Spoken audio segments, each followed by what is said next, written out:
Hey, everyone! If you enjoy my quantum audiobooks, you can support me by becoming a Patreon member. Your support helps me keep creating, and you'll get exclusive perks. You can also access my audiobooks directly through Google Drive. Check out the link in the description. Now, let's get started. Hakoniwa World Earth in a certain secret laboratory. Dr. Saigo, preparations for the third stellar particle body experiment have been completed. Do you want to start the experiment now? A researcher in a white coat looked nervously at the bearded man in his 30s who was also wearing a white coat. The researcher's eyes were full of admiration, and in the depths of his eyes there was still enthusiasm and excitement that was about to come out. The overly intense emotion even made it difficult for him to control his emotions, making his breathing quick. Dr. Saigo, although young, is a world-renowned energy research expert, eager to develop the use of new energy to change the destiny of mankind. After all, the war between human beings is the plundering of resources. However, the resources that humans can control are limited. In order to share more of this cake, there will naturally be competition among humans, and this competition brings about killing and war. Theoretically speaking, the easiest way to change the war-filled history and inferiority of mankind is to make this cake bigger. The development of new energy sources is an urgent task for human beings in this era.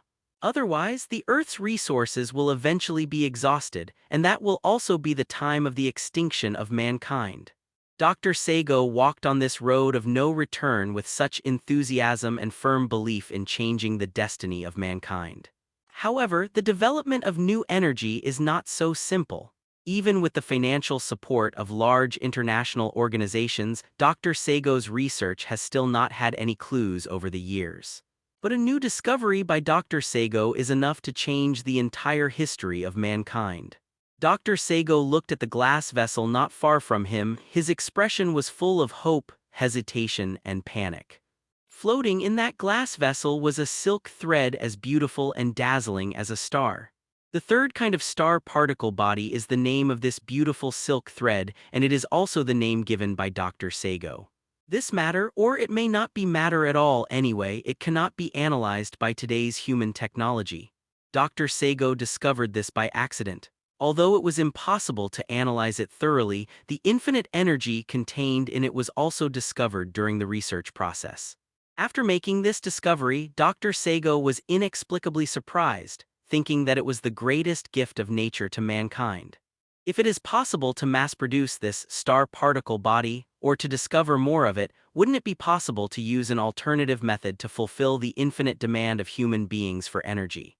It's a pity that Dr. Saigo never found the existence of the star particle body again. It is not a man-made thing, let alone a thing made by God. Dr. Saigo even thinks absurdly that this star particle body is born according to the laws of nature. The three star particle bodies in front of me are the original scriptures of everything, and they are the only three copies in this world. Even if more star particle bodies cannot be discovered, the research cannot stop. The research team headed by Dr. Saigo started research on these three original codes in this secret laboratory. But the results of the research are not ideal, and all the technologies that humans can use cannot act on this star particle body. After an unknown number of careful experiments, the research team finally discovered that this star particle body only responds to human beings, and it only responds to a very small number of humans. If it can't be applied, then even if the star particle body contains infinite energy, it doesn't make much sense. Now that all the research methods are useless, Dr. Saigo finally made a crazy decision.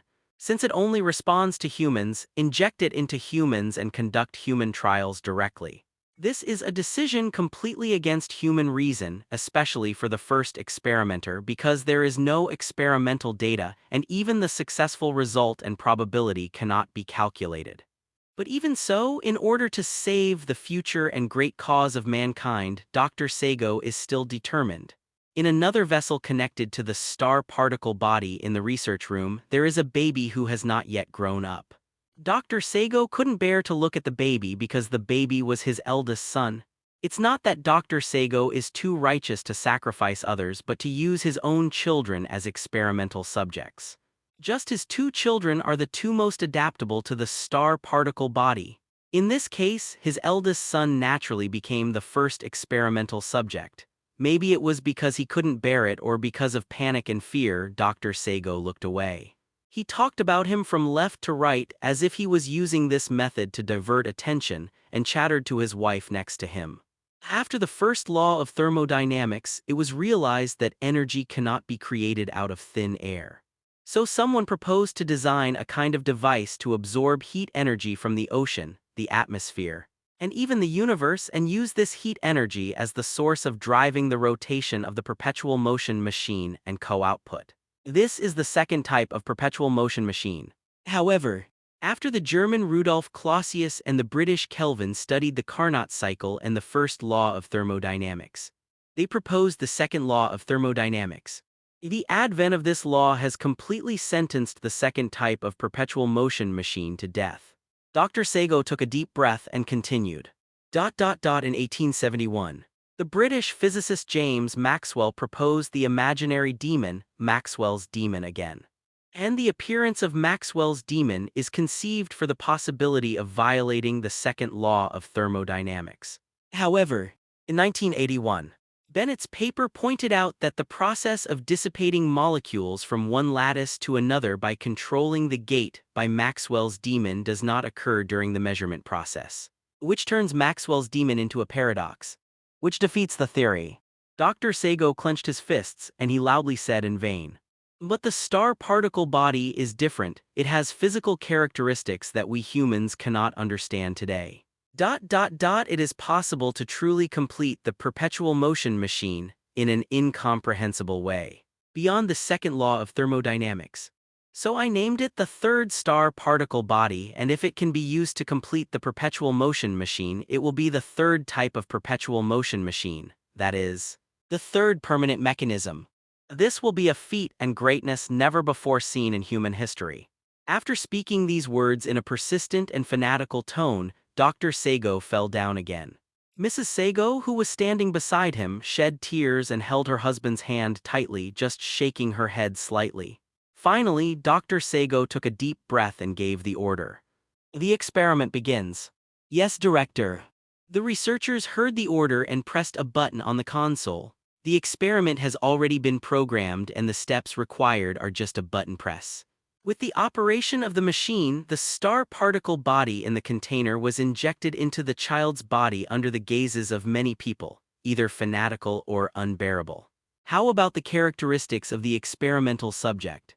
Dr. Saigo asked nervously and loudly. "The physical signs are all normal. The star particle body is merging with the eldest son and the fusion process is going very smoothly." Dr. Saigo was slightly relieved when he heard the researchers' report. But at this moment the researcher's voice suddenly became tense and exclaimed, "Oops, there is an error in the data and the cause of the error is unknown." As the researcher's voice fell under the eyes of everyone, the baby's body in the vessel cracked inch by inch, turning into an incredible starlight and disappearing. Seeing this scene, Mrs. Saigo finally collapsed on the ground, crying loudly. Dr. Saigo's face was pale. He shook his body and said weakly to the researchers, "Save the important data of the experiment." After saying this, he knelt down, hesitated for a while, patted his wife on the shoulder and said bitterly, "We still have 16 nights." Saigo is completely befuddled now.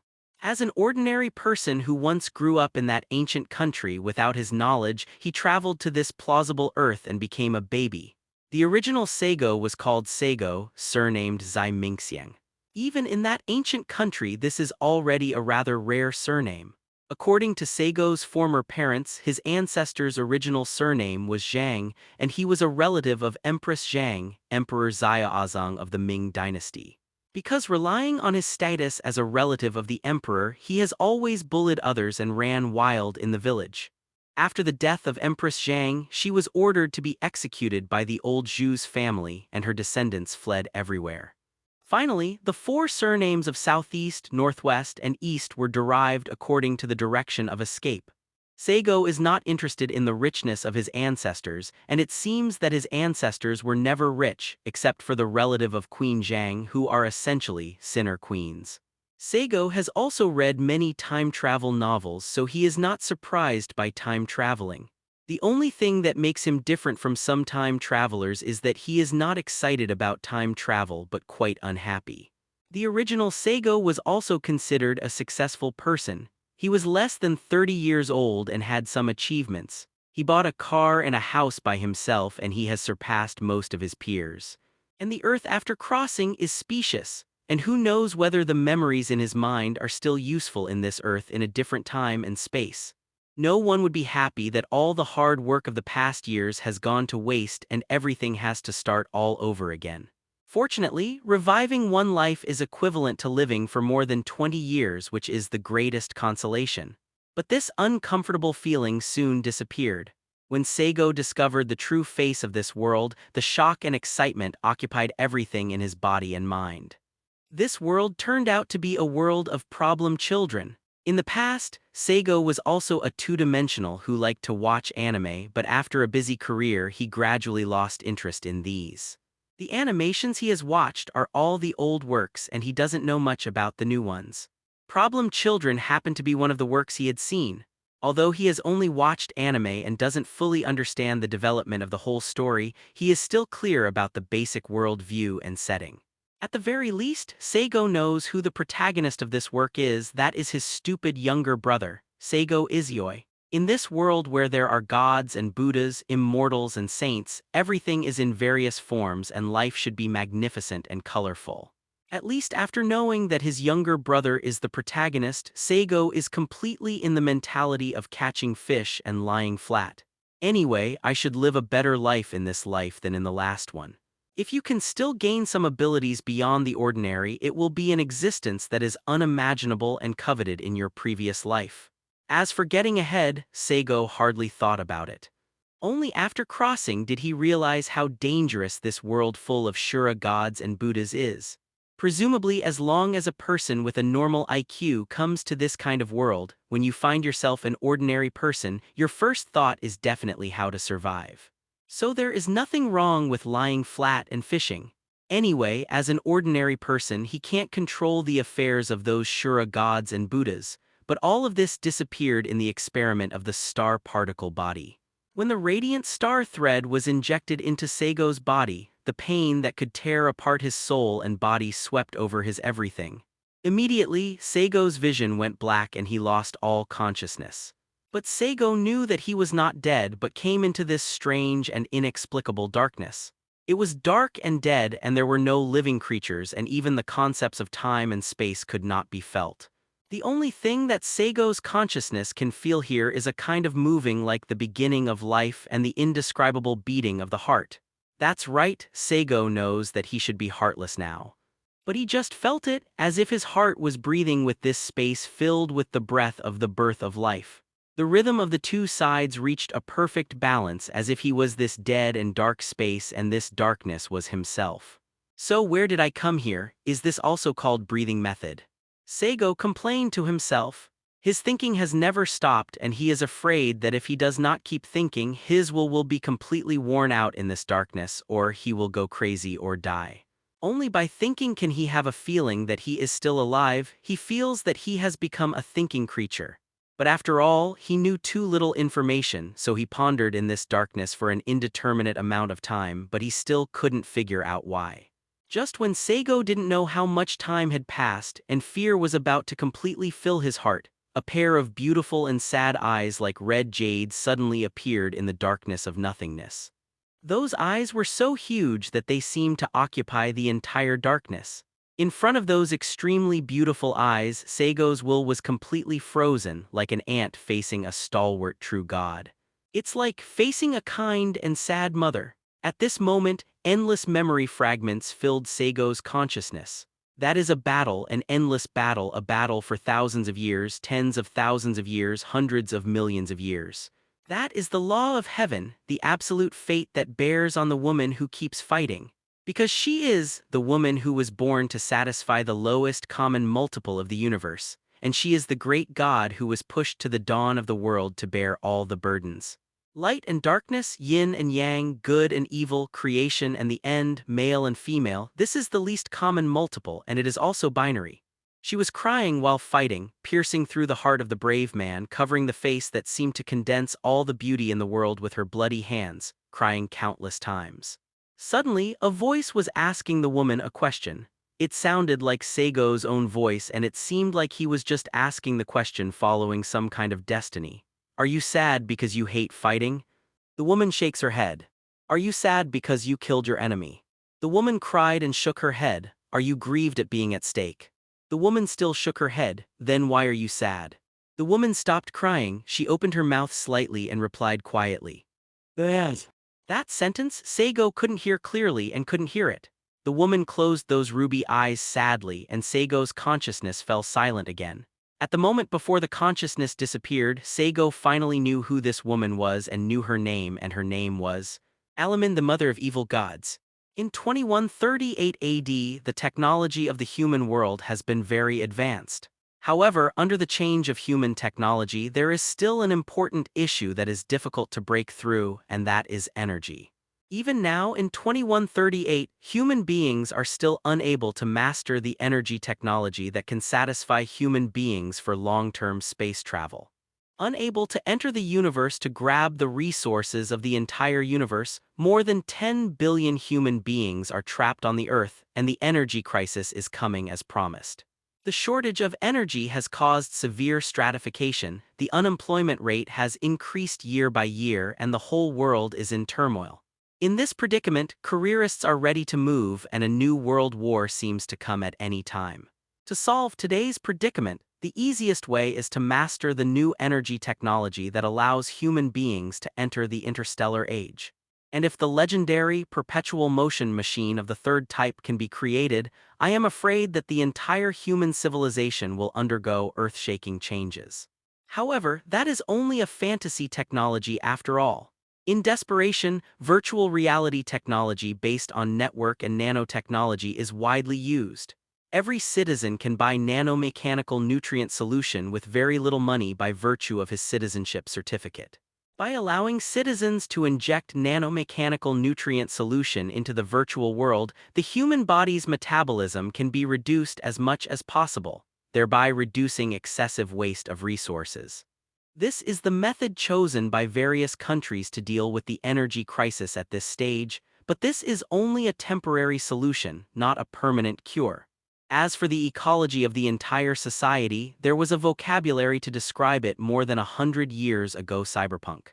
Yggdrasil's, the game named after the Nordic world tree, was one of the many virtual reality games launched when the new policy was implemented 12 years ago. At the same time, it was also the most watched game at the time. However, that was only 12 years ago. Are you kidding me? This is the great underground tomb of Nazareth built by everyone working together. Why can you just abandon it so easily? A total of 42 luxurious chairs were placed around the huge round table, exuding obsidian brilliance. A skeleton figure wearing a gorgeous robe that gave people infinite terror was screaming with extreme anger at this moment.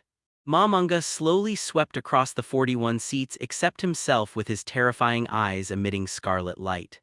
Opening the list of guild members, I saw that there were only 5 members left on it, and the remaining 4 members were also not online in gray. Momonga's anger immediately dissipated, leaving only endless emptiness and loneliness.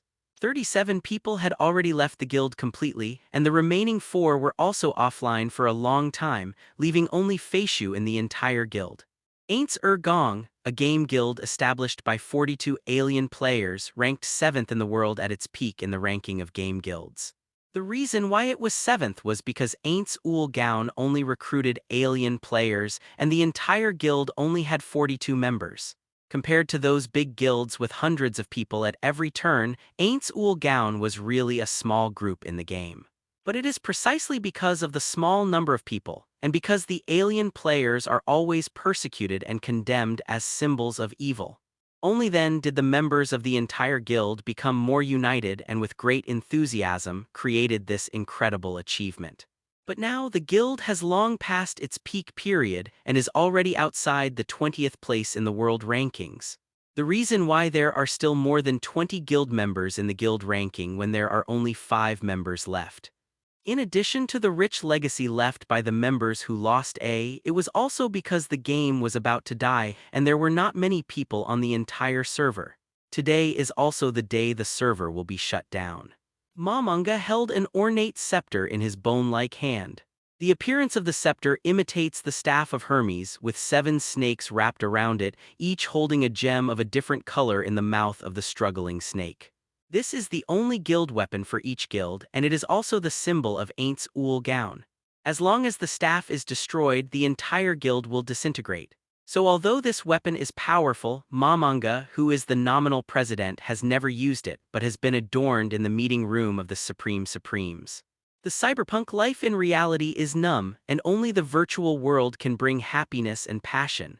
The game has been running for 12 years so far, and Momonga has also spent the most precious youthful time as a human being in this game. Because of this, Momonga has strong feelings for the Great Tomb of Nazarick and all members of the guild. Those friends who fought together were treated by him as his only family members and relatives. After all, in reality, he was alone. Momonga didn't allow himself to do anything that would bring danger to the guild. Even though this staff was extremely powerful, he would never allow himself to use it. Today, let me be a little willful, everyone. Momonga muttered to the empty room. Even though he only had a skeleton appearance, people could feel his sadness and loneliness from the bottom of his heart. The departure of the guild members and the downfall of DxD.The to Momonga, it was as painful as if his relatives abandoned him and made him lose his home. In the past, when no one was online, he liked to talk to himself here alone, recalling the past by himself like an empty-nest old man without relatives. However, Zeratul and Kyuyulu said that the scepter was designed according to the appearance of the Hermes staff. But what is the Hermes staff? Momonga played with the staff in his hand, whispering with some doubts. Zeratul and Kyuyulu are also like-minded. In this numb era, those two guys who also like classical myths always have a lot of topics to talk about. Momonga fell into dementia-like memories again. Everyone used to sit here talking and laughing. Urbel and Takimi were always arguing with each other. Zeratul and Kyuyulu were talking about myths that everyone didn't know. And he and Perorensino were talking about Galgame in a low voice, and from time to time they laughed so that people looked at them with contempt. They used to forge guild weapons together, and every day everyone worked together to take risks. They have faced powerful enemies together and solved difficulties together. Even in the most critical moment, the entire guild was almost destroyed. That was the most glorious and prosperous period of DxD.The.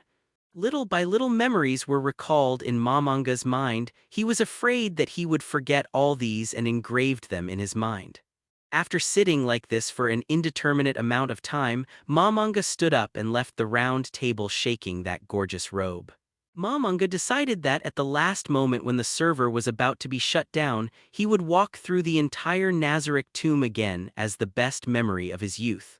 Walking through the hall where the round table is, the first thing you come to after that is a hemispherical hall. There are 4-color crystals shining on the ceiling of the main hall, and there are 72 holes in the wall and 72 statues are placed inside. Each statue imitates the appearance of a demon, and this hall is called the Key of Solomon. And those statues correspond to the 72 pillars of demons, golems made of ultra-rare magic metal. These demon statues were made by DxD.The, the great alchemist, and several demon players. But when more than 60 pieces were produced, they gave up because they thought it was troublesome. Still, Zeratul couldn't stand it anymore and felt that he couldn't give up halfway, so he took the initiative to complete the remaining few demon statues. I remember that the statues completed by Zeratul are Baal, Barbados, Bayman, Morax, Asmodeus, Cain, and Gremory. What else? Well, the names of these demons are really hard to remember. Momonga complained and scratched his bald head. Kyuyulu is the only one who likes this sense of ritual and setting. Walking through this hall, Momonga appeared in front of a stone door with engravings of angels and demons on the door. Pushing open the door, a grand hall greets you. The hall is vast. Even if it can accommodate hundreds of people, it will not be crowded. The Roman-style stone pillars are staggered and fall, supporting a dome sky. The walls are based on white, embellished with gorgeous gold-based decorations, and the unimaginable crystal lamps are made of colorful gemstones, exuding dreamlike colors. Huge flags with different patterns are hung on the wall, and there are a total of 42 flags flying from the ceiling to the floor. Under each flag is a throne with a towering back, symbolizing the 42 members of the guild. This is the deepest and most important place in the great underground tomb of Nazarick, the Hall of the Throne. Although Momonga is the guild leader, his guild leader is no different from others. Momonga clearly knows that he is not the strongest person in the guild, he is not the most expensive person, and he is not the smartest and most knowledgeable person. The reason why he was able to become the president of the guild was only because of his gentle personality, and he was also very serious and responsible, so he was recommended by everyone. It is precisely because he is too serious and responsible that he feels lonely and unwilling after the guild has fallen into such a state. Momonga stared blankly at the throne hall, red light flickered in his skeletal skull, his mood fluctuated. In the end, he sighed regretfully and began to look carefully at the hall. His gaze first fell on a book floating in front of Aints Ulgaun's banner. The book exudes a hazy light looking very simple and mysterious. This is a world-class prop. World-class props are the most powerful props in the entire game, and each world-class prop has a unique ability. Among the 200 world-class props, the top 20 are specially called 20. The power of 20 even has the ability to seriously disrupt the balance of the game and even ask the game official to change the game system. As long as a player owns a world-class item, their popularity in Yggdrasil will rise to unimaginable heights. And the book floating under the guild's flag in front of him is one of the world-class props, and it is also the #1 world-class prop. Its name is Avesta, which theoretically belongs to the guild, but in fact this world-class item belongs to an individual, that is, the guild member Zarathustra. Thinking of this friend, Momonga fell into memory again. Because of Momonga's personality, he has a good relationship with all members of the guild. Zarathustra can be said to be the most famous player in the guild, and it is not an exaggeration to say that he is the most famous player in the Yggdrasil's game. The other party was the first 9 members of the Aints Ulgaung guild, which was also one of the cornerstones of the guild. No one knows what Zarathustra's real name is. No one knew what he was doing, but all members of the guild could tell that the other party should be a very successful person. Although saying that his friend is not good in Momonga's eyes, Zarathustra is a very cunning and smart person. Many of the strategies developed by the guild and even the strategies for conquering the secret realm were formulated by him and Kyuyulu. Moreover, Zarathustra has a good relationship with all members of the guild. Whether it's Takemi with a strong sense of justice or Ulbert who has a strange obsession with evil, he can do good as well as good. Of course, relatively speaking, Zarathustra is still closer to Urbel. In the beginning, everyone recommended him to be the guild president, which made all the guild members including Momonga agree. Whether it is talent or relationship with guild members, Zaratul can do better. But there were too many chores to manage the guild, and Zarathustra rejected the proposal on the pretext that he didn't like to take care of these chores. But in the eyes of the guild members, he just wanted to catch fish. The reason why Zarathustra is so famous in the game is because he is truly the strongest in the world, a title recognized by everyone in Yggdrasil. Yggdrasil officially holds a world martial arts conference every year. Zarathustra has won 5 consecutive world championships since the first conference. In the end, it was because he felt bored and stopped participating in the subsequent conferences that other world champions were born. Among all the contestants who participated in the conference, he was even dubbed the title of Big Demon King. Like most games in Yggdrasil, there are only 2 options for becoming stronger, Gan and Carve. The only fairness is in the official martial arts competition. At that time, everyone has the same attributes and equipment, and the competition is about operation and technology. Having won 5 consecutive world championships in such a conference, Zarathustra's title of the strongest in the world is also worthy of the name. Winning 5 consecutive championships in order to reward the world's strongest, the game official personally ended. After discussing with Zarathustra, the official personally created this number 1 world-class prop, Avesta. For him, no one knew the ability and specific function of this world-class item, not even Aints Ul Gaun's guild members. After obtaining this world-class item, Zarathustra placed Avesta between the thrones. According to him, Avesta will be the last guarantee of the guild. If one day a player breaks through the great underground tomb of Nazarick and comes between the thrones, this most powerful item in the world will definitely bring about a reversal of the situation. What is the role of the number 1 world-class item? What are its capabilities? Momonga couldn't help but walk into Avesta out of curiosity. Well, anyway, today is the last day of the game. Why don't you just take a look at the description of this item? Momonga stretched out his bone-like palm and hesitantly reached out to Avesta. Just when his fingertips were about to touch Avesta, Momonga's body stopped. He shook his head hastily, withdrew his fingers, and said to himself, "No, this is a prop that Zeratul has paid for without knowing how much hard work and effort it is. The hard work of the members of Aints Ul Gaun is condensed here. Even if I'm the president, even if today is the last day of the game, I can't tarnish the feelings between my friends." With this in mind, Momonga gave up touching that item. Just as Momonga was whispering, behind him suddenly came a low and brisk male voice. It's been a long time, Momonga. Momonga froze when he heard this voice. He turned his head quickly, and what appeared in front of his eyes was an extremely terrifying big demon. A demon that gave people the terror of infinite sublime appeared between the thrones of Aints Ul Gaun. The great demon was wearing an extremely gorgeous black robe with intricate golden stripes embroidered on it, covering up his mysterious body. The flying squirrel's race is the Ruler of Death, and his appearance is a skeleton. And the great demon that appeared in front of him, although he also has a human form, is completely different from human beings.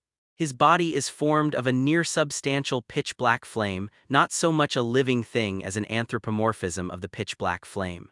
But this is in line with the alien race of the members of Aints Ul Gaun. In Momonga's mind, the information of the strongest person in the world quickly appeared. As the big devil who has won the world championship 5 times in a row, in addition to the last time he won the number 1 world-class item, Zeratul has also received official rewards for several other championships, such as unique race, unique occupation, and so on. Momonga remembers that Zeratul's race is Devil of Aging, and his profession is Demon God LV.10 and Human's Final Trial LV.10.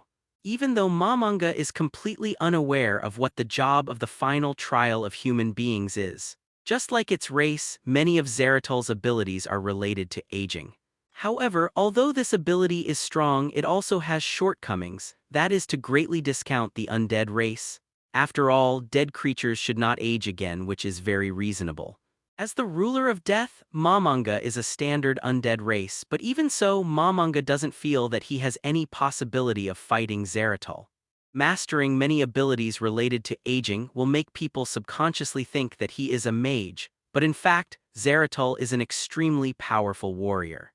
In other words, he is a master of both physical and magical powers. Regardless of group battles, but in single duels, there is absolutely no one in Yggdrasil who is his opponent. The title of 5 consecutive world champions, that's no joke. What is a little strange is that Zeratul's race is the Devil of Aging, but in terms of classification, it is not a demon species but an undead species. Members of the guild once joked that maybe the Yggdrasil system thinks that Zeratul's ability is also effective for him. In order to avoid the embarrassing scene where he died suddenly due to his skills before killing the opponent, he should be classified as an undead species.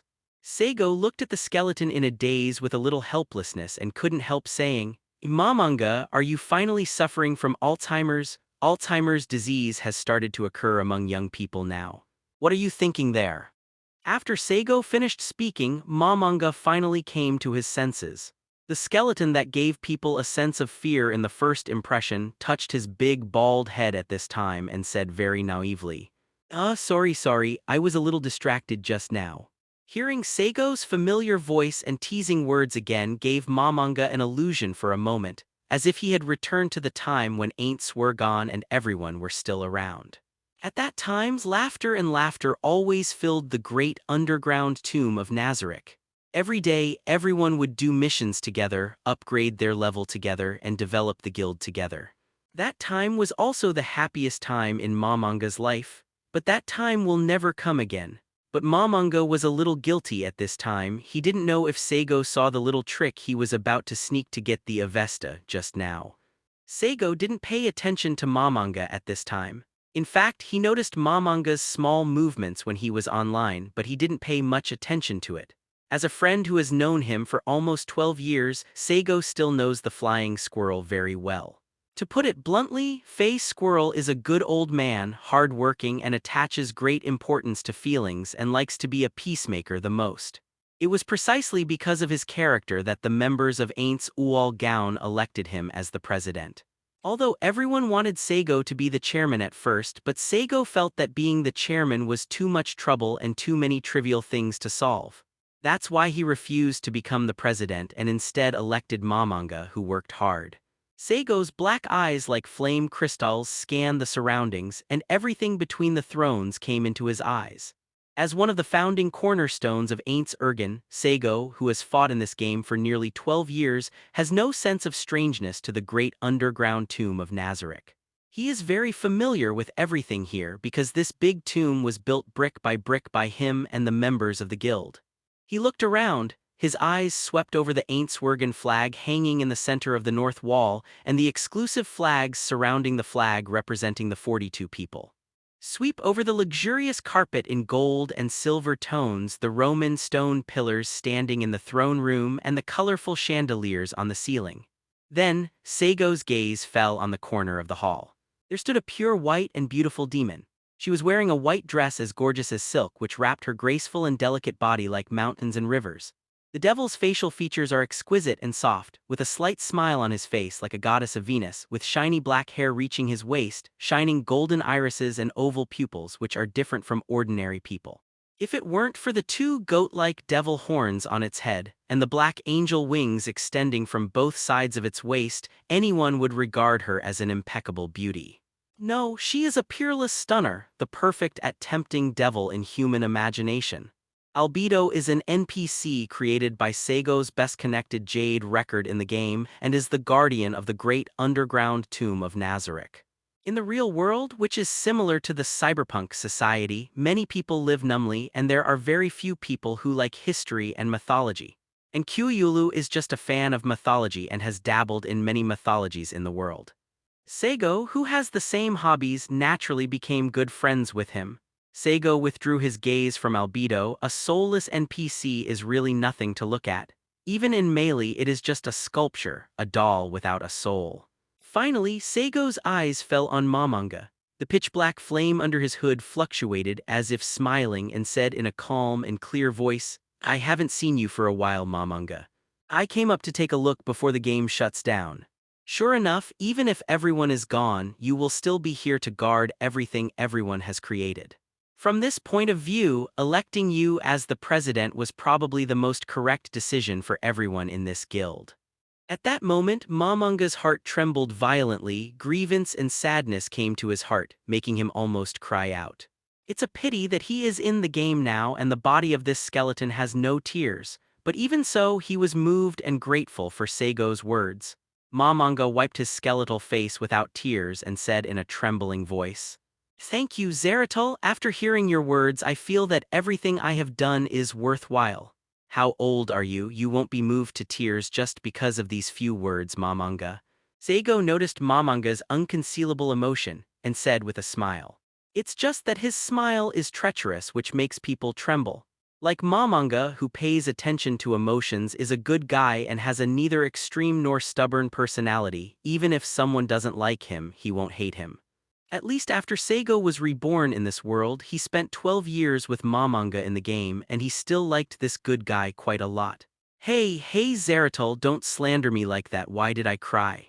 Momonga's terrifying skeletal head hastily shook his head, refusing to admit his agitation just now. However, the short chat with Saigo warmed Momonga's heart. Back then, when all the members of Ainsworgen were there, everyone was laughing and joking, chatting and farting like this. At this time, Saigo also walked slowly to the huge throne and sat down, took out a book in his hand and flipped through it. Momonga sneaked a look and saw the book titled Thus Spoke Zarathustra in Saigo's hand. Momonga knew that this book was written by a German philosopher named Nietzsche about 200 years ago. The reason why he knows this is not because Momonga is very knowledgeable, but because Saigo has been reading this book all the time, which made Momonga look it up on the internet out of curiosity. Zaratul, are you going offline soon, or are you going to stay here until the server is shut down? Momonga's scarlet eyes were tinged with hope and asked cautiously. I'll stay with you until the customs server anyway. The time to leave the customs server is not long. Saigo glanced at the countdown timer on his own interface and said casually. Hearing Saigo's words, Momonga's inner emotions were tinged with joy. His mind jumped for joy. He tried hard to think and began to find a topic.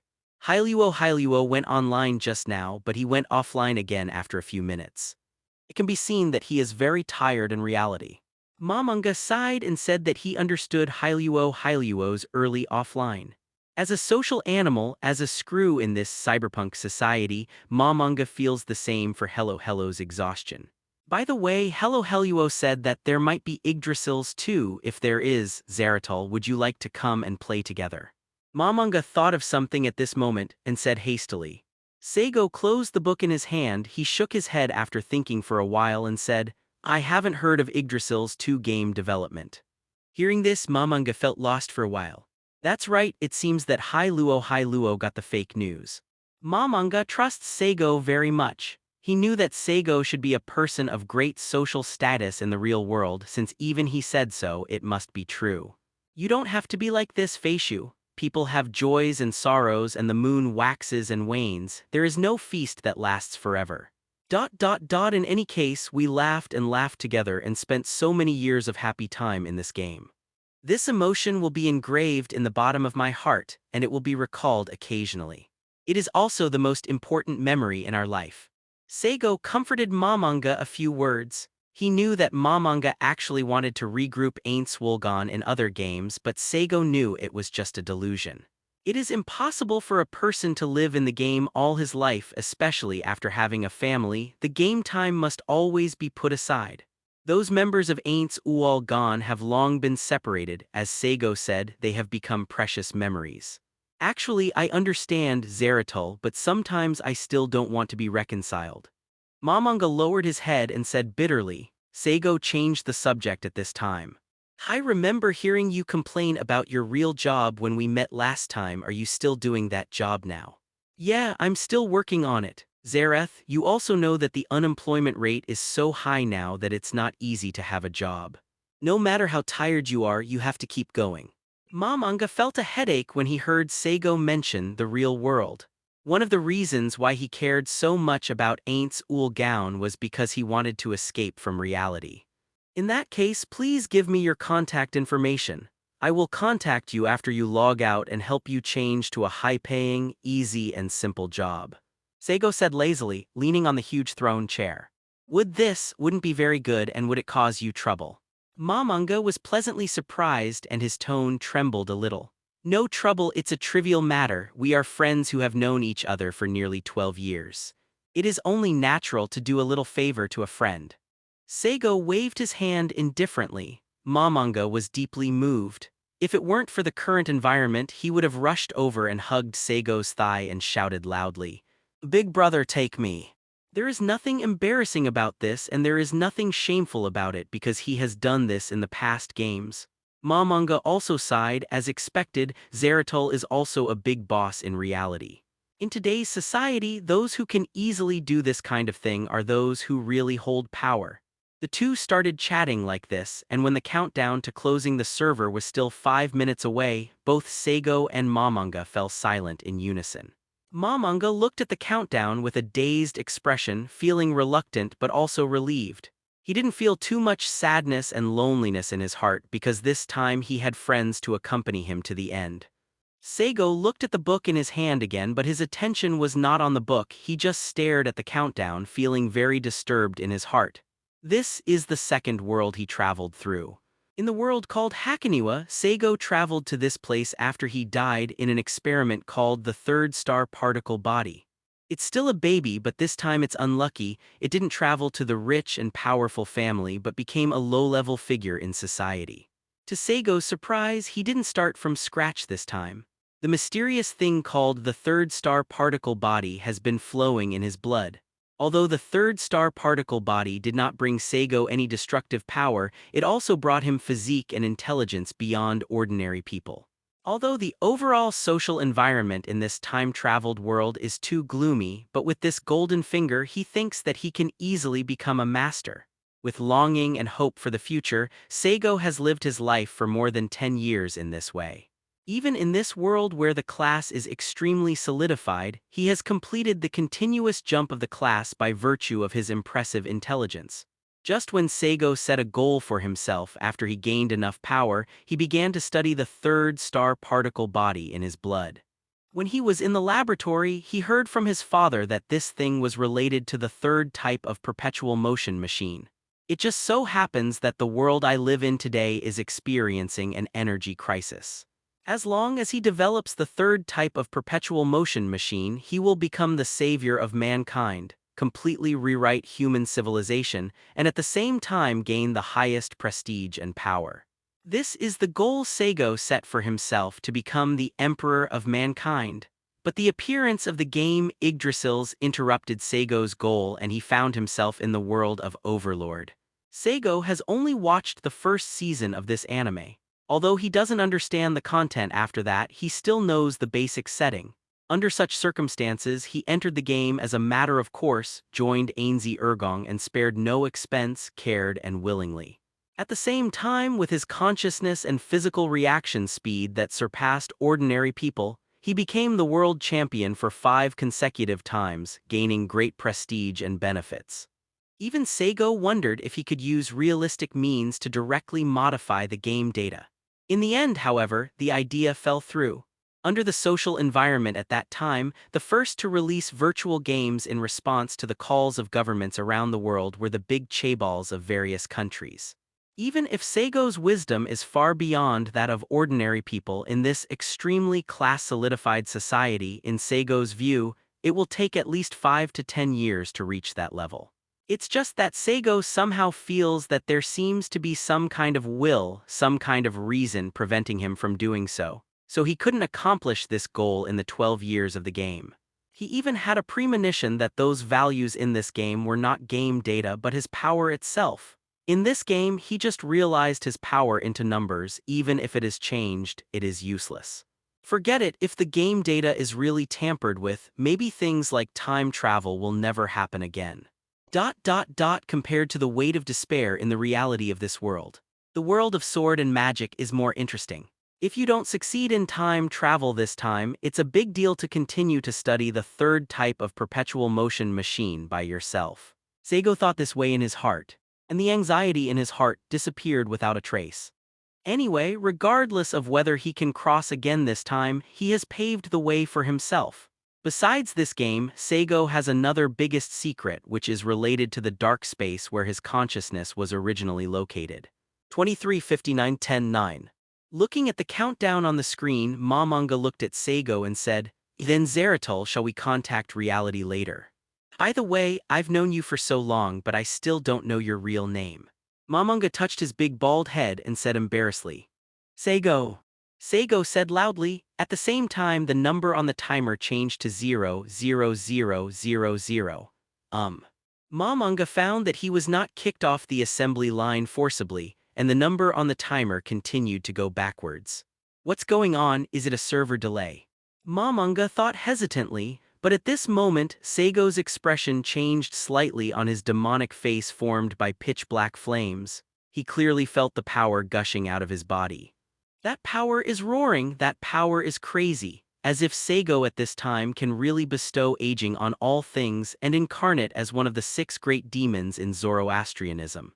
At the same time, the third star particle body that had been flowing slowly in his body in the past also suddenly became agitated at this time, rushing continuously inside his body. With the surge of the third star particle body, energy is produced from scratch. Just when Saigo was indulging in this sudden power, a pure and seductive female voice rang out between the throne in respect. Do you have any orders? The two supreme masters. Saigo came back to his senses, his head slowly looked to the side. At this time, the beautiful pure white demon was drooping its head with a faint smile on its lips. This goddess-like beautiful sculpture is finally alive. Saigo put one hand on his chin, he stared at the pure white demon with interest for a while, his tone changed, and he gave a low and majestic order. Come here, kneel before me, Albedo. However, I really can't guarantee the update speed this time. After writing the book for so many years, my hands are really a bit useless and I have serious occupational diseases. Sorry, Tilda. Yes, Master Zeratul. Hearing Saigo's order that almost trampled on her pride completely, Albedo didn't hesitate at all. The beautiful pure white demon responded respectfully and walked lightly in lotus steps wearing the gown that showed its figure to the fullest. Albedo's steps were light and graceful like a gentle and refined lady. Wearing white silk gloves on her slender jade hands, she walked in front of Saigo like this, bent her infinitely beautiful waist and knelt down on the ground with a five-body bow. A faint fragrance came to the nostrils, and the alluring fragrance made the black flame that formed Saigo's demon body shake slightly. Saigo raised his brows. This demon really has an indescribable attraction to males, making people want to treat it as a prison at Chinese letter, imprisoned in their palms forever. However, although Albedo's tone was respectful when she knelt down, Saigo still saw the morbid attachment and twisted love rippling and blurring from her beautiful face. Well, what is Albedo's setting? Saigo looked thoughtful. He had watched the first season of Overlord and knew the original setting of Albedo. But that is the setting in memory after all.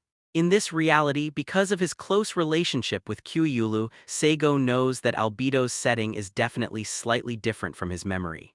The NPC created by the guild members, when those members are still there, the settings and changes of the NPC can only be seen by themselves. Saigo is really afraid that there is a certain cerebral palsy in the guild, so if he adds a 2-5 boy to his NPC settings, then the NPC will really become a 2-5 boy. Master Zeratul, please order. Albedo's forehead touched the ground and she knelt down on the ground, speaking in a respectful tone with her soft voice. Any order is fine. Saigo sat on the throne, propped his chin with one hand, tilted his head slightly, and asked with a half-smile. I will execute any order you give unconditionally. Or do you want me to serve you here? Ah, that's really great, but please don't tell Master Kyuyulu. Of course, if you insist on telling Master Kyuyulu, I will be even more excited. I think Master Kyuyulu will forgive me for betraying him. Albedo's face was flushed, she looked hopeful, impatiently waiting for Saigo's next order. It really is the style of that guy Kyuyulu. Saigo sighed lightly, already roughly knowing all of Albedo's settings. Momonga was already stunned at this time and even a little bit at a loss. He looked at the interaction between Saigo and Albedo, he was a little flustered. Hey, this game is for all ages, any behavior of R18 is prohibited and cannot be done. What's going on now, and how did the NPC come alive? Albedo, who was kneeling on the ground, showed a perfect curve in her voluptuous figure, and Momonga, who was a male, was excited by his seductive posture.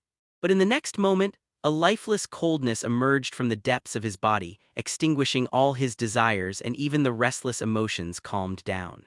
That was originally a passive skill of the Ruler of Death in the Yggdrasil's game Forcing Hold, which allowed the Ruler of Death to eliminate excess desires and maintain enough calmness. In the game, this skill is just to add some resistance and attributes, but in reality, it can really allow Momonga to get rid of the desire to disturb the mind and maintain reason. But this is also reasonable, as an undead with a skeleton, there shouldn't be a man's desire for a woman. Besides, his current body doesn't have that ability. Momonga is very grateful for this skill because it allows him to think more calmly now. As for the lost desires, because they have been forgotten under the skills, there will be no regrets. Momonga is not an idiot, perhaps in reality he cannot think correctly and wisely because of the hindrance of his emotions. Now he has passive skills and is good at gathering intelligence. Soon, he roughly guessed the current situation through the changes in the game interface, the changes in the game functions, and the miracle that the NPC came back to life. Why did Zeratul give such a strange order to Albedo? Couldn't he be interested in Albedo because of her beauty? No, I see, it turns out to be like this. Now that the game has undergone strange changes and the NPCs are still alive and have their own consciousness, then these NPCs may betray us. Zeratul is using excessive orders to test whether Albedo will resist. If Albedo resists orders, it means she is very dangerous. This is between the thrones and Zeratul is the strongest in the world. He can easily eliminate Albedo and remind me not to be negligent when facing other NPCs. The NPCs in the great underground tomb of Nazarick are all high-level. If they are besieged by all the NPCs, even Zeratul will be in danger. So transforming the possible group battles into individual battles and exerting his world's strongest ability is the optimal solution to the current situation. Thinking of this, Momonga exclaimed, as expected of Zeratul, he analyzed the situation in a short period of time and made the most correct judgment while I was still in a hurry. He is still the same as before. As long as there is this guy in the guild, people feel at ease. Saigo noticed Momonga's gaze and he looked over with some doubts. From Momonga's scarlet eyes he saw admiration and inexplicable dependence on him. Is this guy thinking of something weird? Saigo is full of question marks now. The reason why he ordered Albedo is actually very simple. When a peerless beauty completely obeys your orders and lets you get whatever you want. It is estimated that only young boys with thin skins will be shy and then do nothing. As a normal male, Saigo said that it is the most correct for it to go up at this time. Shaking his head, Saigo knew that now was not the time to think about things between men and women. Although Saigo has long been prepared for the changes in the world, some of his own situations still need to be confirmed first. He stood up from the throne room and ordered to Albedo, "You come with me." Then he looked at Fei Shu again and said, "Fang Shu, go and call those floor guardians." Hearing Saigo's words, Momonga thought carefully and felt that he understood what Saigo meant. Is this to call together the strongest floor guardians in the great underground tomb of Nazarick and test their loyalty? I'll take this thing, no problem. Saigo walked up to Avesta floating in midair and said. Momonga hurriedly said. Of course there is no problem, that belongs to Zeratul and does not belong to the guild. As soon as the words fell, the flying squirrel suddenly realized again. Zeratul is reminding me to quickly get a world-class prop for protection, just in case. Saigo put away the simulated star creation map of Avesta. When he was about to leave the throne room, he suddenly stopped and turned around, saying in a deep voice, "Flying bat. Huh, I'm here. Is there anything else?" Momonga, who was thinking about it, was stunned for a moment and asked in doubt. Saigo glanced at him with indescribable eyes and said with a low laugh. God is dead? Saigo took steady steps, and after leaving the throne room he came from the 10th floor to the 9th floor. Behind him, Albedo's jade hands wearing silk gloves lightly folded in front of her body like an elegant lady of a great family, following behind with brisk steps. Her golden, iridescent pupils stared intently at Saigo's back in a gorgeous robe, flashing from time to time and blushing. Her slender jade legs under the silk dress walked close together, her body trembled slightly, and her blurred eyes did not know what she was thinking. Saigo stood still suddenly. Albedo, who was a little distracted, quickly came back to her senses. She stopped not far from Saigo, bowed her head to show her respect. Although Albedo still wanted to get closer, such a distance would be an arrogance to the Supreme Being, something she would never dare to do. Albedo. A deep and majestic voice came from under Saigo's hood, the face formed by the condensed black flames. I am here, Master Zeratul. Albedo responded with a soft and charming voice. Come here, you can step back. As the chief guardian of the great underground tomb of Nazarick, you still have your own work to do. Now that the situation has changed, you, as the guardian chief, should be more cautious and fulfill your duties. With his back to Albedo, Saigo gave the order. Albedo felt regretful in her heart. She thought that this time she could go to Lord Zeratul among the kings and get his pity. But the Supreme Being deserves to be the Supreme Being and will never be disturbed by these emotions, and what he thinks and thinks are all truths and grand events in the world. She lowered her eyebrows and responded softly. Yes, Master Zeratul, I must follow the teachings and fulfill the duties of the Guardian Chief. Saigo nodded slightly and said, Well, then you can go and complete your duties. By the way, I will clean my room by you yourself so you don't have to bother those maids. When Albedo heard Saigo's words, her delicate body trembled, her face showed ecstasy, and the corners of her mouth opened unconsciously, forming a terrifying arc. But soon Albedo felt that her current posture was not ladylike enough. She was a bit out of control. She suppressed the joy in her heart, tried her best to maintain the appearance of a lady, bowed, and said, "Your will, Master Zeratul. Go." Saigo waved his hand and said, "To the Supreme, offer a gift of loyalty." Albedo knelt on the ground and bowed, then stood up, bowed her head, folded her hands in front of her, and slowly backed away. When the figure of Albedo disappeared from his sight, Saigo still seemed to hear the loud laughter of the white demon faintly. He shook his head and walked into his own room. The 9th floor of the great underground tomb of Nazarick is the royal suite, which is the living room belonging to the members of the guild. This is still in the game. These rooms are actually not very useful. At most they are used for logging in and out. After all, no matter how exquisite and gorgeous those furniture are, this place is a game after all, and players can't use it at all. It's just used as textures. It's just different now. When the game becomes real, these furniture and decorations also come into play.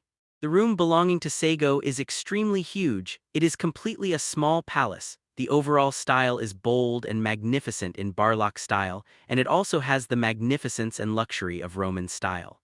At the beginning, Saigo knew that time travel might come true again, so he specially used some snacks in the decoration of the room. Of course, he knew what Albedo was thinking. As a person who has also achieved great success in reality, Saigo will not be shy to touch such a stunning beauty who can ask for anything. The reason why he remained calm and rational was definitely not the reason that the guild was in danger now. It was just because, standing in front of the floor-to-ceiling mirror in the room, Saigo looked at himself now. He was wearing a pure black robe with gold trim, and his body was completely formed by jet black flames. That terrifying appearance is strange and beautiful, but anyone who sees him will feel the horror of this person is a devil. The current Saigo is more like a living body with the concept of elements and aging, which is similar to the skeleton of Momonga. What the hell, I'm talking nonsense now. Saigo cursed in a low voice, his tone helpless. But fortunately, this is just one of his demon forms. As long as he can unseal other forms, he can still become a chicken talker.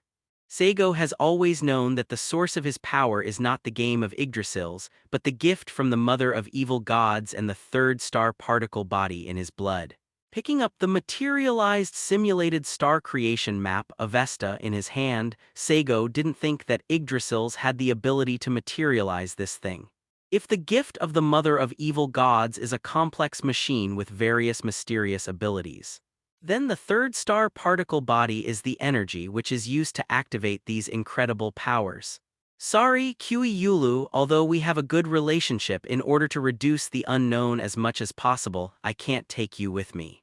But you don't have to worry about the reality. I have already transferred some of the properties in the reality to your name, and those are enough for you to live a life without worrying about food and clothing. Saigo sighs. He is a person with feelings, and he has known Kyuyulu for 12 years, so he can be said to be his best friend in this world. But who knows if there will be any unknowable consequences if he travels with Kyuyulu. Saigo is not willing to gamble. As for the rest of the guild, Saigo is not sensitive. Leaving aside Momonga's good-natured character, if all members of Aints Wulgon cross over, Saigo has already predicted what the ending will be. That must have been Aintswergen falling apart, and most of the people died in this new world.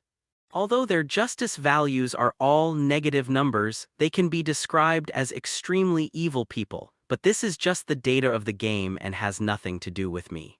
For example, Takai-mi has a sense of justice and Ulbert is the real evil. If these two people traveled together, they would definitely fight, resulting in the complete death of one of them. The 4th natural disaster is strong because they know it is virtual. But when the 4th natural disaster knows that this place is real and all NPCs are living real people, the 4th natural disaster will inevitably collapse due to moral sense. That guy Ulbert can really kill, but Takai-mi will definitely protect the weak. I remember a setting that seems to be called 8 Desire Kings. They died completely because of internal fighting. Saigo shook his head lightly. He closed his eyes, took a deep breath, and began to visualize the mother of evil gods. The next moment, Saigo came to a world of darkness and nothingness. This dark void is Saigo's biggest secret, the never-ending darkness where only Saigo's consciousness exists. This darkness is exactly the afterlife world experienced by Saigo, and it is also here that he received a gift from the mother of the evil god. As Saigo thought, a male figure appeared in the darkness. He is tall, his body looks slender but contains endless strength, black hair and black eyes, facial features with magical beauty. He doesn't look like a human being and is closer to an inhuman. This is exactly what Saigo looked like when he was in human form, and this is exactly what Saigo looked like in the cyberpunk reality before entering the game. In this darkness, Saigo felt that he was invincible and possessed the full strength of the mother of evil god. But only in this darkness, leaving this darkness, what Saigo possesses now is the ability of one of the 6 great demons. Even becoming one of the 6 great demons is an incomplete power. Saigo murmured something. Behind him appeared the throne of Tongshan, and Saigo was sitting on the throne of the mother of evil gods at this time, with one hand resting on his chin. As he breathed, this piece of absolute darkness and evil also breathed together, as if this absolute darkness and evil had self-awareness. If I have to describe it, then this darkness is like the mother's uterus, and Saigo is just an embryo that hasn't grown yet. Under normal circumstances, it should be the mother who obtains nutrition and delivers it to the fetus, allowing the fetus to grow strong. But sadly, the mother of the evil god has passed away, and Saigo, who grew up in her body, lost the ability to grab nutrients. In fact, the essence of Saigo exists in this dark womb, and the current Saigo is theoretically a person who will give birth to the unborn. Only by grabbing enough nutrients and allowing yourself to take shape here thoroughly can you break through this darkness and be truly born into the world. And if there is no nutrition, he will not grow, his strength will be fixed, and he will lose infinite possibilities. So how to get nutrition to grow up is the most urgent thing for Saigo now. It's a pity that Saigo doesn't know how to get the nutrients that allow him to grow, which is definitely not protein, carbohydrates, and the like. Babies born will instinctively drink their mother's milk. Before that, Saigo also instinctively used the power of this darkness to release an invitation letter to the endless world. Saigo didn't know what those invitations were for, but since he instinctively did these things, it probably had something to do with the nutrition he needed. Saigo has been looking forward to it since sending out the invitation letter. But after all these years, those invitations still hadn't gotten any response, and he wasn't getting any of the nourishment he needed. This made Saigo wonder if he had guessed wrong, and whether the invitation letter he instinctively placed before had nothing to do with the nutrition he needed to grow up.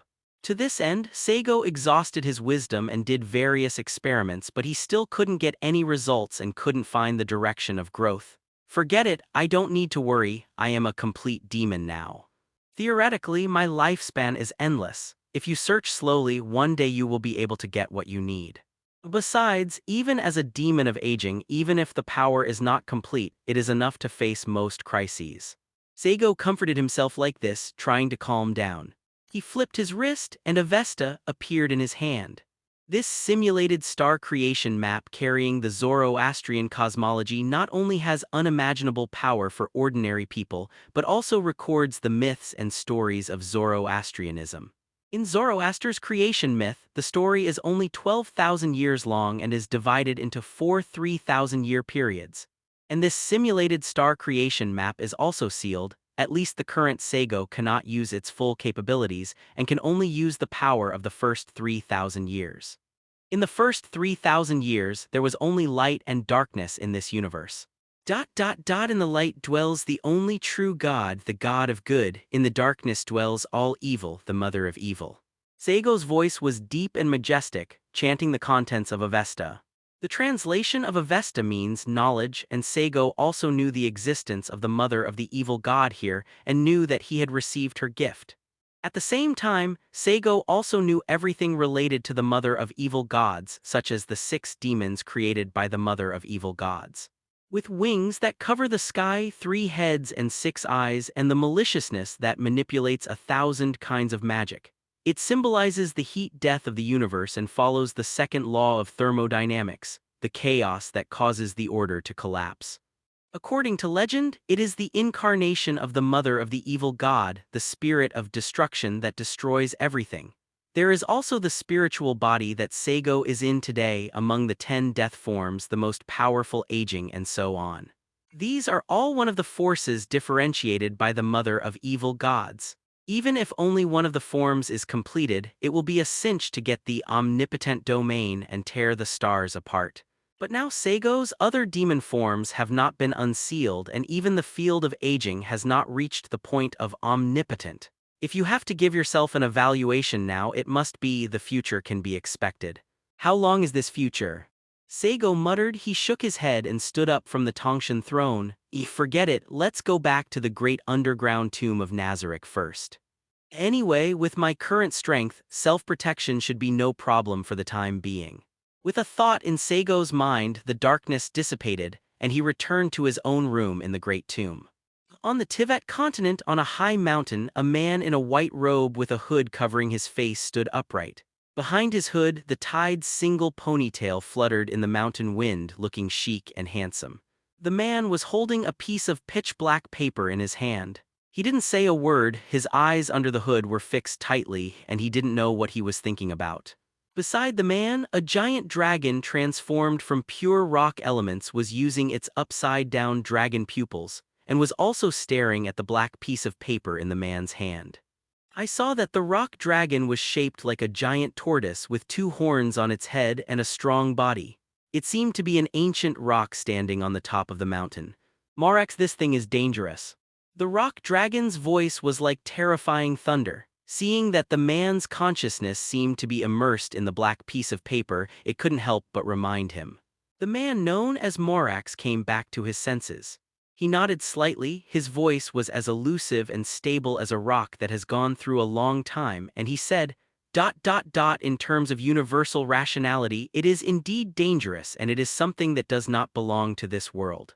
Morax stared down at the strange black piece of paper in his hand, and remained silent. This thing was obtained by accident not long ago. A few months ago, Morax saw a strange star in the eastern sky crossing the false sky and falling on this land. Inspired by his heart, he went to the place where the stars fell with his good friend Ryuchu Long Wang and finally found this black card. As the demon god of rock, Morax was born on this land for nearly 3,000 years. As one of the oldest demon gods, he has rich experience. But even so, Morax had never seen the energy escaping from the black piece of paper. That is a power that does not belong to the Teyvat continent or even the Dark Sea. Although there is not much power remaining on the black piece of paper. But even Morax's 3,000-year-long rock heart, when he sensed this power, a terrifying emotion of fear arose from the deepest part of his heart.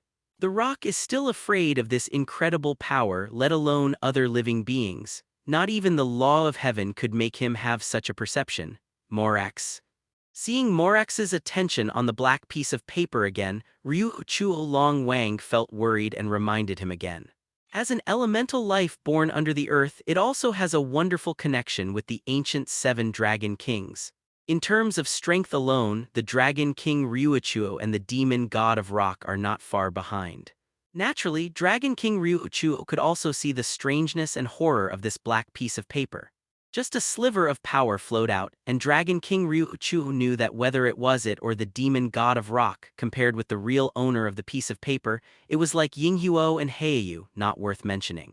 Such a terrifying and mysterious existence, if possible, it is better not to have any contact with the other party. It was afraid that Morax would be confused by the power on the piece of paper, so it issued a warning. It's not that Dragon King Ryuchu doesn't believe in Morax. It's the existence called wear and tear, which makes immortal species like them become mentally broken, lose their sanity, and even change their minds over a long period of time as if they were a different person. In this way, we have to guard against it. Don't worry, old friend, I am not confused by the power above this. Morax looked at the black paper carefully again. Except for the pitch black, there was only one strange symbol on it. The symbol looks like an eagle spreading its wings or a sun shining brightly. On top of the symbol is a profile head of a woman which looks extremely magnificent. I have walked the earth for thousands of years, but I have never seen such a symbol. After Morax finished speaking, he temporarily put away the black piece of paper. Morax, this thing is too dangerous. If some people get it, it may even cause a catastrophe. It's better to seal it up.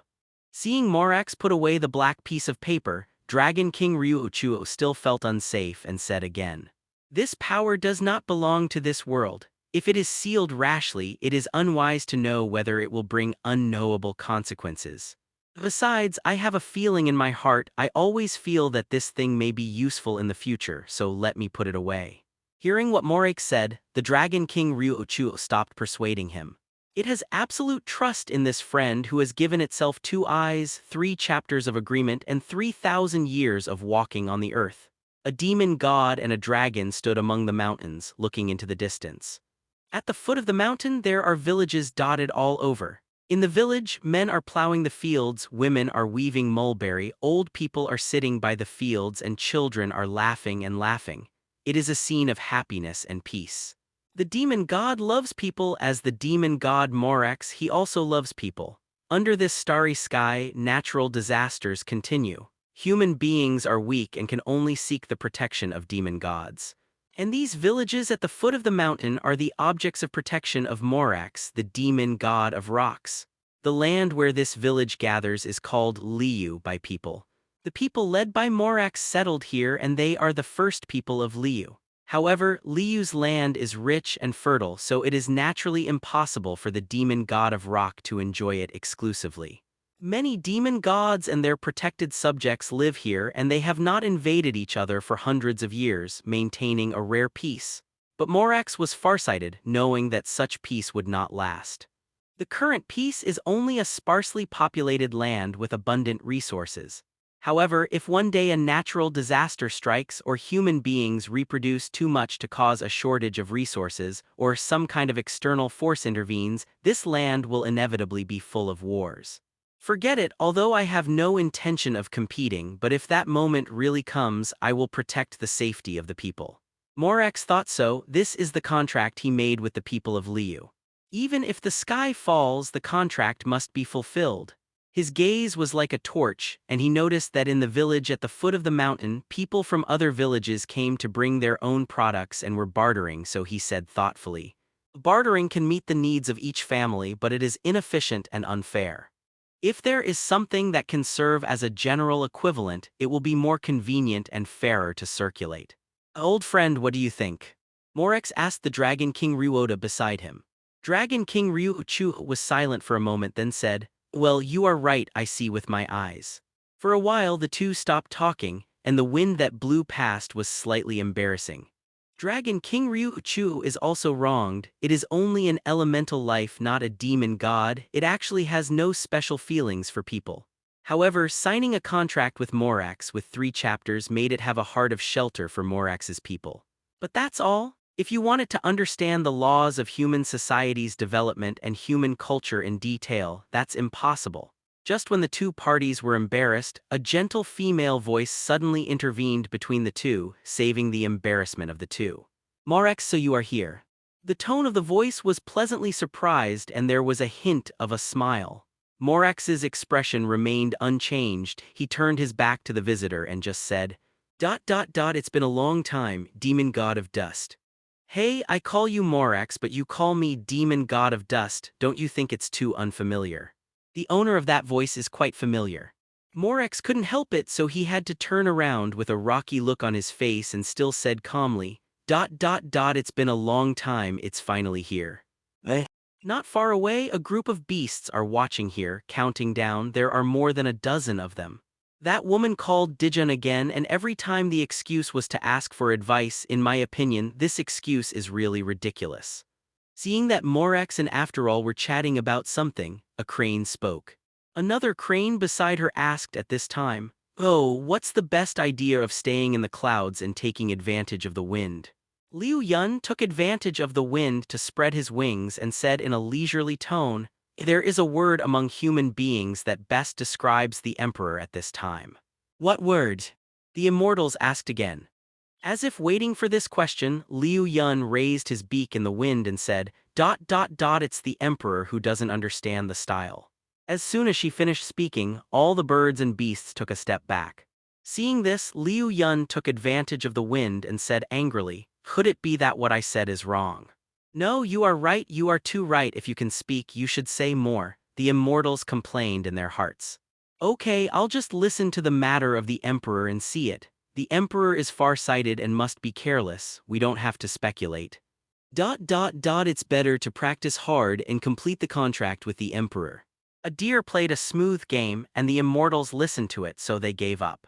In the great enchantment of Gensokyo, a Japanese-style hut in the gap, a beautiful woman with blonde hair and purple eyes suddenly opened her beautiful eyes. She looked serious and shouted loudly, "Lan, are you there?"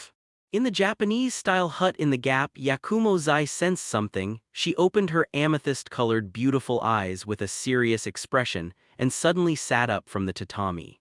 "But I saw this big monster with a hot figure and a willow waist. A head of golden hair spread out and the thin quilt slipped down her white and tender skin, revealing a few touches of pink and white skin. Usually, when Zai Yakumo wakes up from hibernation, she is charming, tender and sweet with a touch of lazy style. But this time Yakumo Zai, she had a rare serious expression and there was imperceptible anxiety and panic in the depths of her eyes. "Master Zai." Hearing Yakumo Zai's shout, a beautiful girl in Taoist robes, a strange hat and 9 tails appeared in this small bedroom.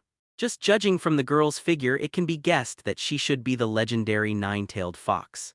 But different from the seductive 9-tailed fox in the legend, the 9-tailed girl in front of her lacks a little charm and has more dignity.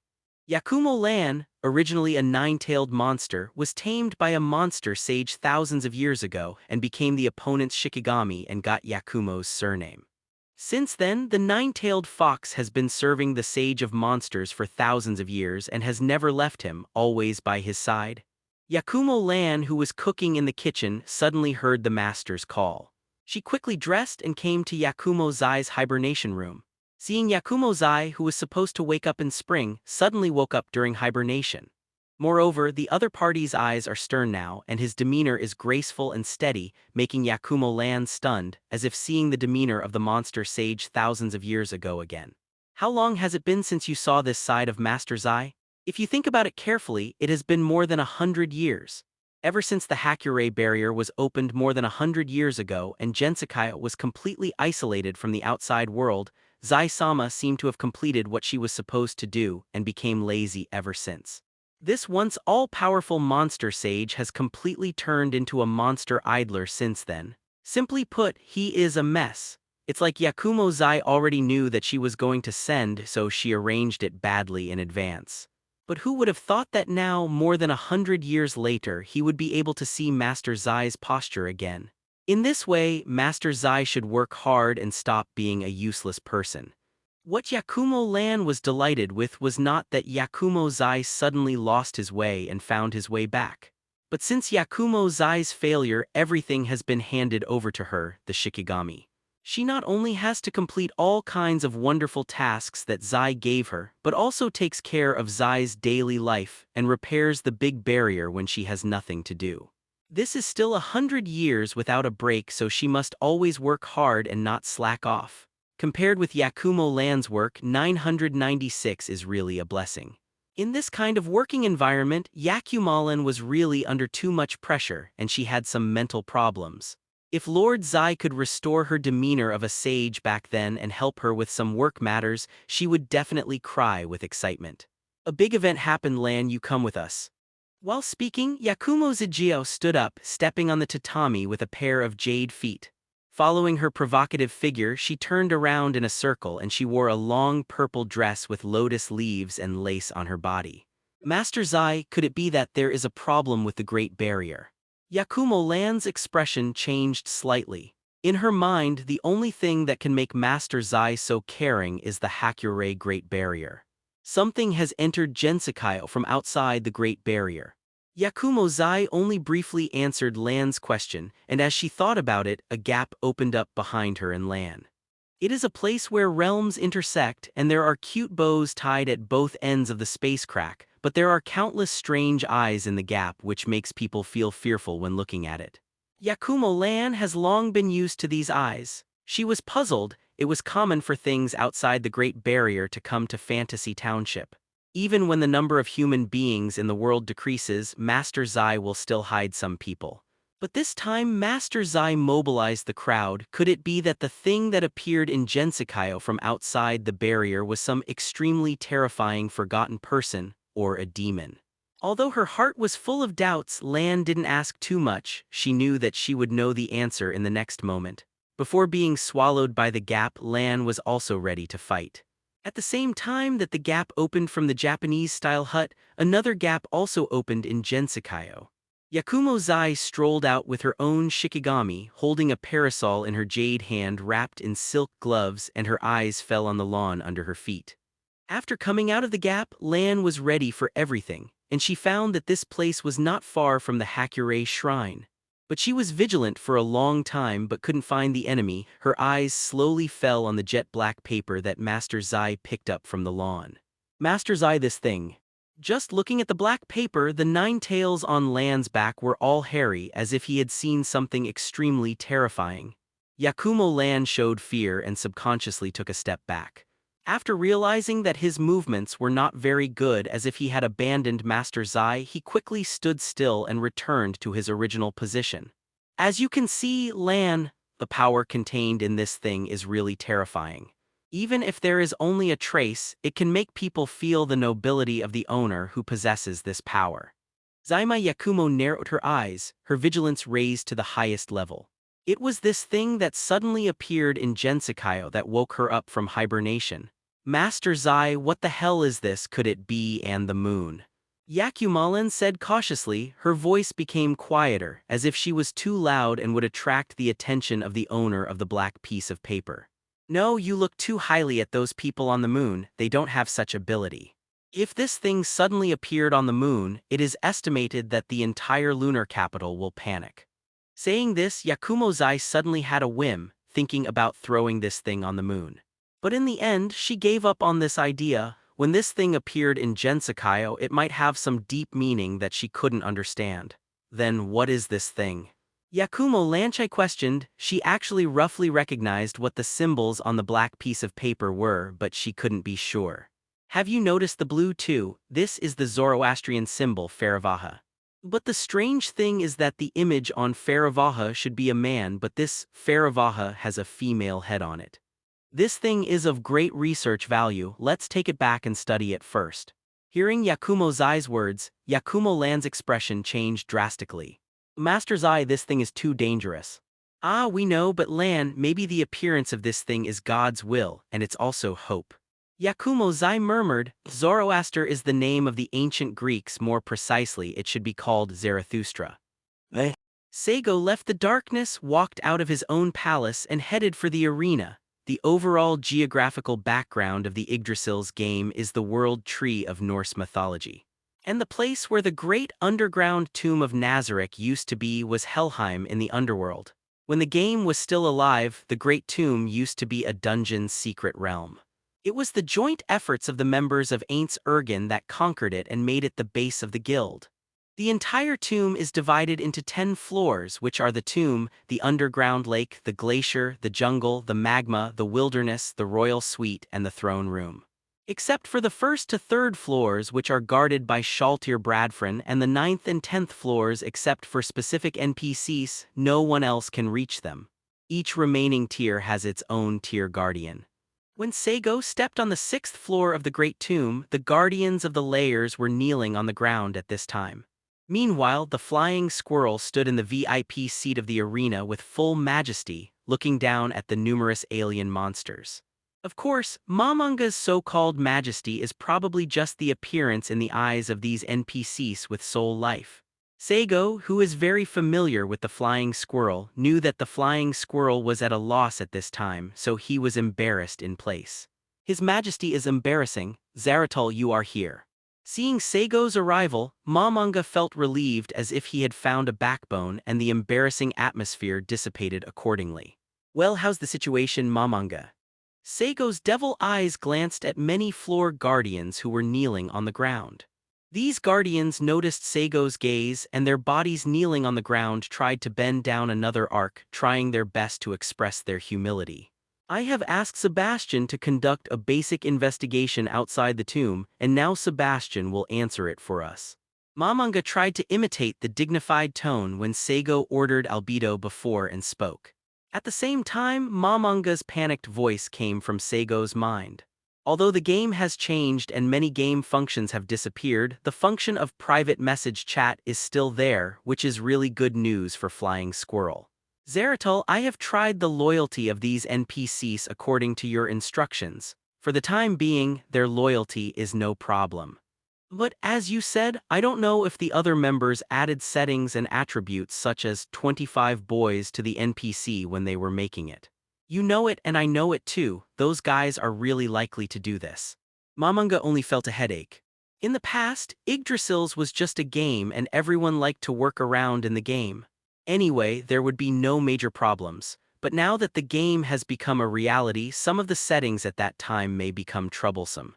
Guild weapons used to be able to view and modify the settings of NPCs, but since the accident, this function has disappeared.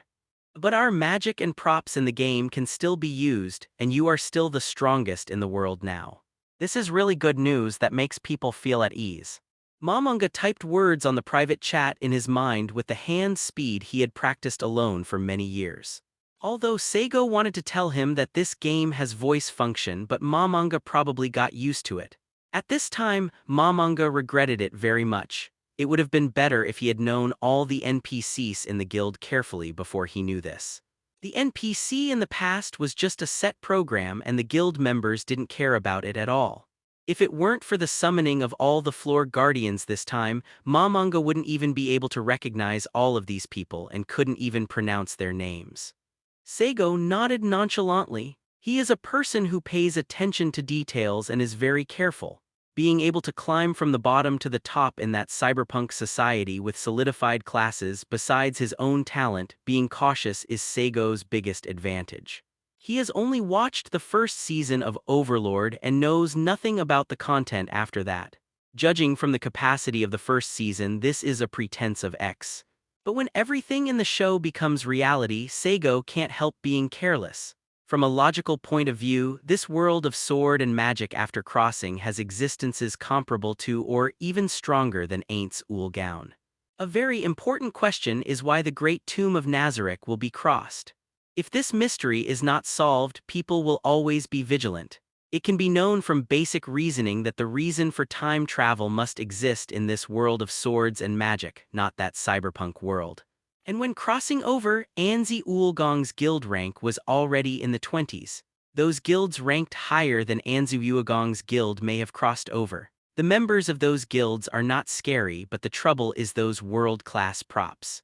This is one of them? The second is that the world where Saigo first appeared was Hakoniwa, which is a place where Shura gods and Buddhas fly all over the sky. With the ability that Saigo can barely be regarded as one of the 6 great demons today. In that world full of Shura gods and Buddhas, people who are as powerful as him, or even stronger, can't be said to be everywhere, but there are definitely not many. If an invincible monster appeared in this world now and he was killed because he was not careful enough, that would make people laugh out loud. So Saigo not only doesn't find it funny that Momonga's behavior of fighting wits and courage with the air, but even approves it very much. From God's point of view, Momonga's behavior is kind of silly. But in reality, people like Momonga seem to live longer than anyone else. Not only can't I fight against his wits and courage with the air, but I even have to support him. Even I have to set a delusional goal first. There are monsters in this world. The arena on the 6th floor once had a big battle in the game, and there are a total of 42 VIP seats in the arena. Saigo was sitting in his own VIP seat at this time, listening to Sebastian's report while thinking about his own affairs.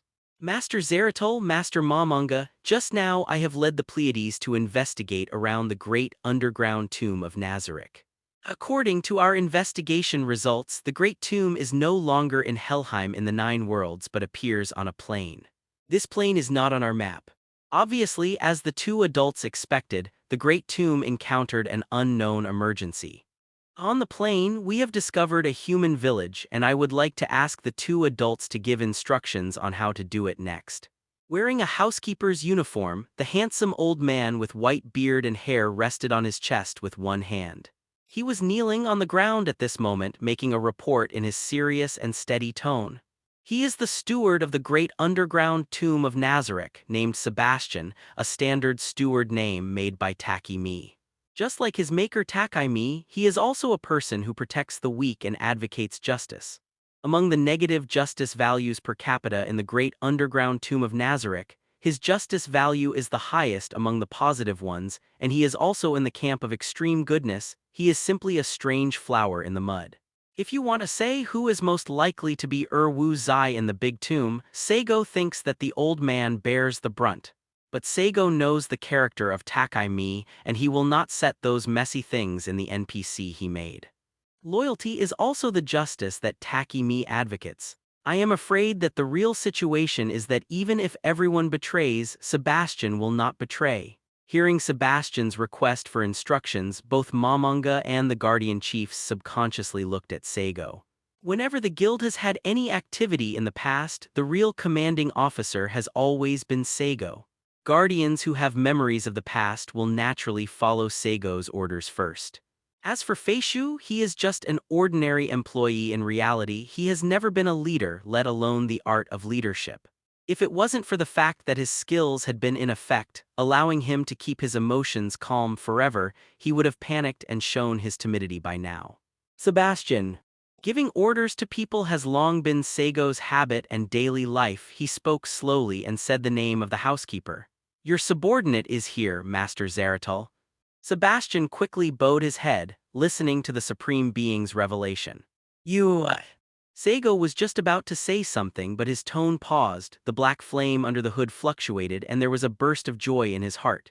He suddenly felt that there was a feedback from the darkness that was gestating him, and someone accepted the invitation he had sent. Although there is a surprise in my heart, I can't wait to see what happened now. But Saigo remained calm at this time. He stared at the guardian of the digital floor who was kneeling on the ground in front of him, conveying his loyalty to him. The guardian of the first to third floors, Shaltir Bradfrin, is the true ancestor of vampires. She looks like a noble and elegant noble girl who is only 13 or 14 years old. Cositus, the guardian of the fifth floor, is a Zerg race. It looks like a scorpion that has turned into a human. It is full of unique bones and it is brave and good at fighting. Aura and Mare, the guardians of the sixth floor, are dark elves. Because of the personal hobby of the maker of bubble teapots, Yora, the older sister, is heroic, like a teenager. As the younger brother, Marley is soft-spoken and always wears women's clothing. From this, we can see the character of the bubble teapot itself. Demiurge, the guardian of the seventh floor, is a pure demon whose maker is Ulbert, that is, the world calamity who is always at odds with Taki-Me. Together with Sebastian as the steward and Albedo as the chief steward, these people are the most important members of the great underground tomb of Nazareth. As for the other members and class guardians, either they are pure alchemy products without self-awareness, or they are not suitable to leave the domain they guard. After pondering for a moment, Saigo said slowly, "The most important thing for our great tomb now is the lack of information.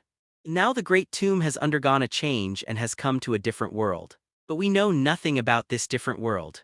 Whether people in this world are strong or weak, will they pose a fatal danger to the great tomb? And since we are here at the great underground tomb of Nazareth, does it mean that other guilds will also come here? You must know that the relationship between us, Ainzi Aulgong, and other guilds has never been good. If we met them, it might be a tragic fight." Saigo's flame-black fingers tapped on the arm of the chair. Based on the information he knew, he deduced that the King of Eight Desires in his impression was probably the top 3 guilds in the game. Just like Ainzi Aulgon owns the stronghold of the Great Tomb, Saigo knows that the guild in the front also has a guild headquarters like Sky City. Coupled with the large number of those guilds, there must be more guardians in the guild base. Although in terms of the upper limit of growth, Saigo far exceeds these so-called players. He has infinite possibilities and the strength of these players has been fixed. But just with his current strength, he can't crush all the players in Yggdrasil's. One-on-one is invincible, but if there are too many full-level players and a bunch of weird props, Saigo can only avoid the edge temporarily. Without Saigo, the guild ranked 9th at the peak of Ainzi Ualgaon and ranked 7th with him.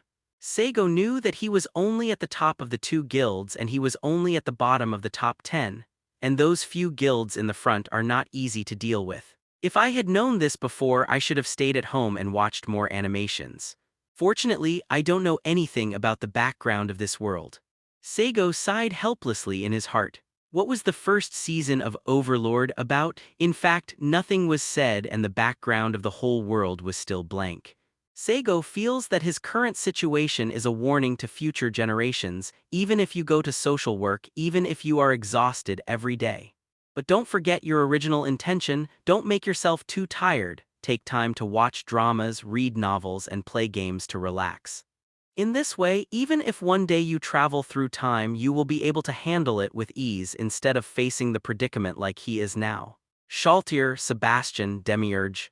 Saigo, who was thinking, spoke slowly. The subordinates are here. The 3 named by Saigo took a step forward, knelt on the ground with solemn faces and lowered their heads.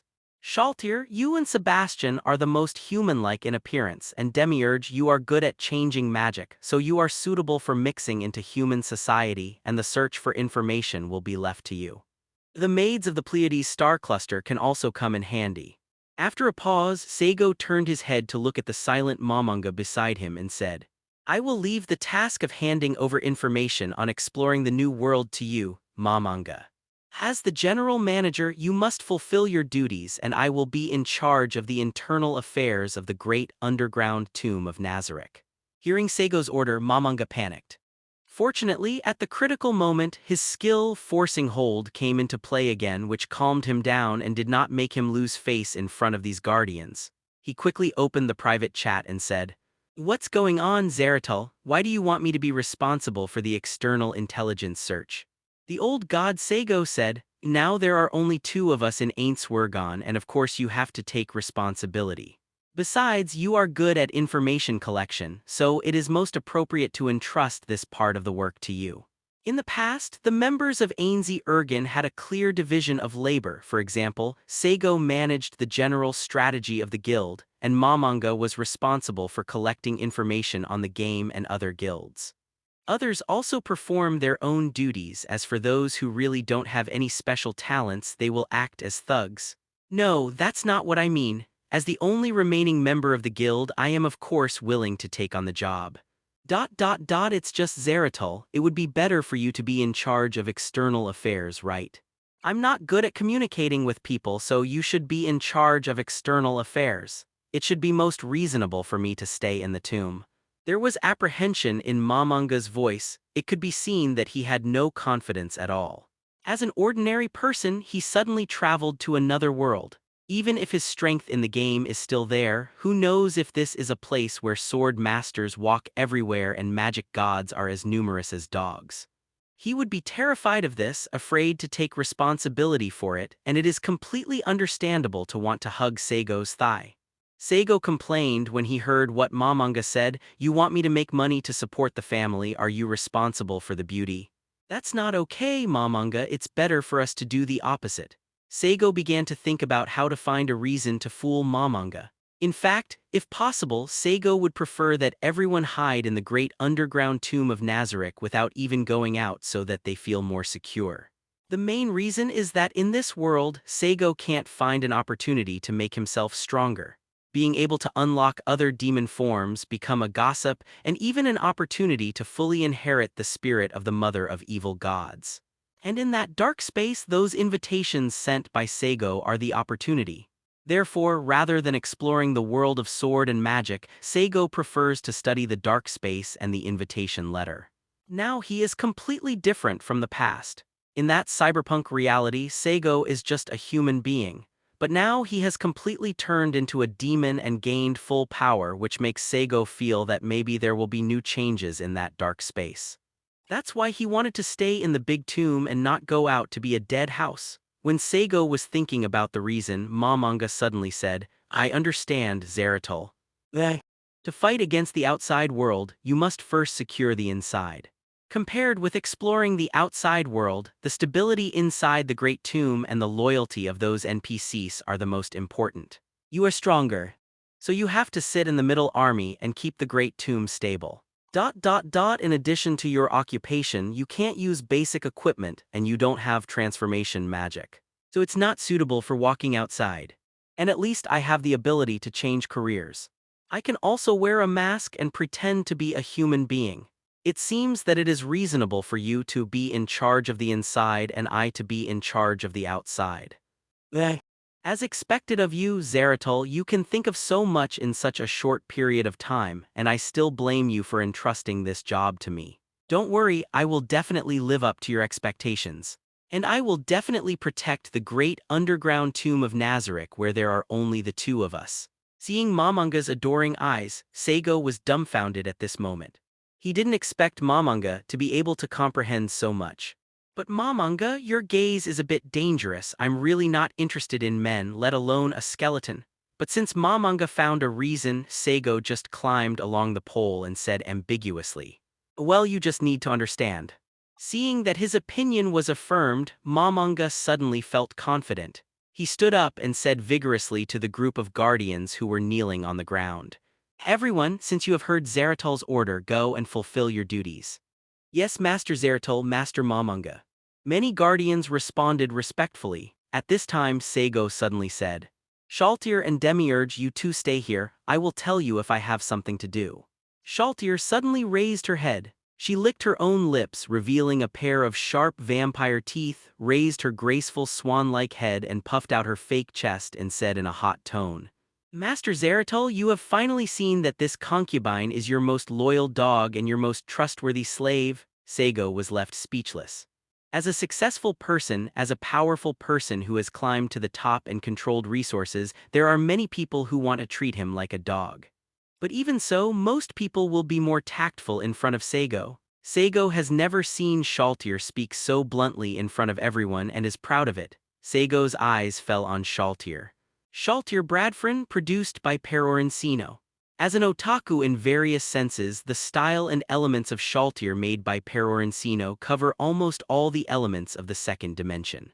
On the outside, she looks only 13 or 14 years old and her height is only 1.40 meters, which is a standard lowly figure. She was wearing a dark red and black evening dress with a very vampire style, and the skirt was a typical puffed-up cake skirt. The overall clothing is a gothic style embellished with lace and ribbons. There are lace gloves on her slender arms and the whole body does not reveal a trace of skin, like a noble girl raised in a boudoir who never sees anyone, dignified and elegant. Shaltir's facial features are well-formed, delicate and soft. Her skin is like white wax and there are no blemishes of any other color. Her long silver hair is tied to one side and hangs down and the hair is decorated with a cute bow.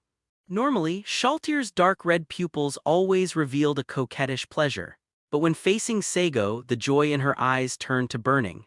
That coquettish feeling is even more ready to come out, being watched by her eyes. Even Saigo has a feeling that he is being licked by someone.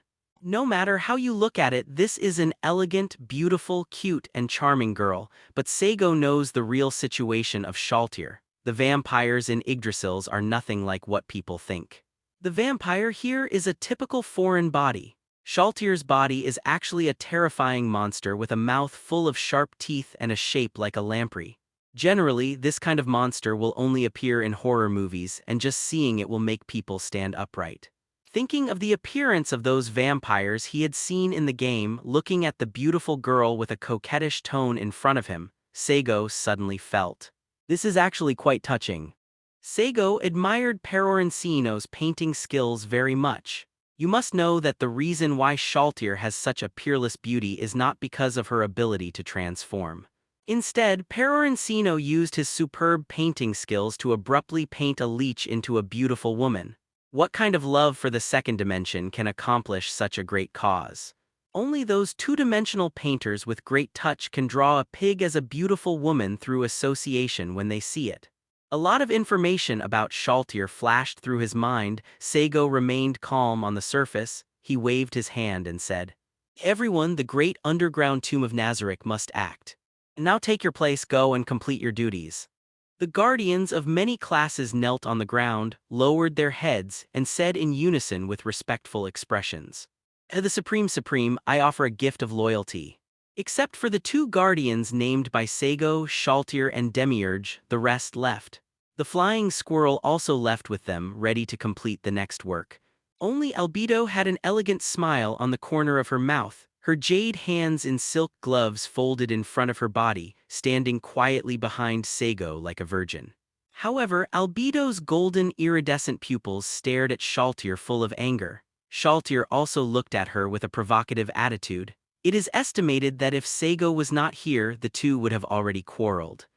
Demiurge looked at this scene with a little helplessness and shrugged gracefully.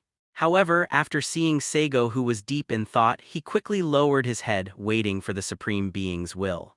At this time, Saigo was having a private message chat with Momonga.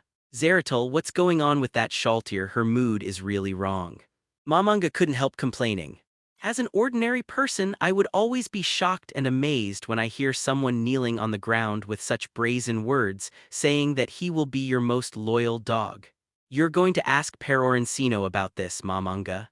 Don't you have the best relationship with him? Saigo casually threw the question back. Momonga seemed to be suffocated, and after a few seconds he sent a wry smile. Zeratul, you mentioned Perorensino, I seem to be able to understand. I just forgot that Shaltir was created by Perorensino. If it was him, I can probably understand why Shaltir is like this. It has to do with Perorensino's sexuality or not, said. Saigo said with a chuckle, yeah, your second dimension is really disgusting. Momonga really wanted to say that your words hit too wide, but he held back and then asked. Shaltir aside, what happened to that Albedo? She was made by Kyuhyulu, right? You have the best relationship with Kyuhyulu, so you should be able to guess what her personality is. It wasn't that Momonga was interested in Shaltir and Albedo.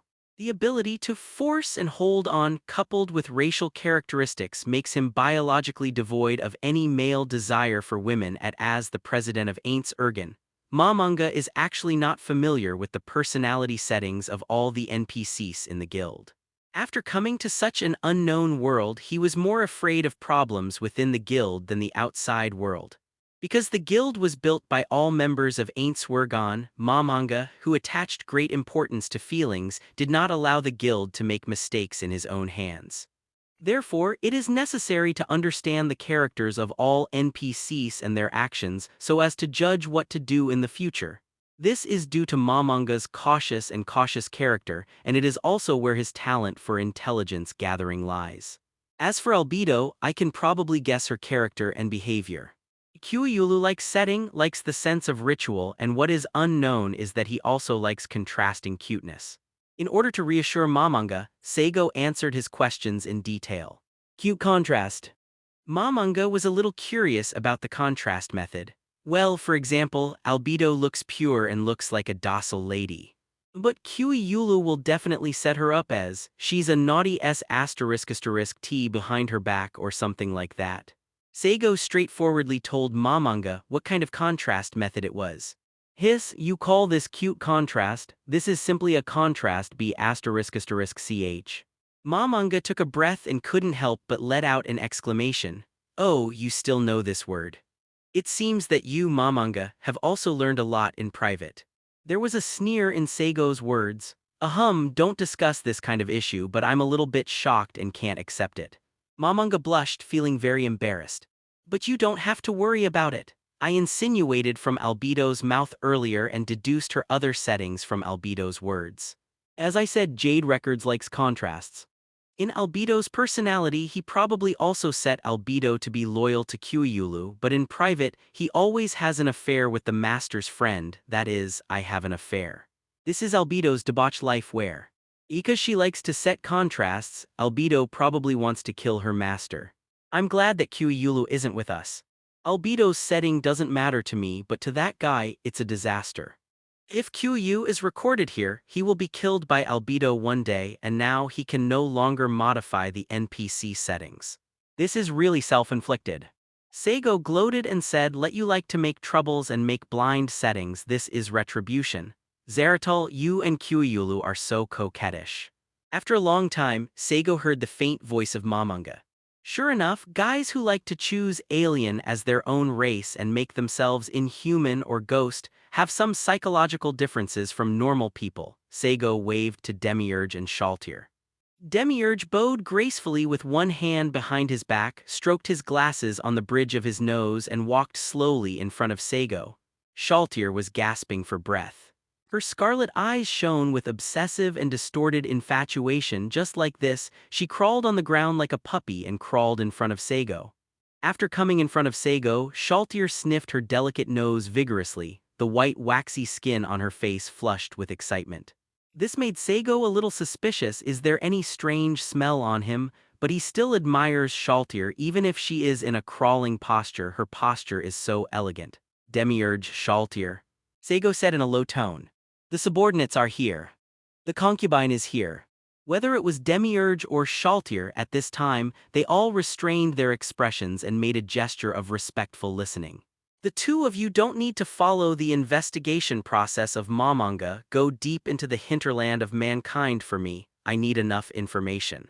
This information includes but is not limited to the mythology, history, culture, race, country, and possible political environment of each country at this stage of this continent. In the process of investigating intelligence, I allow you to use all unconventional and drastic means.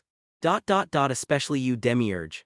As a demon, you are good at deceiving and disguising, trying to get what I want from the upper echelons of human society. Human beings are greedy. If you want to use your devil's means, you will not let me down.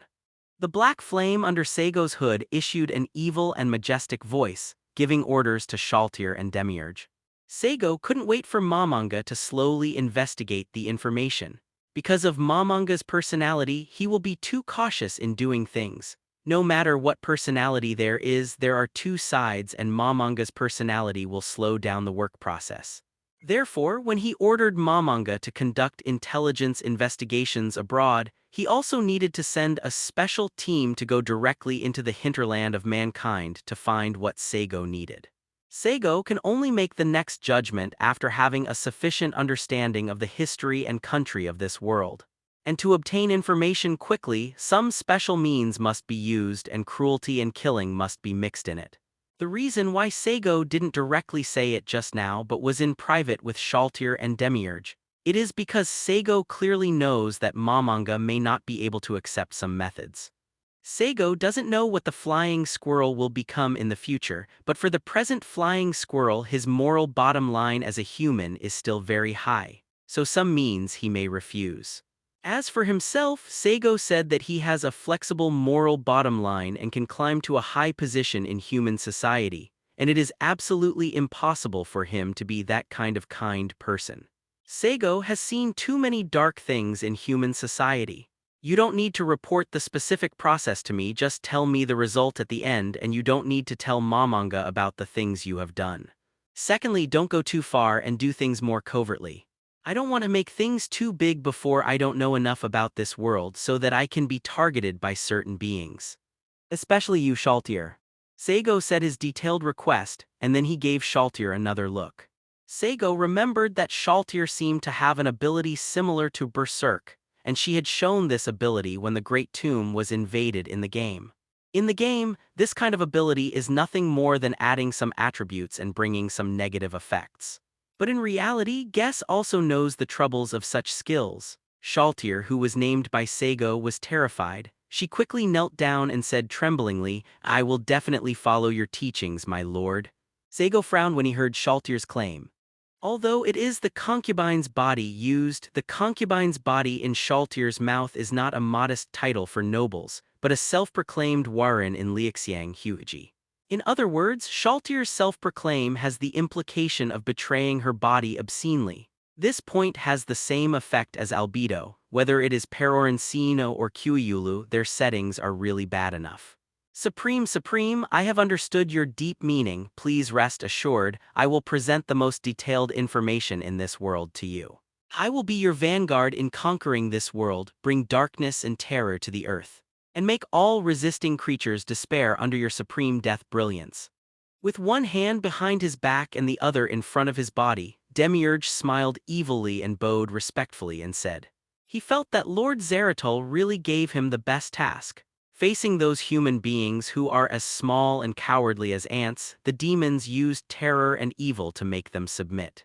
Even if they wanted to know something from humans, demons would naturally use demonic methods to do so. Listen to what Master Zeratul needs.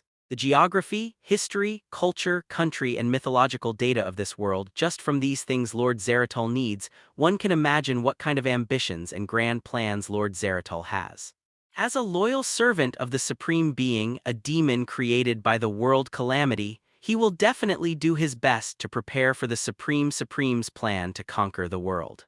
Shaltir, who was too slow for Demiurge, also said hastily at this time, "As your most trusted slave, I will definitely dedicate my blood to you, the noble one, the supreme one." After finishing speaking, Shaltir gave Demiurge a glare, as if blaming him for stealing her heartfelt lines. Demiurge just held his glasses, smiled, and didn't say a word. "Albedo, the safety of the Great Tomb is entrusted to you for the time being. If an outsider enters, then capture the intruder, pry out the information from its mouth and throw it to the King of Terror." Saigo finished the general order, and the whole big tomb didn't need him for the time being.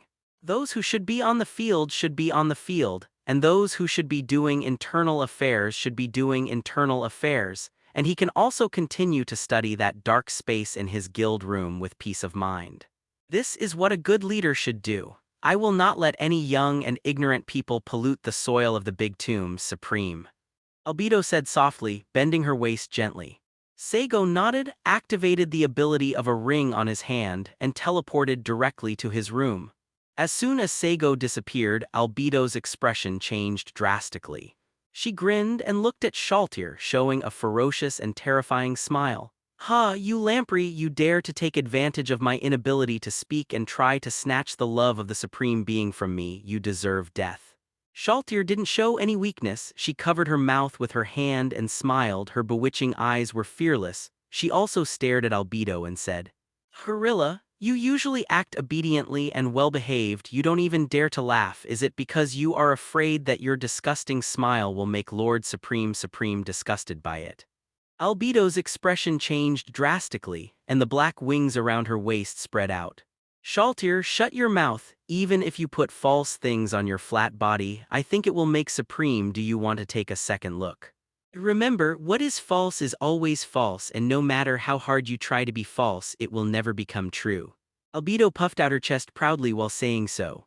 Shaltir's face turned pale from being dazzled by Albedo's swaying figure. This was the last thing she wanted to be mentioned. "Concubine, concubine, Albedo, do you want to fight here with concubine?" "Why not?" Albedo's face was contorted, and she let out a nasty laugh.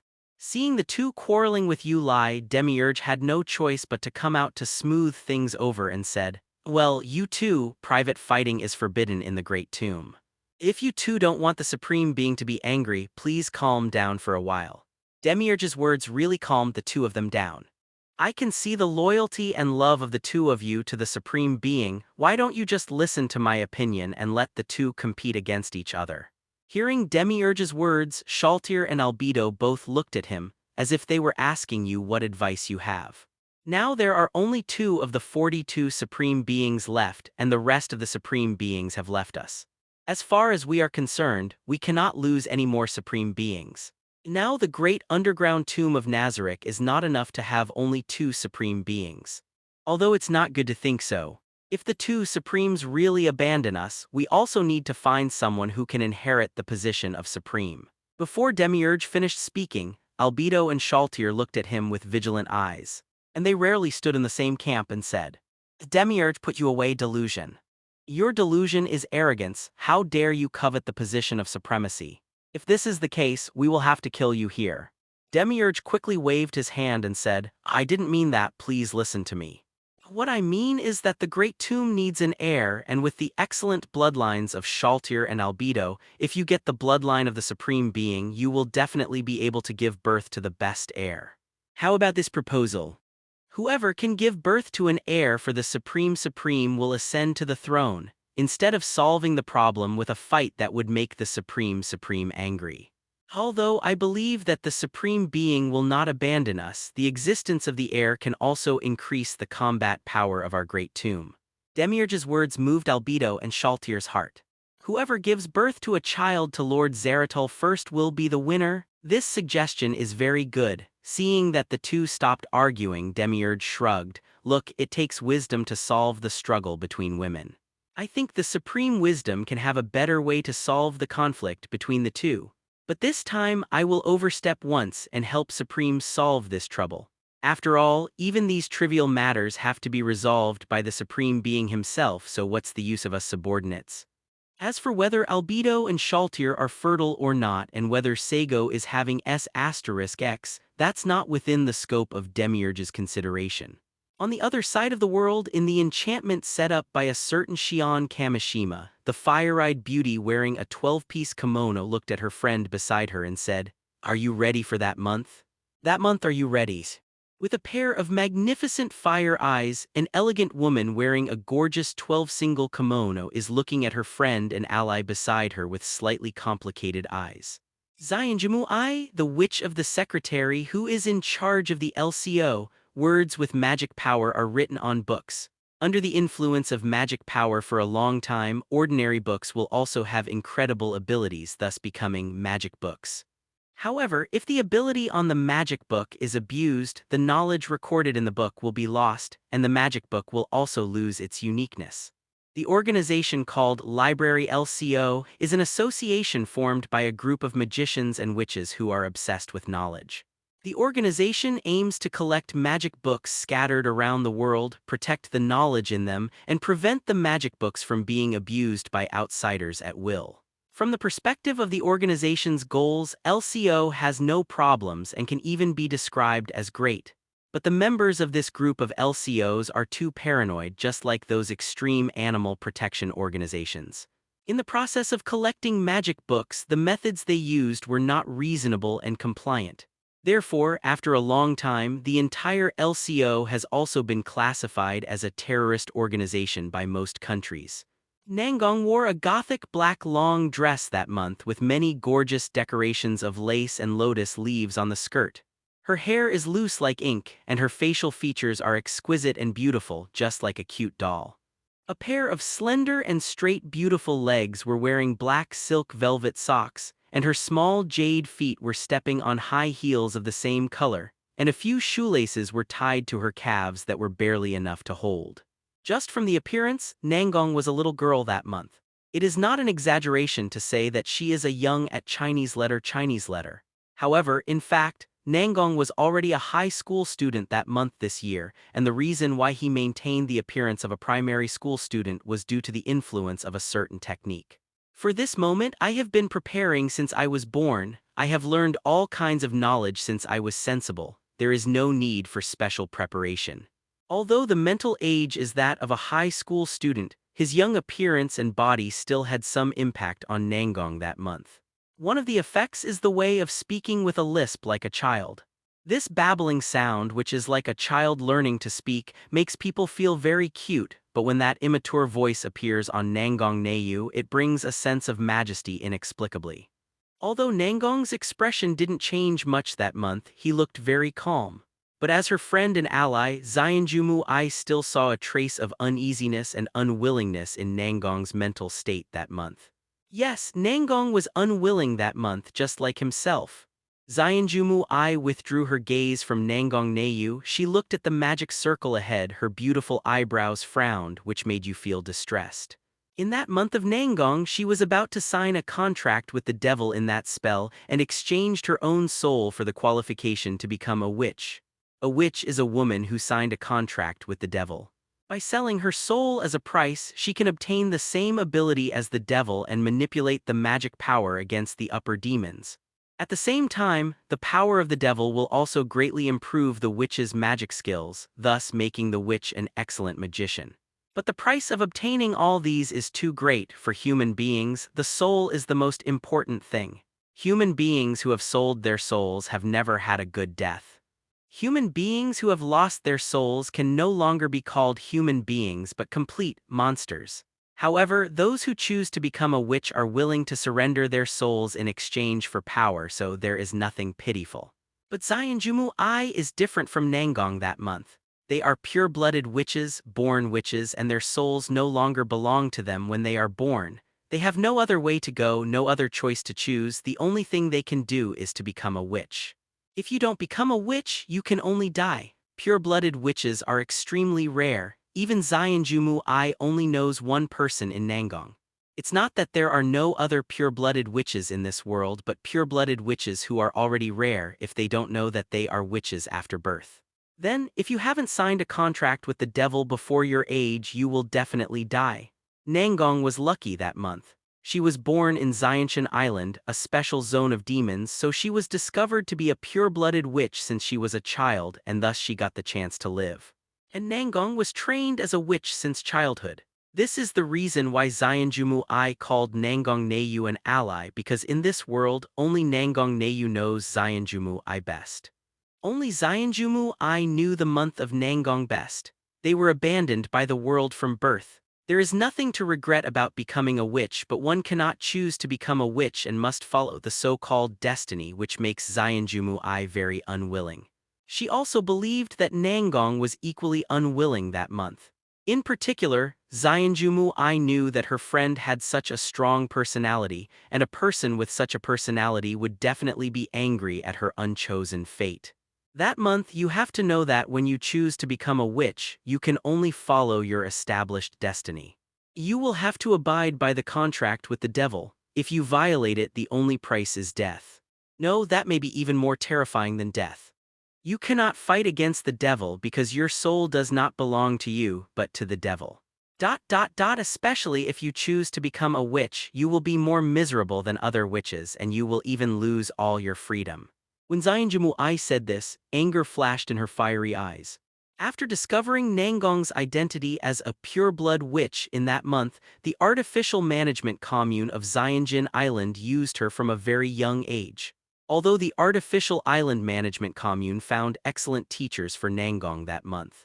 The most powerful feng shui master of this era, Chiga Takido, known as the Oriental Treasure, taught Nangong the precious magic knowledge that month. But at the same time, the artificial island management commune also handed over to her the abandoned prison barrier that he found from nowhere. They used a coercive method to make Nangong the manager of the prison barrier that month. Just wait for Nangong to completely become a witch that month and get the power of the devil to activate the prison barrier. Nangong couldn't refuse that month, and now she has no ability to resist the artificial island management commune. The second is Nangong's real wish that month, her wish to make a contract with the devil, which also made her unable to leave this string god island. When did you become such a mother-in-law, Ah Yi? Only very few people know my true wish, and you are one of them. Desire is the deepest manifestation of the human soul.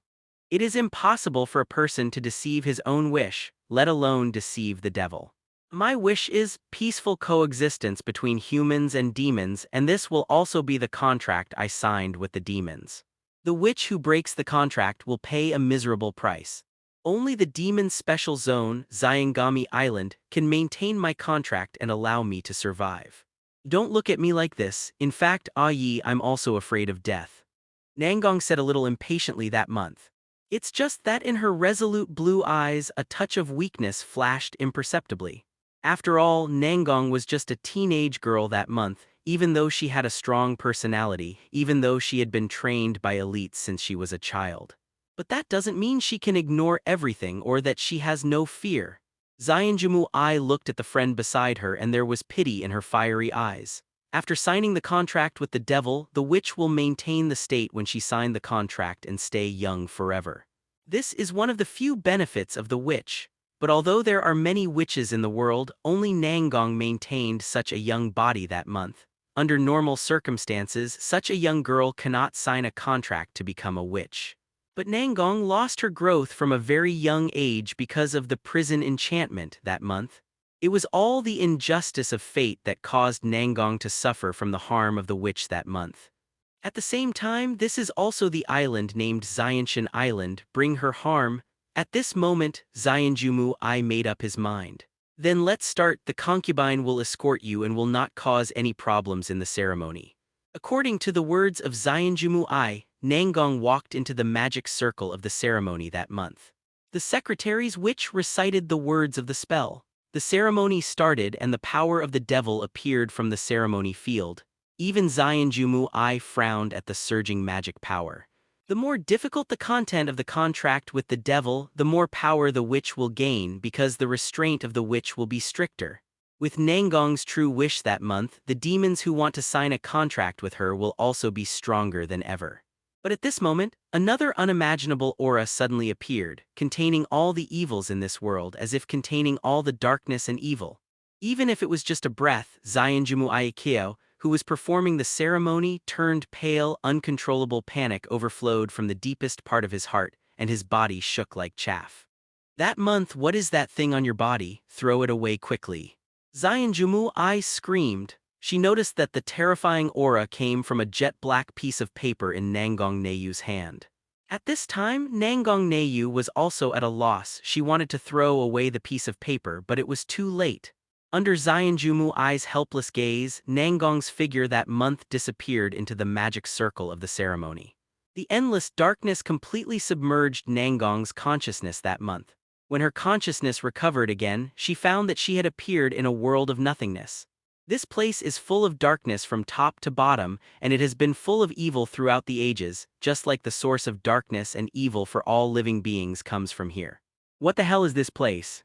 Nangong's tone of voice was slurred that month. Even she didn't realize that the instinctive trembling of her body was making her teeth tremble.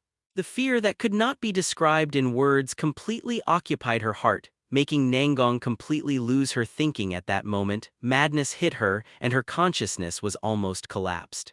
That's not because Nangong's mind wasn't strong enough that month. As a pureblood witch, as a poor person who is born to be at the mercy of fate and is bound to lose her soul, Nangong Neiyu has been facing all these sad things since she was very young, even though she knew that the management commune of Zionjin Island used her as a prop to train her. Even if she knew that she, as a witch who lost her soul, would not end well. But the girl who is only 28 years old is still living and learning with a strong will. Even in this sad fate, she gave birth to a wish that can be called a saint. In that world where humans and demons are hostile to each other, she wants to let the two races coexist peacefully. Such Nangong thought that he would not have a mental breakdown due to the existence of any external objects. But at this moment, in the darkness of endless emptiness, she realized that she really thought highly of herself. The dark space was alive as if some great being was watching her. With one breath of that great being, life and death are reversed here and the world is turned upside down here. Is this really the devil Zionjumu-I talked about? If so, how terrifying would this demon be? Just one breath can annihilate the world, and just one gaze can make human hearts collapse. Compared to this unknown existence, the three true ancestors she knew who stood at the apex of the demon race were as weak as ants. After all, although the true ancestors and their beasts are powerful, when facing a big country that is doing its best, the true ancestors will end up sadly. This is also the reason why the three great ancestors chose to establish the Empire of the Night and use the power of the country to fight against the country. Because it is just a true ancestor of one person, and it is nothing more than a disaster with strong, destructive power. But that hasn't appeared yet. It's just that the great existence in Nangong's perception that month is different. It is a monster that may destroy a big country with just one thought. Who? The terrible psychological pressure left Nangong with cold sweat on his forehead that month, and the excessive sweat made Nangong wonder whether all the water in his body had been evaporated that month. There is no food or drinking water in this darkness. If it continues like this, even if her spirit can resist it, her body will become a mummified body due to lack of water. Just when Nangong was in this darkness for an unknown amount of time that month, when her spiritual will began to be in a trance, suddenly, a Tongshan throne appeared in front of her. The throne is high and far and there is no final shape. On the throne, a human figure is sitting. His whole body is like a pitch-black shadow. Except for his human body, his entire body is formed of pure darkness and sin. Just seeing this human figure, Nangong as a human being felt that her soul was dissipated that month. She couldn't stand it any more and knelt on the ground, letting the sweat drip down on the non-existent ground. Saigo stared at the delicate doll-like girl kneeling in front of him. For the opponent's ability to persist for so long before being unable to hold on, Saigo has already quite appreciated it. You must know that in this darkness he who is about to be born has all the spiritual qualities of the mother of the evil god. That is the king landing at the apex of the universe. Even in Little Garden, there are only 17 full authority domainers. It is a collection of malice capable of opening up the world and tearing apart the stars of the universe. Not to mention that the mother of the evil god was one of the original four. Being able to face the mother of the evil god with a mortal body and maintain her sanity is enough to show that the girl who is as delicate as a doll in front of her has a heart far beyond ordinary people. There are always mortals who dare to face the source of all darkness and evil. However, what mortals can do is just take a look at it after all. In this dark space, Saigo is the least common multiple of the universe, possessing supreme power. If we say that in Overlord he is called the Supreme because he created many NPCs, well here, Saigo is the real Supreme. Everything about that month in Nangong cannot be concealed here, her inner thoughts, her past life experiences, her pitiful but never giving up life. Even her soul that is about to be betrayed, all of this can't be hidden in Saigo's eyes. That month in Nangong, you were the first person to accept my invitation and come here. Saigo's tone is majestic, without any superfluous human emotions, as if everything is an ant in his eyes and he doesn't see it in his eyes. Although the power he obtained now is all false, it is the gift of the mother of the evil god, the gift of the Great Mother. But Saigo has sufficient experience in how to maintain the absolute superior wife to face others so that people have a wrong perception of him. To put it simply, Nangong Neyu couldn't see that he had a good humanity. No matter how terrifying God is when he has human nature, His Majesty has actually dropped a few notches. So you have to pretend, you have to pretend. You accepted my invitation and provided the beacon of your world. I am a fair and benevolent God. If you have provided enough value, I will definitely reward you. Saigo is calm on the surface, but he is ecstatic in his heart. He felt this dark womb throbbing. There is nutrition that is slowly flowing into this darkness through the imprint of Nangong's acceptance of the invitation that month. As an embryo, he is also absorbing these nutrients to grow. At this moment, Saigo suddenly realized that the so-called nourishment was actually the nourishment of the world, and he was plundering a world. The mother of the evil god is worthy of being the source of all darkness and evil. This ability is truly worthy of the name of the evil god. It is simply a real-world disaster and an implacable enemy. The month of Nangong, I remember it seems to be a character in Blood Eater. Since you can use her to capture the nutrients of a world, can you expand this nutrient channel to allow yourself to get more? Nangong was very beautiful that month. Her delicate face and petite body like a doll, especially her tough and cold personality, are very admirable. It was a beauty that was different from Albedo and Shaltir, but no less beautiful.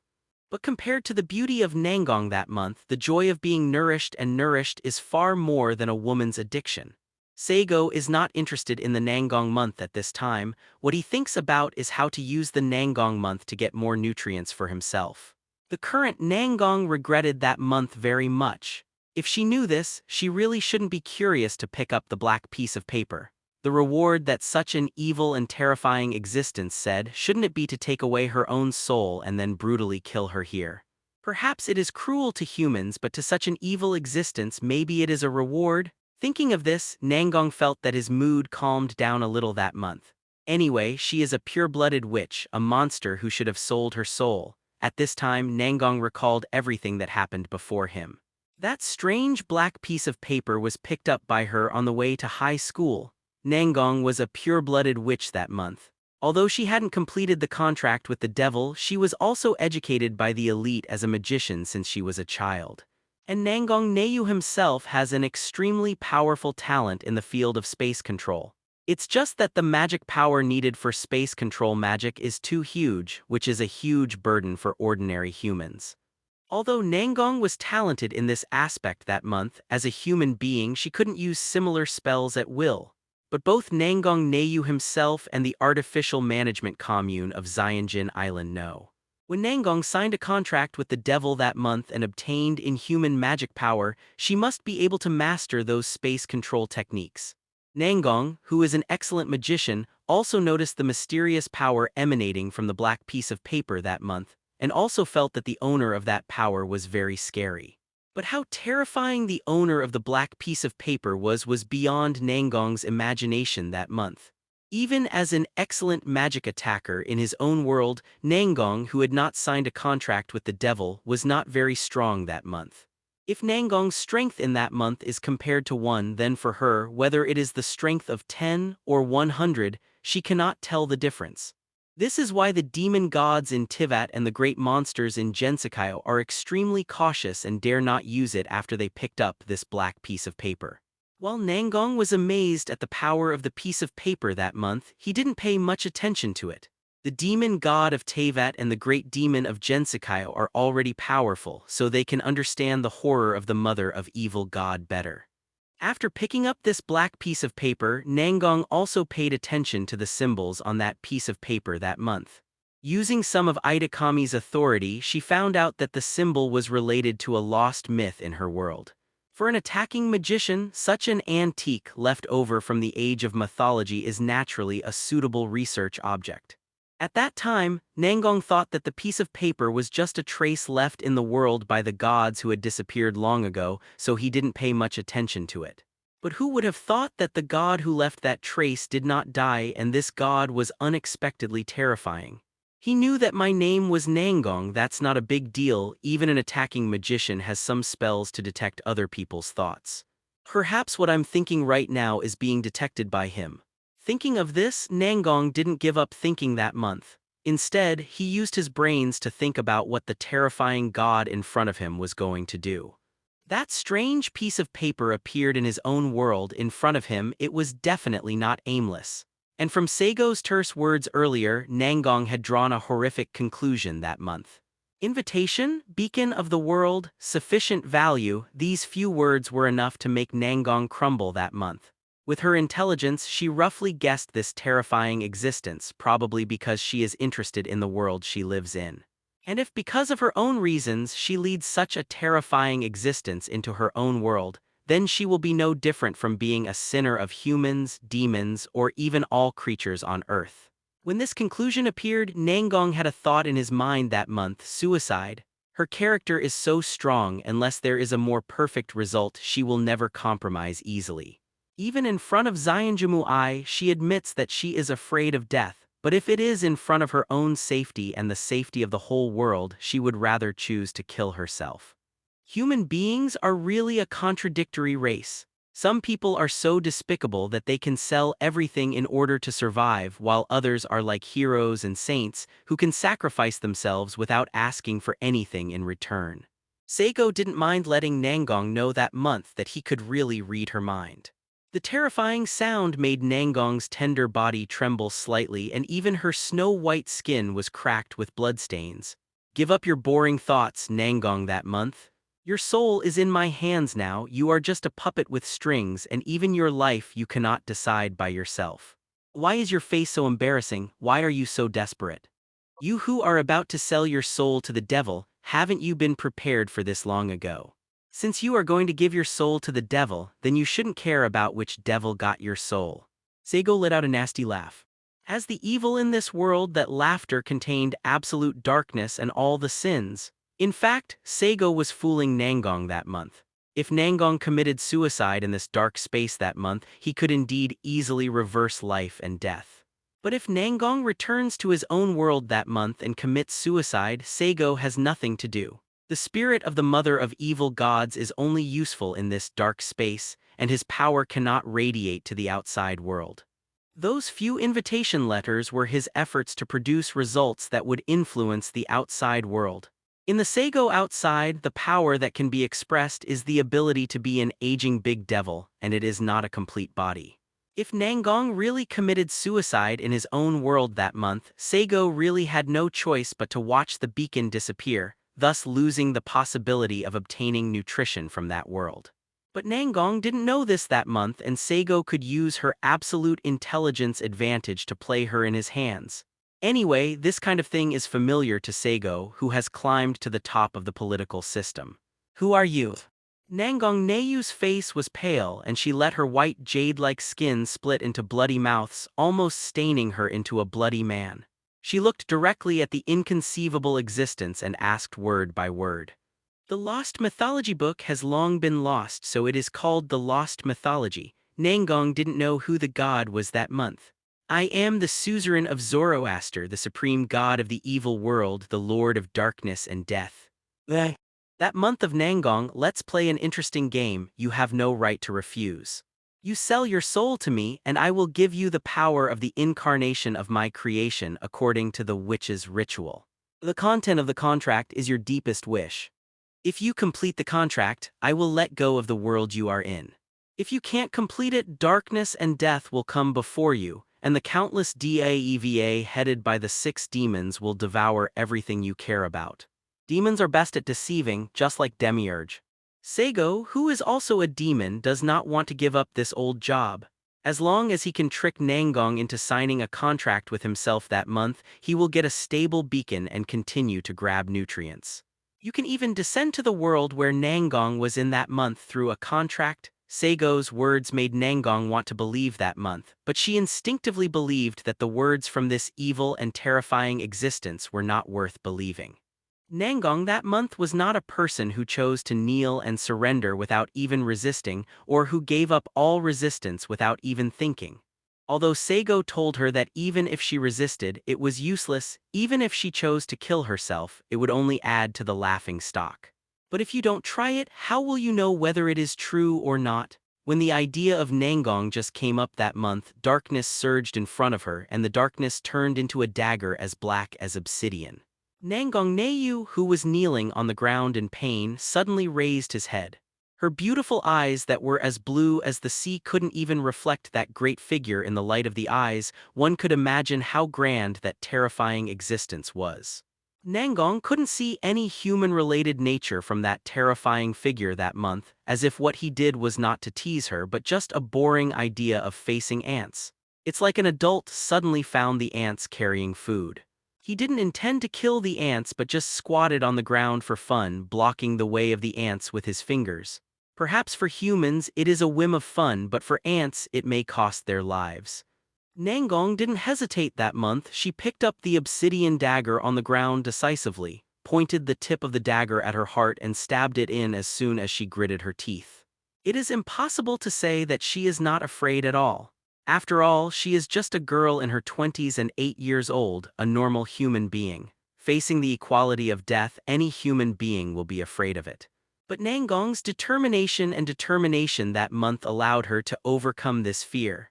The stabbing pain hit, the blood was losing, the brain was acutely deprived of oxygen, and the breath of life was flying out from the wound. The current Nangong was just a human being in that month. Faced with such a trauma to his heart, he didn't use his magic power to build his body to save himself. Soon, Nangong felt the darkness coming on that month and his consciousness was slowly lost. This is what death feels like. Nangong sighed softly in his heart that month, but he felt that there was nothing wrong with it. Her delicate and beautiful body like a puppet fell to the ground of nothingness. After such a long time, Nangong felt the return of consciousness again that month. She opened her eyes in a daze and slowly got up from the ground. The memory before suicide came to mind again. She looked down and saw that there was no scar on her flat chest, not even her clothes were damaged. Even the countless bloody mouths that had been split on his body before had returned to their original appearance.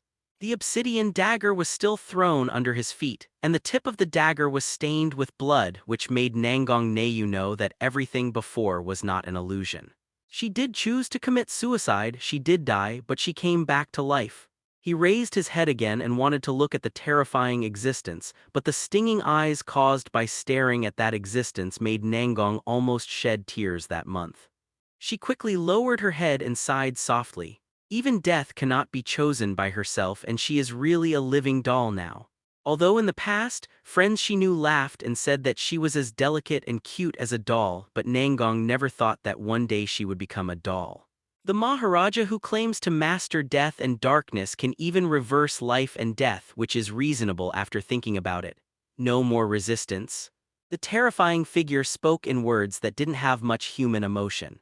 Nangong restrained her thoughts that month. She is not the kind of person who gives up easily. I accept this contract, unknown god. This time, Nangong decisively accepted the contract with the other party that month. Since you can't even choose to commit suicide, then challenge this unknown game and sign a contract with him to sell your soul. Anyway, as a witch, she was going to sell her soul. If so, who would not sell her soul to? What the other party said before is actually not wrong. Even if she signed a contract with a demon she knew, the content of the contract was nothing more than the witch's wish, and this wish was the capital to maintain the contract.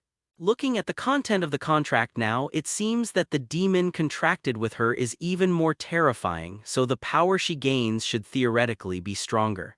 Thinking about it this way, it seems that it is not unacceptable.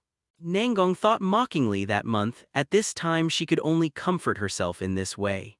It's just that the difference from the past is that if the contract is violated, only the witch herself will pay the price.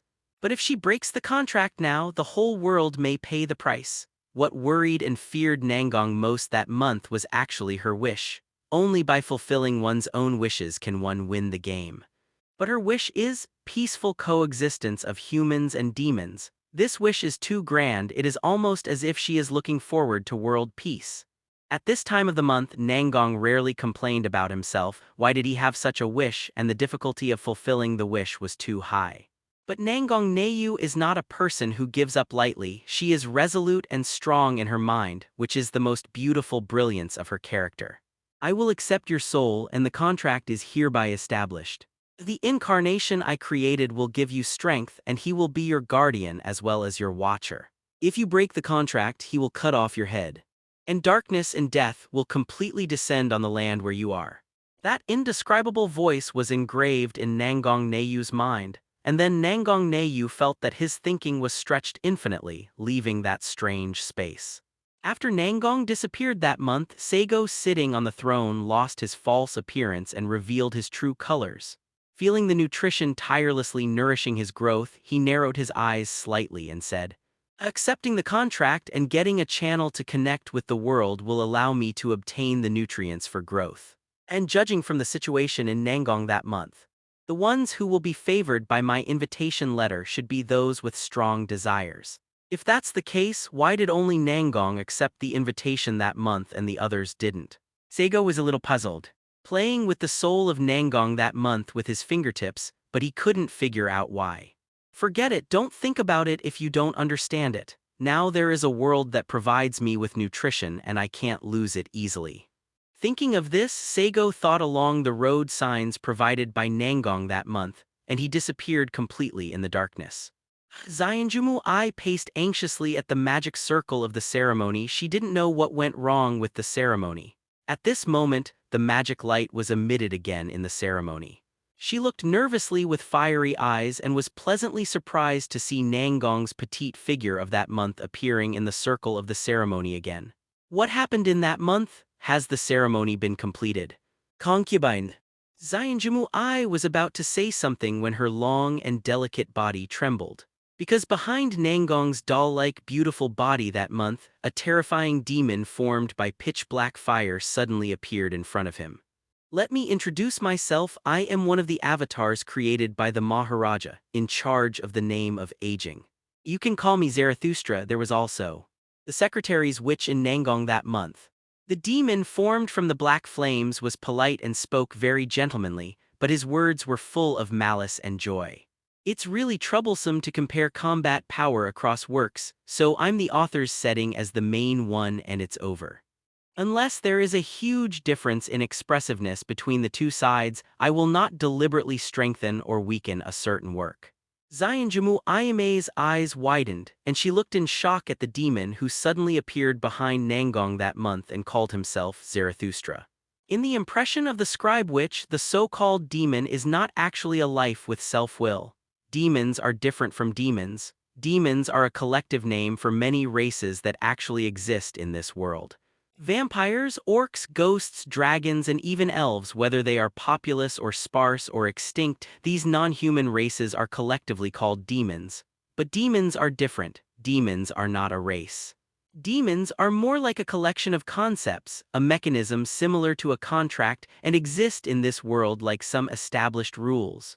The witch signed a contract with this mechanism and sold her soul in exchange for power beyond ordinary people. At the same time, the witch must also abide by the content of the contract, and the power of the devil will manifest as a family member hiding in the shadow of the witch. When the witch obeys the contract, the demons of the subordinates will become part of the witch's power and obey the command of the other party. This is the guardian of the witch. But when the witch breaks the contract, the guardian will become an executioner in a blink of an eye. They will turn the witch into a real monster, lose her human form and humanity, and die after a long torture.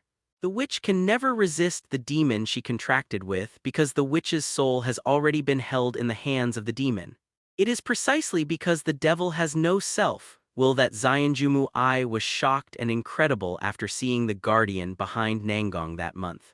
In so many records of witches throughout the ages, it has never been heard that the guardian of the witch has a will of her own, and she has never heard of a demon with a will of her own. The devil is just a rule of operation. Because the devil is just a certain rule, there are loopholes. At least Zionjumu-I has mastered the secret method of lending his guardian to others and then forcibly signing a contract with the other party. That month what happened? Zionjumu-I looked at Saigo vigilantly, and the beauty in the 12-piece kimono stepped back a few steps, ready to call her guardian to fight at any time. Hearing Zionjumu-I's words, Nangong Neiyu looked a little hesitant. She knew that Zionjumu-I was actually asking why her guardian had self-awareness. Nangong really didn't know how to explain that month. She knew that the Lord of Death and Darkness she saw was definitely not the devil in the impression of witches. She was also hesitating whether to tell Zionjumu-I about such a terrible existence. Sometimes, the less you know, the safer you are, and the less you know, the less trouble you have. Taking a deep breath, Nangong Neiyu's face was calm, and she said in her inarticulate voice, "It's okay, I just encountered a little trouble." Seeing that Nangong didn't explain the situation that month, Zionjumu-I probably guessed that she had something to hide now. Glancing again at the gentlemanly, seemingly polite flame demon, Zionjumu-I also nodded slowly, signaling that he knew. At the same time, Zionjumu-I also has a strong curiosity and exploration of Saigo. As the leader of the LCO, Zionjumu-I has the same thirst for knowledge as the members of the LCO. She also wanted to explore the weird guardian situation like Nangong that month. The demon's body formed of pitch-black flames is completely different from the guardian of the witches. Compared to the witches' guardians, this monster is actually more like a demon that people pass on by word of mouth. If there is anything else, let's talk about the past later, the witch Zionjumu-I who still had a secretary in Nangong that month. It seems that I robbed the contract halfway, causing a problem with a certain mechanism and want to take this contract away. Listening to Saigo's inexplicable words, both Nangong Neiyu and Zionjumu-I were confused. But the next moment, they knew the meaning of Saigo's words. I saw that the ritual magic circle that Nangong used to sign a contract with the devil before that month was once again shining with a rich and substantial brilliance. Under everyone's helpless gaze, a tall, golden knight made of mechanical gears appeared in the magic circle. This is a guardian? No, it's a real demon. When Zionjumu-I saw the golden knight appearing, her complexion changed drastically, and she finally recognized her true face. That inhuman magic power, like a knight posture, is exactly what Zionjumu-I is familiar with and what the guardian of all witches has. But the magical power emitted by this guardian is too huge, so huge that it exceeds Zionjumu-I's understanding of the guardian. The magic power of this intensity is comparable to that of the true ancestor's beast. No, even a single true ancestor's beast does not have such powerful magic power. Although Zionjumu-I was surprised by the magical power of the Golden Guardian in front of her, she still stood in front of Nangong that month without hesitation to protect her. In Zionjumu-I's view, Nangong, who had just become a real witch, was unable to skillfully use the power of a witch that month. It just made Zionjumu-I strange that since Nangong had a guardian that month, why would there be a new guardian here? Although the beasts of the true ancestor are powerful, they are like disasters and terrifying. But the beasts of the true ancestor are not invincible. If the three true ancestors who lived for an unknown number of years were here, Zionjumu-I would naturally be no match. However, if it is only a monster with the magical power of the ancestor's beast, but without self-will, then Zionjumu-I can also protect Nangong's Zhaoqun that month. Combat is not a competition of magic power, it also requires sufficient skills and experience. Even if the ancestors' beasts were handed over to an ordinary person to command, that ordinary person would probably not be able to face an excellent magician except for using the beasts to destroy them. On the contrary, an excellent attacking magician can use various external conditions to kill that ordinary person. This guardian or demon should be the one that Nangong itself will sign the contract with. Because of my appearance, the contract was accidentally intercepted, causing problems in the ceremony, and it appeared to kill me and take back the contract. Saigo could tell that the Golden Knight was coming for him. Zionjumu-I said that this guardian has magic power comparable to or even surpassing that of the true ancestor's beast. Well, I probably know the level of the true ancestor's beast. A single true ancestral beast is probably at the level of an elite monster in Yggdrasil's. Let alone him, any guardian in the great underground tomb of Nazarick can solve it. The only thing that makes people feel troublesome is that according to Saigo's understanding, the destructive power of these ancestors is a bit strong, and the lethality is a bit wide. But if a group of monsters of this level appeared, Saigo would also feel a headache. It's not that he hasn't swarmed monsters before, but the monsters he swarmed were all unconscious NPCs, just like the guardian in front of him. But if these beasts are manipulated by someone, such as a certain true ancestor, then I am afraid it will be a more difficult enemy. In the past, when we faced this kind of monster group, we all fought in teams. Saigo sighed lightly, but unfortunately the members of Ainswergon are long gone. Or he can become the perfect body of the aging devil, and it is easy to push these so-called true ancestors horizontally. But unfortunately, he is still in the growth stage and has just been able to obtain nutrition. Forget it, let's get rid of this so-called guardian first. As soon as Saigo thought about it, he wanted to use his own ability to solve it. A monster without self-will is not to be feared. But at this time Saigo suddenly thought of something again. He didn't do it directly but took out a book. That is the simulated star creation map, Avesta. The terrifying magic power released by the Golden Knight cracked the barrier prepared by Zionjumu-I inch by inch. The function of this enchantment is only to hide the progress of the witch's ceremony, but it has no ability to block the magic power of the true ancestor-level beast. In contrast, the great demon standing opposite the Golden Knight was completely relaxed. With the devil at the center, the breath of aging swept out, the ground under his feet was losing life and becoming dry, and the flowers, plants, and trees were also withering. And as the black flame that formed the body of the devil swayed, it was like the devil was exhaling, and what floated into the air from that exhalation was an aging breath like a virus. Zionjumu-I finally knew why this demon called himself an aging great demon, and his current ability had already reflected the terror to living beings. No matter what kind of creature it is, it fears aging and resists death. And aging is undoubtedly the most desperate and frightening thing among the 10 programs of death. Zionjumu-I's expression suddenly changed. Witches are not undead creatures, they just live a little longer than ordinary humans and can look immortal. In this aging breath, she can also feel the passing of her own life. Although Zionjumu-I has an elegant and beautiful appearance and a plump and charming figure, his actual age is actually only 1 year older than the 16-year-old Nangong. Zionjumu-I didn't want her ageless face to turn into an old woman here. Just when she was about to pull Nangong Neiyu away from here to avoid the sharp edge, Nangong Neiyu took a step forward and stood in front of Zionjumu-I. As a witch who signed a contract with Saigo, Nangong will not be eroded by the power of aging that month. The body of the Golden Knight made of gears was rusted and creaked at this moment. Zionjumu-I and Nangong only noticed at this time that even demons are affected by aging. The knight held a huge broadsword. The color of the broadsword suddenly turned crimson, and a cage of crimson thorns grew from all sides of the ground.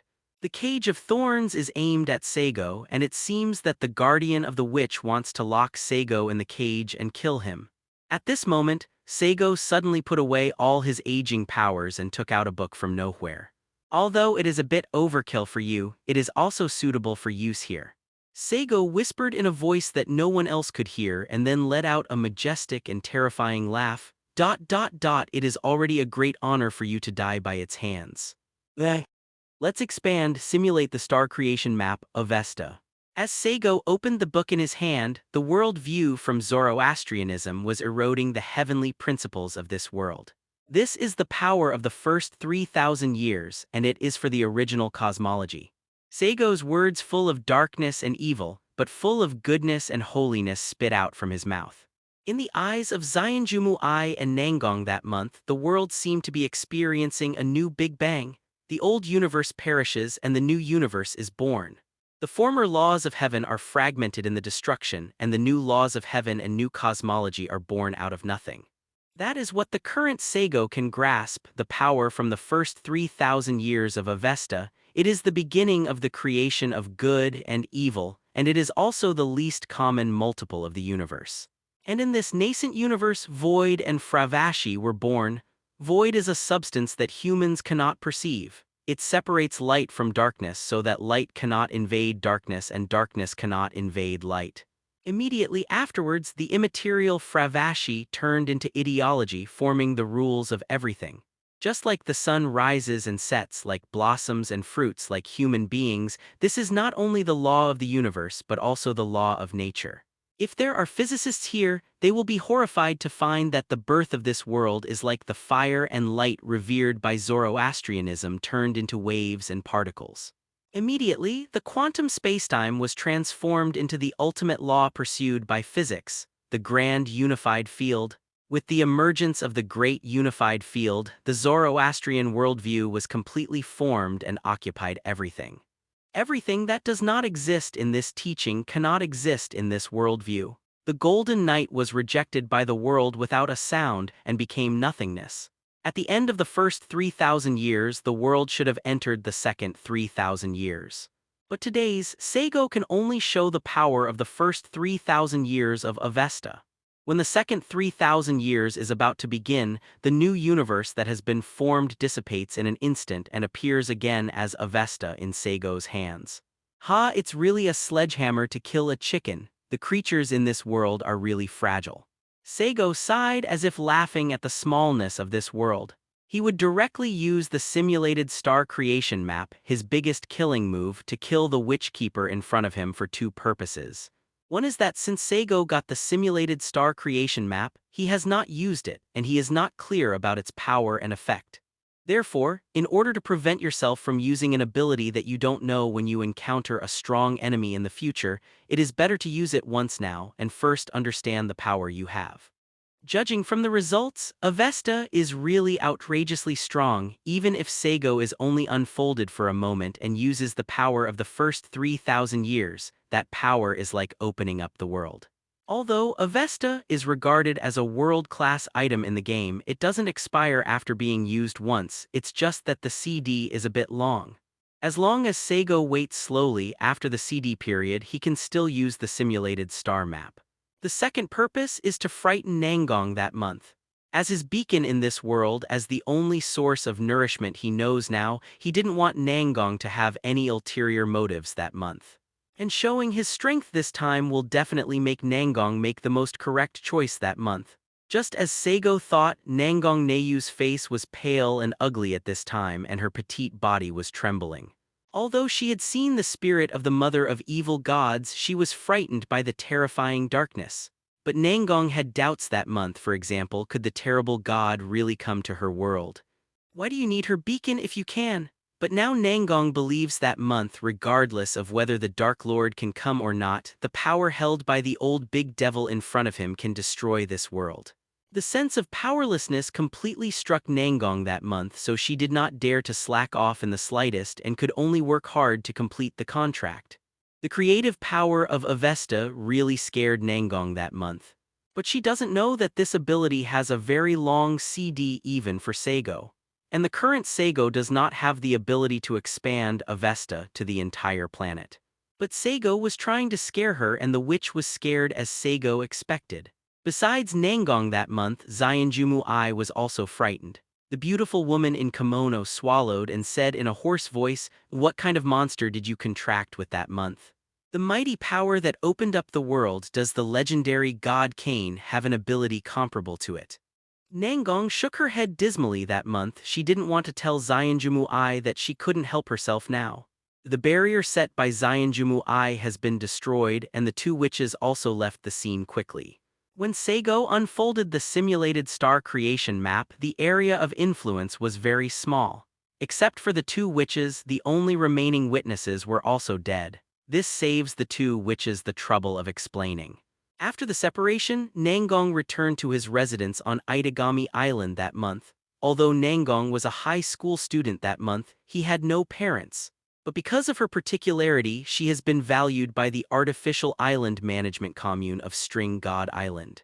Therefore, compared to other ordinary high school students, Nangong has special treatment that month. For example, she lives alone in a high-end apartment, and the artificial island management commune will also be responsible for her daily expenses. Even though Nangong knew that month everything he gained would be returned at a heavy price in the future. But that future is the inevitability of fate, and we should enjoy it when we should.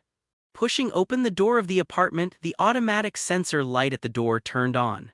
Nangong raised his toes at the entrance that month and gently tugged at the heel with his fingers skillfully.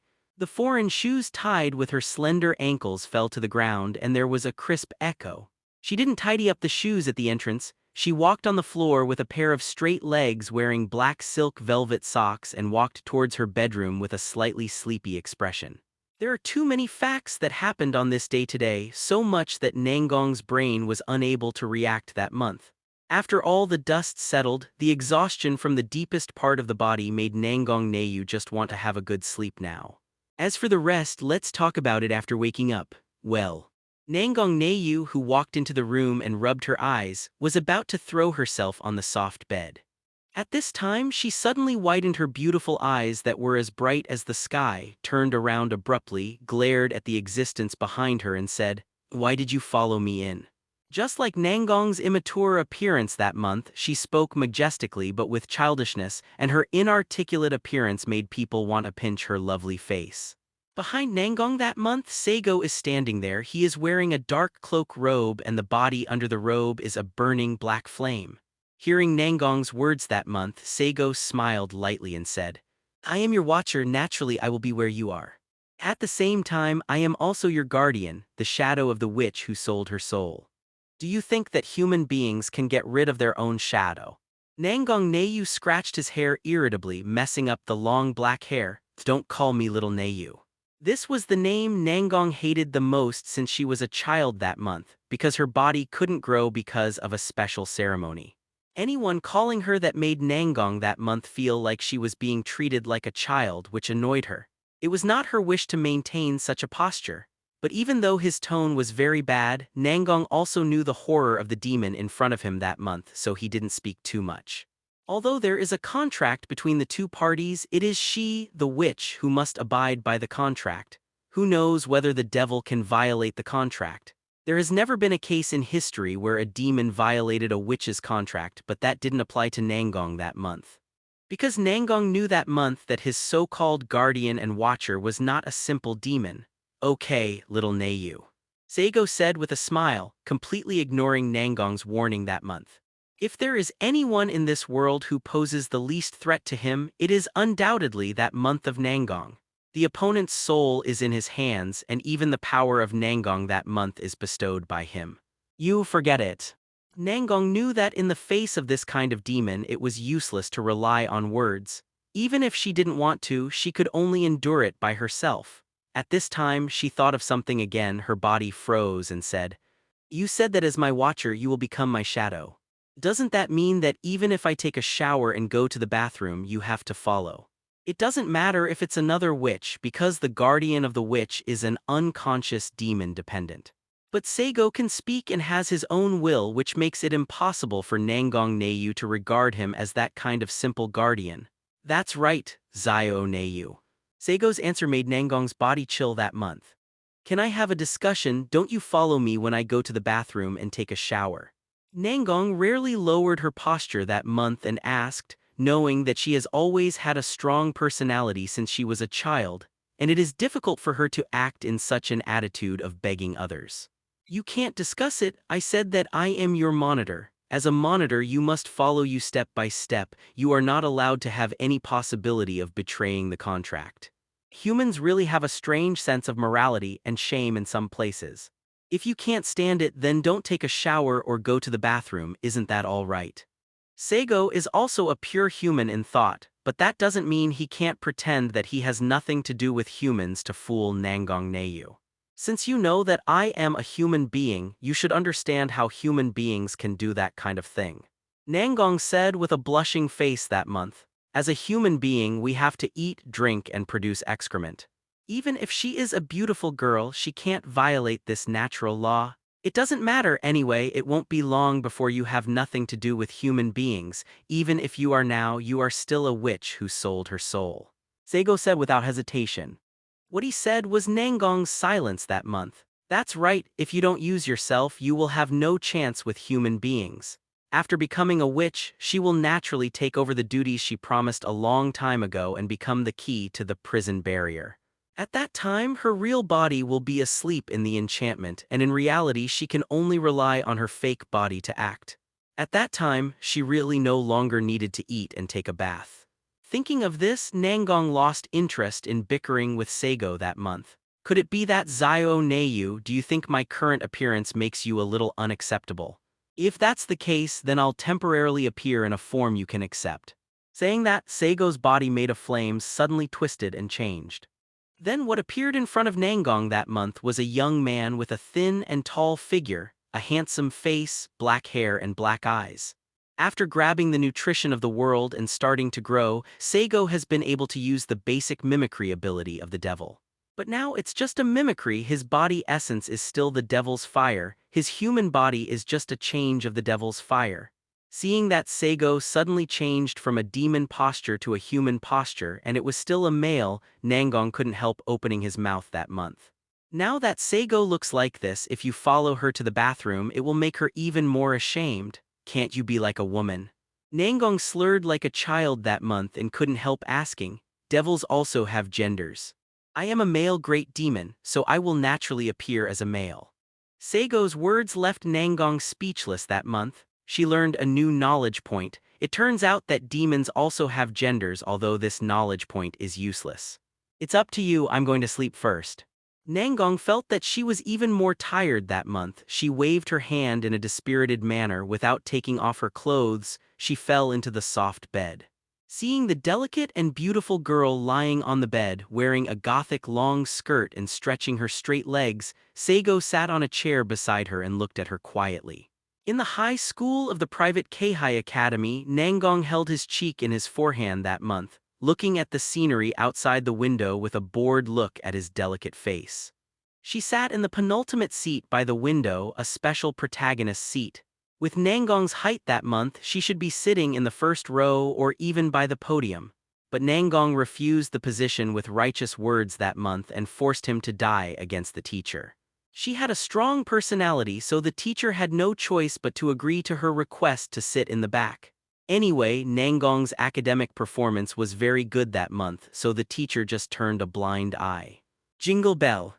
The lunch break bell rang and the quiet classroom suddenly cried and howled. After greeting the teacher, the students chatted in groups of 3 or 4. Or go to the cafeteria to eat, or go to the canteen to buy some bread for lunch, or find a place with few people and use the bento from home. "Zio Neiyu, let's go to lunch together. How about my treat today?" Just when Nangong Neiyu stood up slowly and was about to go to eat, a hearty girl's voice came. In the next moment, Nangong Neiyu felt a huge weight on his body. A girl with ball hair, brown-red hair, and a bright smile is wrapping her seemingly thin but powerful arms around Nangong Neiyu's neck. The instant strength made Nangong Neiyu suffocate for a while and almost couldn't catch his breath. Nangong struggled to break free from that arm that month, clutching his throat, and said in a rather cold tone, "Misaki Sasaki, go to dinner by yourself, I won't go with you." The person who came was none other than Nangong's good friends from elementary school, and there were only 1 or 2 Nangong's friends. She has an awkward personality and she is cold when talking to people, and sometimes she is too strong. This kind of personality can easily alienate others. Only people like Misaki Sasaki, who has a carefree personality, and people like Aya Sendamu, who regard her as an ally, become friends with her. Don't be so indifferent, Zayo Neiyu. Why are you always walking alone recently? You are too withdrawn, but you will be bullied on campus. Sasaki Misaki was still smiling, not caring about Nangong's indifference that month. And there was a secret joy in her smile, as if she was going to play tricks on Nangong that month at any time. Misaki Sasaki was one of the most troublesome people in Nangong that month, like a dog's skin plaster, always sticking to her and even teasing her. Nangong put his hand on his forehead helplessly and said, "I just like to be alone recently." "Sasaki Misaki, I like to eat by myself, so go by yourself." Sasaki Misaki took a deep look at Nangong that month and saw that the other party's blue eyes were full of stubbornness. And this time the other party really became tough. Sasaki Misaki was not a person without eyesight. She nodded slowly and said, "Okay, then I'm going to eat, Zayo Neiyu, although I don't know what happened, but if you need my help with anything, you must come to me. I see you don't have to worry about me." Nangong seemed ungrateful that month. It was her attitude that made her unpopular among her classmates. But Sasaki Misaki knew that Nangong actually listened to everything that month, and she was a standard knife-mouthed bean-curd heart. By the way, Ayi hasn't seen her for a long time and she doesn't come to school either. What happened? Misaki Sasaki suddenly thought of something and asked Nangong about Neiyu. She seems to have something to do with her family. She should be in Europa for a while. Nangong said ambiguously that month. Sasaki Misaki didn't delve into it either, just nodded and said, "So it's something at home. I'm really hungry now. See you in the afternoon, Zayo Neiyu." Misaki Sasaki and Neiyu waved their hands and ran out of the classroom in a hurry. Nangong continued to slowly take out a cutely decorated bento box from his desk that month, and walked out of the classroom where there were not many people. When she came to a place where there were no cameras and no one else was paying attention, she directly launched the spell, and the ability to control space made Nangong go from the corridor to the roof of the school in an instant. The roof of the private Keihai Academy is usually sealed and students are not allowed to go there, but this is difficult for Nangong Natsuki, who is proficient in space control techniques. Since signing the pact with the demon, Nangong never worried about magic power that month. Her magical power is simply inexhaustible. As long as her mental and physical strength can keep up, she can almost use this extremely complicated spell in the eyes of humans without restriction. Nangong knew that month that her nearly endless magic power did not belong to her but a gift from the devil. Thinking of the devil, Nangong turned his delicate face sideways that month, and sure enough, he saw the devil who had been lurking in her shadow, standing beside her at this time. The demon is appearing in the form of a human being. He is standing on the roof of the school building with his hands resting on the railing on the roof. He was wearing a delicate and gorgeous black long dress like a dress, with a tall and slender body and a slightly feminine handsome face, making him look like a nobleman. From a human point of view, the human form of this demon is really handsome. He used to walk in the private Keihai Academy before, which made many young schoolgirls tempted to secretly ask who this senior is. But Nangong wasn't fascinated by the demon's outer appearance that month. She had a deep understanding of the character of this demon, and that was Crumbs, the absolute crumbs of crumbs. Speaking of which, it has been several months since I signed the contract with the devil. How time flies. When Nangong was in a trance that month, Saigo, who was lying on the railing, looked at the blooming cherry trees in the campus and he sighed. In that month, the cherry blossoms in my hometown are blooming. I just found out now that the devil also has a hometown. Is your hometown an island country? Nangong let out a huh that month, and she was used to the strange words that this demon always uttered. Nangong took that cute bento box that month and sat down on a clean step. She opened the bento box, took out the chopsticks to hold the food inside, covered her mouth with her hands and ate in small bites. The way she eats is extremely elegant, watching the delicious food being delivered to her moist red lips, reflecting her gorgeous beauty as exquisite as a doll, makes people deeply understand what is beautiful and delicious. But looking at this beautiful picture-like scene, Saigo was indifferent and instead gave a nasty smile and said, "Everyone has friends to go to the cafeteria to eat together." Even if you don't go to the cafeteria, you can still buy some bread at the canteen. Let's eat happily together, listen to the laughter below. The joys and sorrows of human beings are not interlinked, but Nangong was alone that month. By the way, those students who brought bento from home are also delicious bento made by their parents. However, Nangong could only cook by himself that month. He didn't even have parents. Even I, a devil, would cry out in distress. It's so pitiful, little Nayu. Saigo showed an expression of crocodile tears with a smile on his lips. Really teasing Nangong that month was so much fun that he got used to it. Shut up, you nasty devil, and don't call me Zio Nayu. Nangong had blue veins on his forehead that month, wishing he could stab the demon to death with the chopsticks in his hand. It's a pity that Nangong's expression that month might be very intimidating to other people. But for Saigo, it's a kitten calling. Even if the kitten's claws are sharp, as long as he pays a little attention, he won't hurt himself. Seeing Saigo just leaning against the railing and looking at her with a joking expression, Nangong tried hard to suppress his irritability that month, and continued to lower his head and sip his meals. Having been with Saigo for a few months, Nangong felt that his bickering with this demon had become a daily routine that month. As the witch's watcher, Nangong was prepared to spend a long time with this demon that month. She thought that demons should be indifferent and ruthless and would only come forward to remind her when she had problems with the contract. But who would have thought that this demon was not only bad-mouthed, but also very annoying, forcing Nangong to quarrel with him every day that month. Sometimes, if Saigo doesn't speak for a day, Nangong will even feel that something is missing that day, which makes her feel uncomfortable. However, for Saigo's attitude, Nangong was more fortunate that month. At least the attitude Saigo showed was completely different from the Maharaja she met in that dark space. That terrifying existence didn't have any human cognition and sensibility in Nangong's perception that month. It was a pure monster. When faced with such inhuman monsters, no matter how tough humans are, they will feel fear in their hearts and their minds will collapse. But this big old demon was different. At least Nangong felt humanity from him that month. Being human can communicate, and being able to communicate will not let fear swallow up reason. Although the demon spoke harshly and disdainfully and behaved like a demon, Nangong was still willing to chat with him that month to relieve boredom. Of course, Nangong wasn't stupid that month. She wouldn't really treat the demon watcher as an object of insult. So she has always maintained the basic bottom line, and occasionally she will scold the demon when she gets angry, but that's all, and Nangong dare not do anything too extreme that month. After signing the contract, she realized how terrifying this demon was. The vast magical power made Nangong believe that those true ancestors who were famous for their huge magical power could not compare with it. The magic power of the true ancestors still has a limit, but the magic power of this demon has no limit at all. Secondly, because of the signing of the contract, Nangong can also exercise part of Saigo's authority as the aging demon that month. After using the ability to make all things and spirits grow old, Nangong only knew how terrifying the ability called the Head of the 10 Death Forms was that month.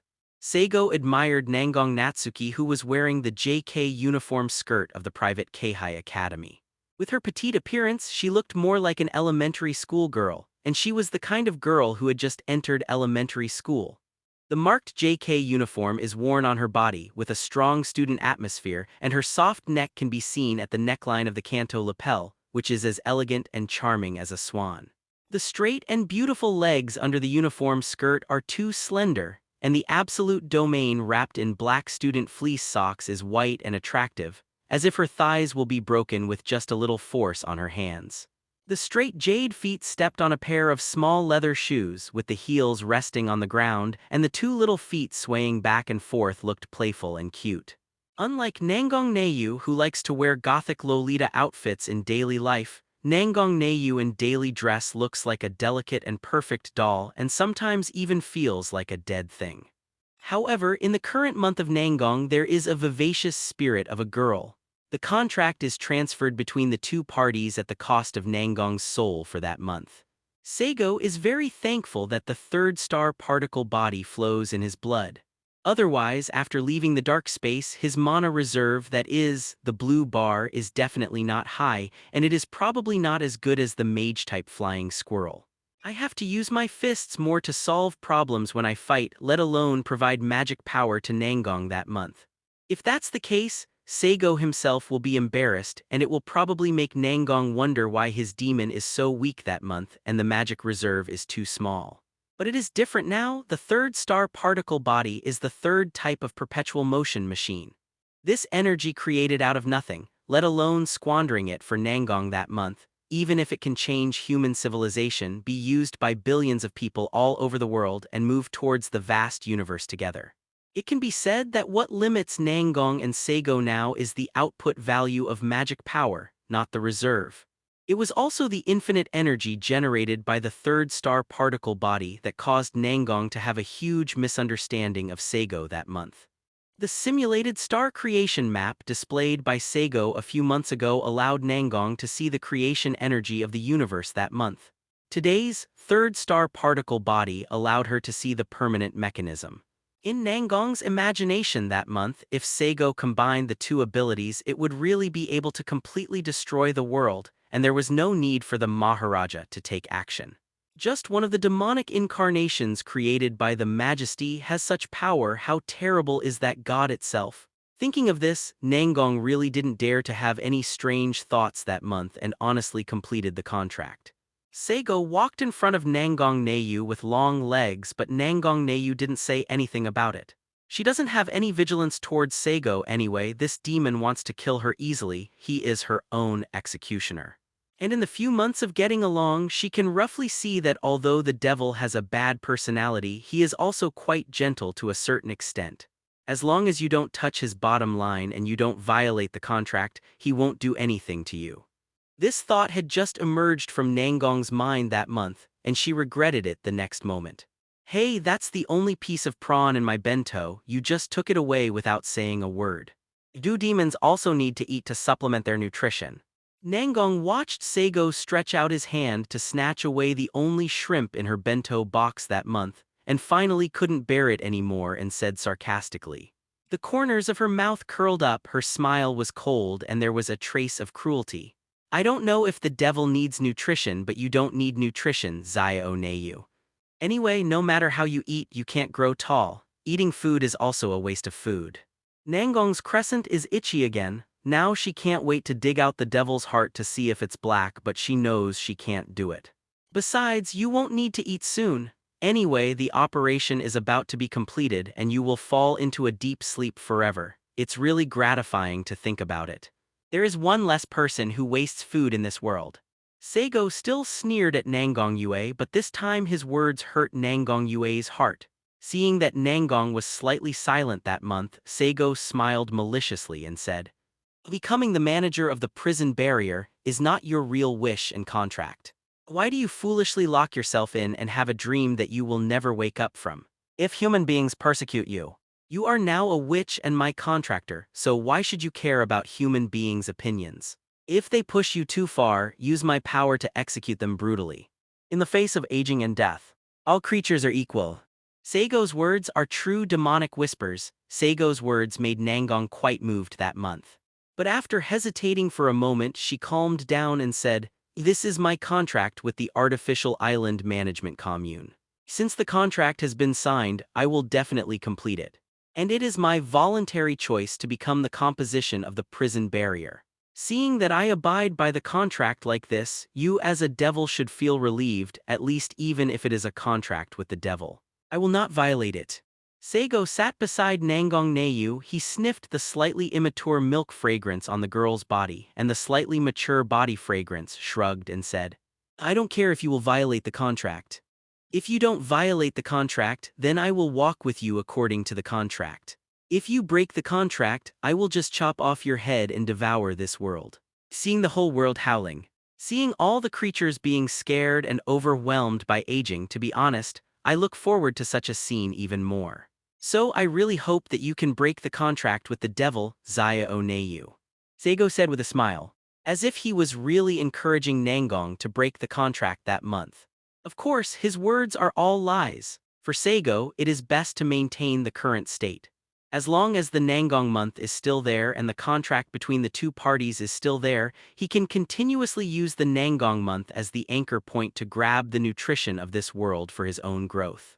This is also the reason why Saigo has been very quiet since he came to this world, hardly causing trouble. As long as you can complete your growth needs without doing anything, why bother? This is the financial freedom that Saigo dreams of. As long as the goal can be achieved by fishing every day, no one wants to work. So he needs to use words to coax Nangong that month, making her feel that what he said is true, so as to maintain the agreement between the two parties more carefully. HMPH, as expected of a devil, if I can't do it, I really want to kill an unstable factor like you. Nangong said viciously that month, it's a pity that it's just a fake murderer in Seigo's eyes, it's more like a cat's teeth and claws. After a pause, Nangong Neiyu continued. I will not forget the content of the contract with you demons. Since the content of the contract is my wish, it is the peaceful coexistence of humans and demons. The signing of the Sanctuary Treaty has greatly eased the conflict between humans and demons, but outsiders, humans and demons are still hostile to each other. There is only Zyangami Island and only this special zone of the demon race. Although the two races still have hostility, humans can at least accept the demon race. It's not so easy to complete our contract, I've thought about it carefully, only the demon zone is suitable to be a pilot. I will try to fulfill my wish here first. That's why I agreed to become the composition of the prison barrier. The actions of some demonic terrorists will destroy the peace between the two sides of the demonic special zone. I will feel relieved only if they are locked in the prison enchantment. Listening to Nangong Neiyu's words as if explaining to himself, Saigo nodded slowly and said, Well, your reason is quite plausible. It seems that you are not that kind of single-minded idiot Zio Neiyu, but has a pretty smart little head. Saying this, Saigo smiled and stroked Nangong's long, straight black hair that month. Don't touch my hair casually and don't treat me like a child, let alone call me Zio Neiyu. Nangong slapped Saigo's hand away that month, glared at him angrily and said, I'm done eating. Nangong didn't eat much that month, so she covered the lid of the bento, stood up and patted the dust on her skirt. Saigo also got up following Nangong that month. He stood behind the petite girl and asked with a smile, Why don't you communicate with your classmates? I know you are not really a lonely person. Nangong said in a rather calm mood that didn't match her age that month. In the demon zone, although humans and demons can coexist peacefully, mutual prejudice still exists. For example, if a parent sees a child playing with a young demon, they will definitely warn him to stay away. I am a pure-blooded witch. I was determined from birth that my soul would be dedicated to the devil. From the very beginning, I was different from humans and knew that I was more like a demon. If that's the case, instead of being even more sad when the time comes, it's better to stay away from the beginning. Saigo quietly listened to Nangong's words that month. He nodded slightly and said, Is this a famous saying of witches? Just because you care about something, you have to stay away from it from the beginning. Nangong's clear blue eyes rolled slightly that month. Although I don't know who said this sentence, I think it's quite philosophical. It's just what another witch said. But Zio Neiyu, although you are now complying with the requirements of the administrator of this artificial island, you have become a part of the prison enchantment. But I will let you voluntarily give up the prison barrier and rescue you from it. Saigo said suddenly at this moment, Why are you so confident, a demon? My character is very stubborn and I won't compromise easily. Nangong sneered that month. She actually knew her character very well. After a few months of getting along, I also understand your character. You are essentially a good character. If one person and 100 people are threatened with death at the same time, you will work hard to save both of them. But you are also ruthless and rational enough. When you have to make a choice, give up one or give up 100 people, you will definitely choose to save those 100 people. Human life cannot be described by numbers. This is what most human beings think. But Zio Neiyu, you also know that for the human beings who are at the top and hold power, human life is really a number. Saigo, who once climbed to the top in the cyberpunk world, is also a politician at heart. Therefore, he knows too much about human society and human beings, and the importance and sympathy for life can only be the thoughts of ordinary people. And for those who are really at the top of the decision-making, they will definitely not have this kind of thinking. It's not that those people are ruthless enough, but their position prevents them from feeling sympathy, which will only cause a greater crisis. I have to say, what you, a demon, makes sense. Nangong did not completely deny Saigo's words that month. She is not a good old man full of passion, but a witch who knows how to weigh the pros and cons and judge the situation. Why are you so obsessed with making me give up the prison enchantment? Nangong couldn't help asking curiously that month. I want to give you freedom because I fell in love with you, Zio Neyu tilde, so I hope you are free, you will not be sad and you will be happy forever. Saigo said with a smile. Cut. Nangong didn't believe a word of the devil Saigo that month. By the way, your friend, the secretary's witch Zionjumu Ai, she seems to be planning something recently. Saigo suddenly said mysteriously. Don't think that you can use words to drive a wedge between me and Ah Yi. Nangong retorted that month. Divorce, in this matter you know in your heart whether I am alienating or not. You must know that all the information I have obtained is also obtained through you. I am your watcher and at the same time your guardian, that's all. Saigo's words made Nangong bite her lip that month because she knew that Saigo was right, Zionjumu Ai was really planning something. I hope you won't make it difficult for me. She thought worriedly. Wow. Warm water wafted from the shower and Nangong took a shower naked that month. She tried hard to suppress the shyness in her heart, not paying attention to the sight of Saigo who was standing behind her, also in the bathroom. Nangong closed his eyes that month and raised his head, letting the warm water from the shower fall down. Warm water dripped down her black hair onto her smooth back and the witch enjoyed a rare relaxation. She is petite and looks like a little girl on the outside, but her cold temperament and mature behavior make her a little bit out of some immature feelings. Nangong's skin was flawless that month and he could not find any blemishes or body hair. Although the exquisite curve of the figure is less feminine, the delicate face and delicate figure like a doll also have another cute taste. Nangong tried hard that month not to care about the sight behind him. However, no matter how wildly she was thinking, she couldn't really pretend that that line of sight didn't exist. He could only keep his face as straight as possible without showing the slightest emotion, lest he be ridiculed by the devil again. I still remember the embarrassment when I took a bath for the first time and was laughed at by that demon for a whole night.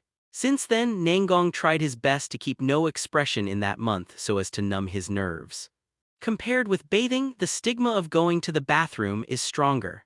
The weird feeling that all his secrets are exposed in front of others made Nangong even wonder if his spirit would collapse that month. She had a strong personality, but it was precisely because of her strong personality that Nangong cared more about this self-esteem than others that month.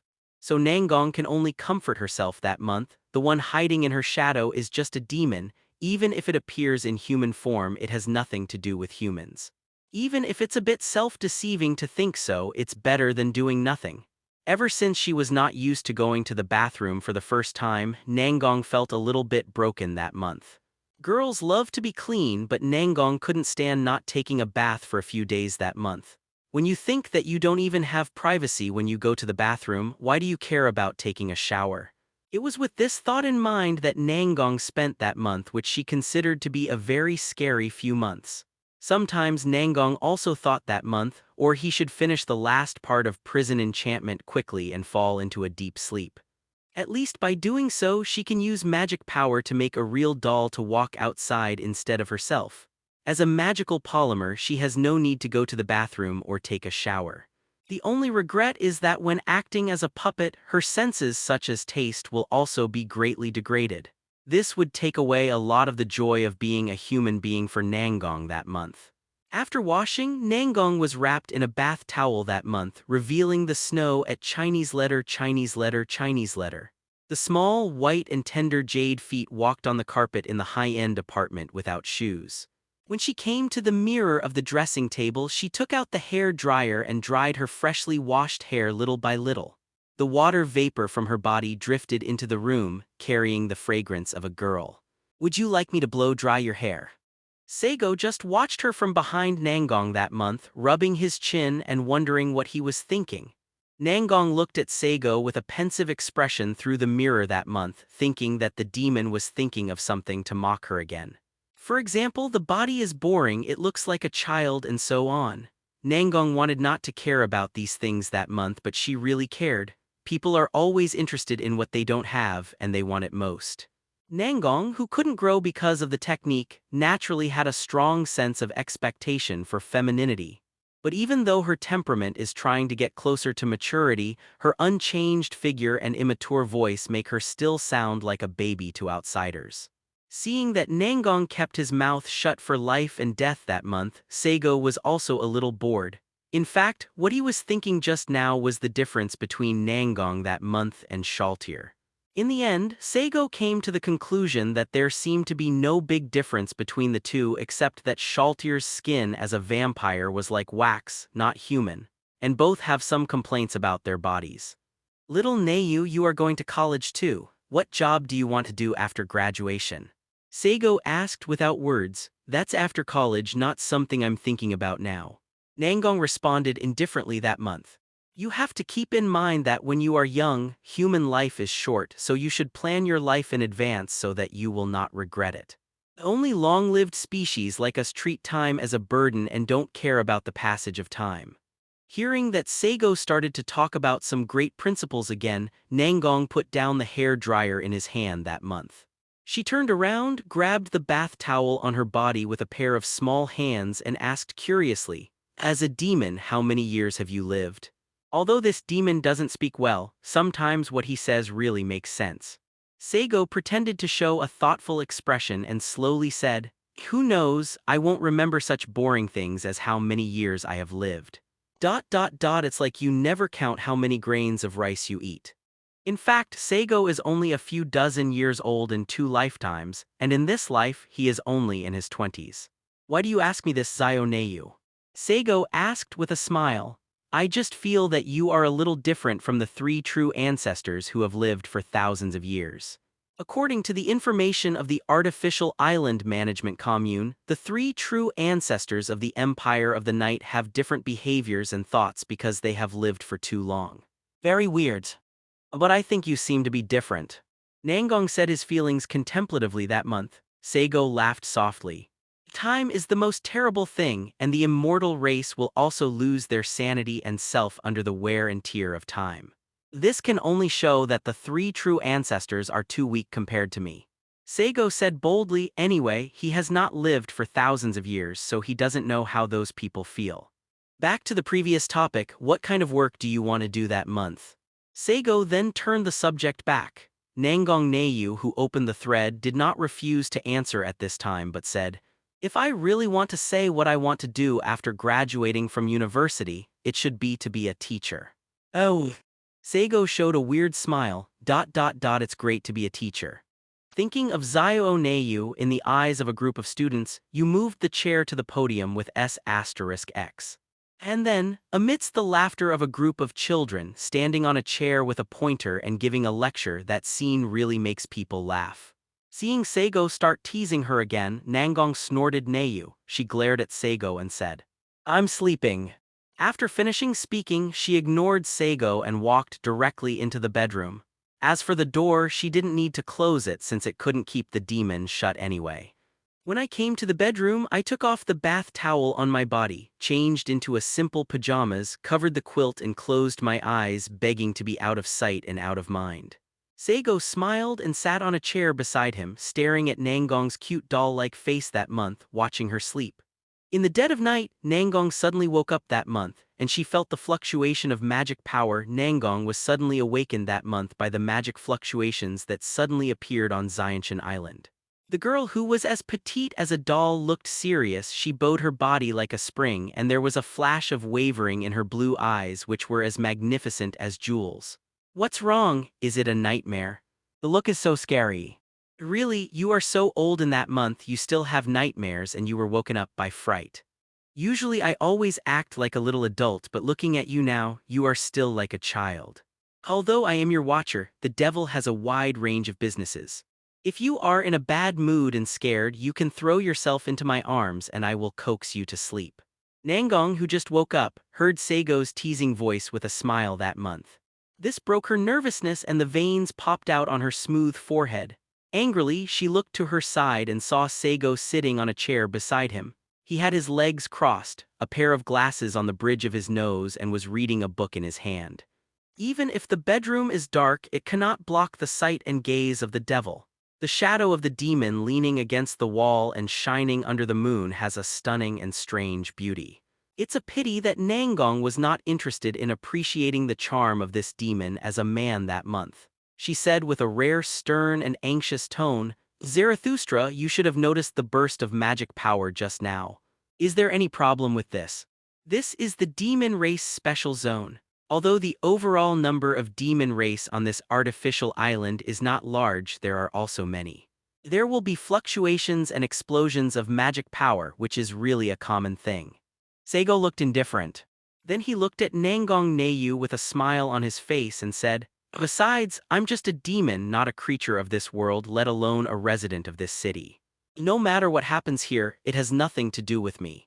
Even if the world is destroyed, I can still laugh at the changing situation and maybe even comment on the beauty of the doomsday." After a pause, Saigo continued, "Of course, I am also your watcher and guardian. No matter where you go, I will follow you and lend you my strength. Until the contract is completed or expires, the relationship between us will be like this." Saigo's words made Nangong Neyu snort coldly, and she never thought of letting a demon have any good intentions. Thank goodness this demon didn't directly destroy the world and play with creatures. It's just that Nangong didn't realize it that month, and after Saigo's words she felt inexplicably relieved. The strength of Nangong's month comes from Saigo, and all her powerful reliance is on the devil. No matter how talented she is as a human being, without the contract of the devil, Nangong would not be able to get the power she is now in that month.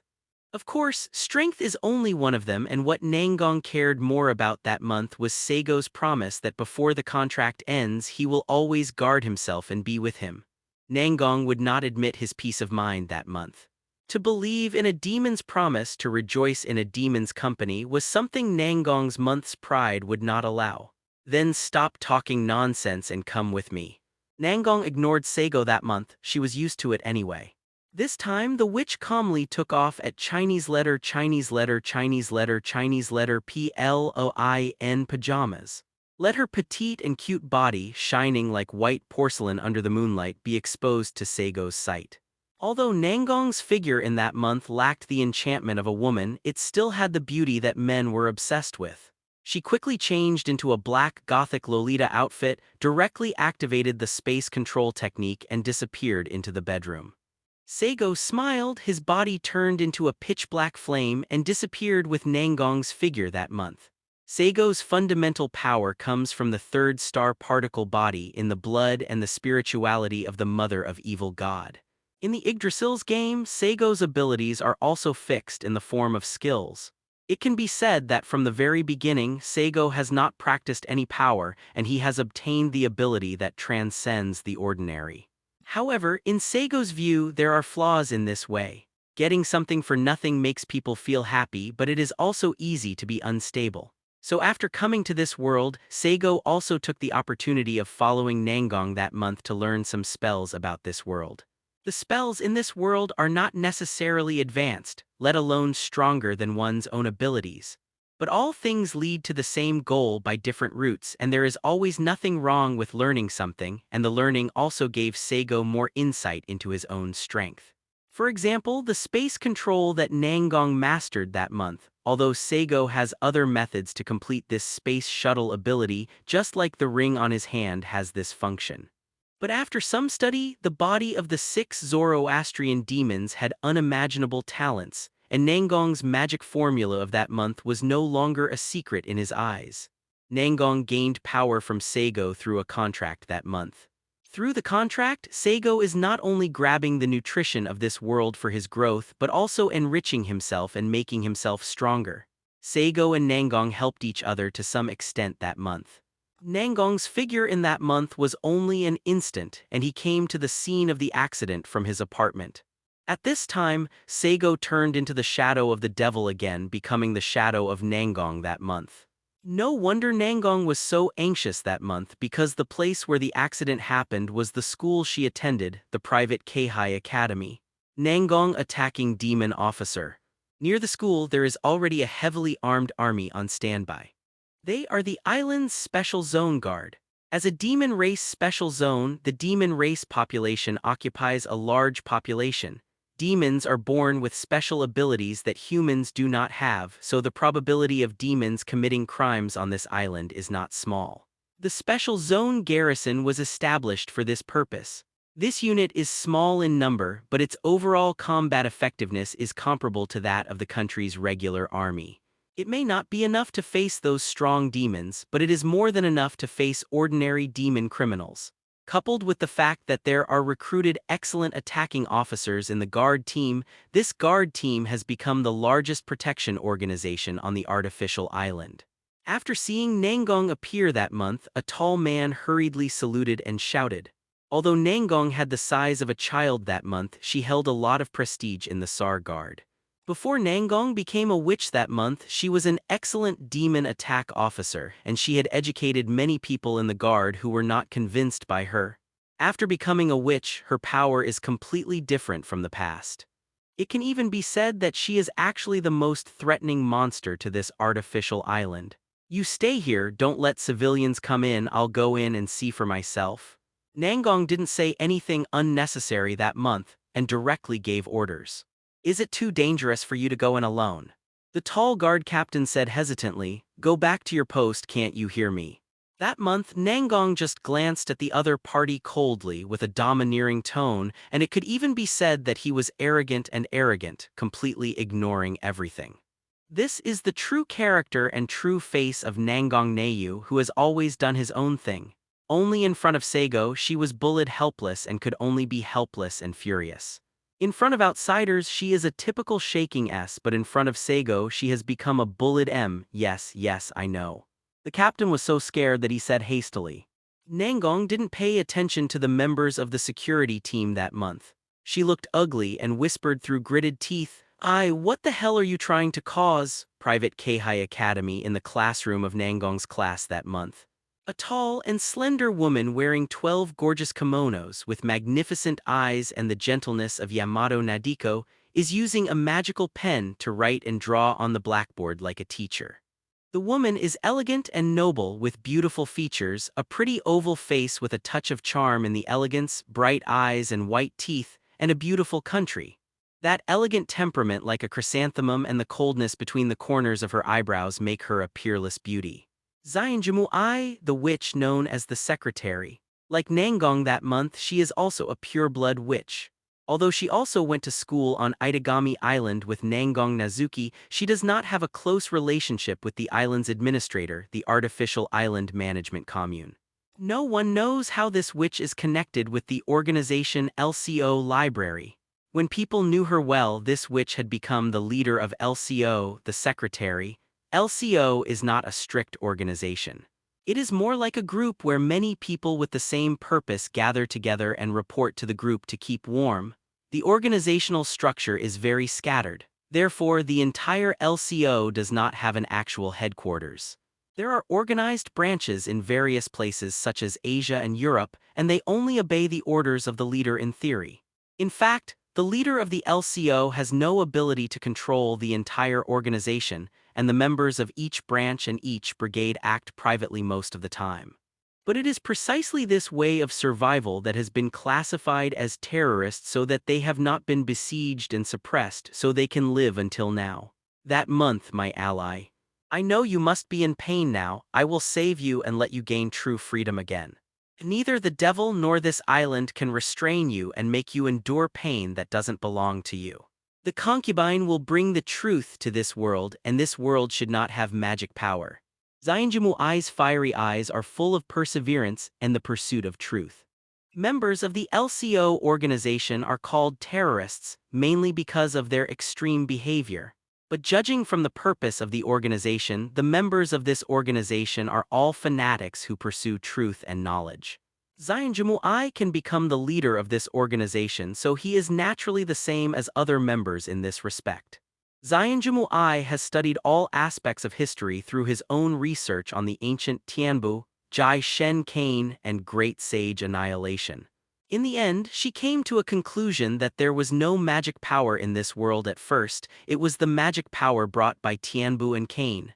This theory is not the first one put forward by Zionjumu Ai. In the past, excellent magicians have put forward this theory, but because it cannot be proven, this theory has never had a market. After some research on her own, Zionjumu Ai firmly believed in this theory and she found a way to prove it. To prove this theory, it is necessary to use the magic book Dark Oath, which is considered taboo even in LCO. Even as the leader, Zionjumu Ai couldn't use such a magic book at will, so Zionjumu Ai didn't put it into practice in the past. But the fact that Nangong became a witch that month completely stimulated Zionjumu Ai and touched the deepest wish in her heart. After weighing the pros and cons, Zionjumu Ai decided to act. This action will not only allow her to prove her theory but also save Nangong that month. In Zionjumu Ai's view, this is a plan to kill two birds with one stone. After Nangong became a witch that month, she left Isagami Island, went to a branch of LCO in Asia, and used her authority to take out the Dark Oath. Another important reason why Zionjumu Ai can become the leader of LCO is that as the Witch of the Secretary, she has the ability to record magic books. From the perspective of LCO, who aims to protect the safety of the magic book and prevent it from being abused, her ability is simply tailored for the organization. In the past few months, she has used her witch's ability to understand how to use the Dark Oath throughout the article, and has done in-depth research on the spells in it. After making all these preparations, she sneaked into Zionshan Island on this day, and prepared to launch a big ceremony in this school where she was studying and Nangong was studying that month. However, in this way, the concubine's status will not be tolerated by the LCO. Zionjumu Ai's slender, white fingers held a pen and depicted complex figures in the classroom. She murmured, but her tone was full of contempt for LCO. Her leader is more like a prop recommended by many members of LCO, so Zionjumu Ai has no sense of belonging to this organization. This time she defied the organization's purpose and took out taboo books from Curry, and it is estimated that most people in the entire organization will be angry about it. Zionjumu Ai didn't bother to pay attention to those people as long as he could prove his conjecture, as long as he could fulfill the wish deep in his heart, then everything was worth it. Besides, she has not gained nothing during the years of organizing and she still has some steadfast followers of her own. With the existence of these followers, it can be regarded as exempting oneself from worries. That's about it. After recording the last symbol on the classroom wall, Zionjumu Ai showed a satisfied expression. She threw away the pen in her hand and patted her white hand lightly. Then she turned around slowly, dragging the gorgeous 12-piece kimono on the ground, folded her hands in front of her body and said with an elegant smile, "You are finally here that month, my concubine's ally." Zionjumu Ai did not draw a spell to prevent space control here, and in the smile of her gentle eyes, the unprecedented wave in front of her fluctuated.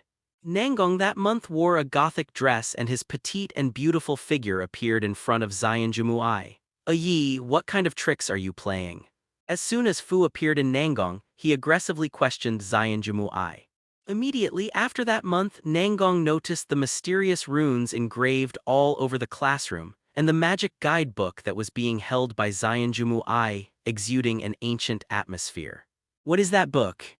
Nangong didn't recognize the true face of the magic book that month, but if it could be held by the secretary's witch, it must be something not simple. Facing Nangong that month, Zionjumu Ai did not hide anything. She showed an intellectual smile and said gracefully, "This is the secret oath, you must have heard it that month. Don't worry and don't be afraid, the power of the Dark Oath will soon cover the entire Zionjin Island. The concubine will stop all the movement of magic power, and then save you from that sad fate. That month, come on, stand with me, I will take you away from the hands of the devil and let you get the freedom you really want." Zionjumu Ai invited in a persistent tone. "Dark Oath." Hearing Zionjumu Ai's words, Nangong's complexion became gloomy that month. She opened her red lips, looked at Zionjumu Ai with an inarticulate voice and said with an unbelievable expression, "Do you know what you're doing?" How can you use this taboo magic book and use it on Zyangami Island? The Dark Oath is also well known among magicians, and it can be said to be one of the most terrifying magic books collected by the LCO. After using the magic formula in this magic book, it can change the law within a certain range, allowing the user to be like a creator within this range. However, although the Dark Oath is powerful, it is not unbreakable. As a magic formula shown in a magic book, as long as it is a magic formula, it is possible to crack it. Secondly, because the effect of this technique is too exaggerated so that the magic power required by the technique is also extremely exaggerated. Even the true ancestor of vampires can't show this technique with its own magic power. Therefore, the use of the Dark Oath is limited in time, and only when the stars are in the correct position can the Dark Oath spell be activated successfully. What it borrowed was the power of the stars. When that day passed, and when the astrology missed the time, the spell of the Dark Oath would also be lifted. From this point of view, it doesn't matter even if someone uses the Dark Oath, as long as the night is spent, the spell will disappear the next day. But Zyangjumu Ai's words undoubtedly told Nangong that month that what she wanted to change with the Dark Oath was to eliminate the influence of magic power.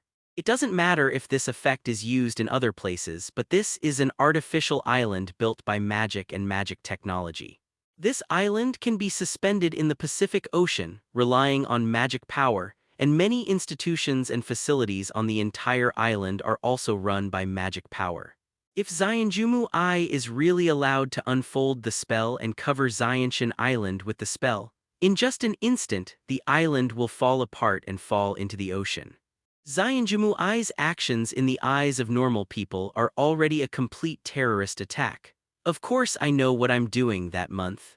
Facing Nangong's questioning that month, Zyangjumu Ai was full of smiles. Her magnificent fiery eyes stared at the allies in front of her and said in a sad tone, "There shouldn't be any magic power in this world. The magic power is just a foreign object brought by the Heaven Department and God of God Cain. What this concubine wants to do is to restore the reality of this world and let the world see the true face of this world.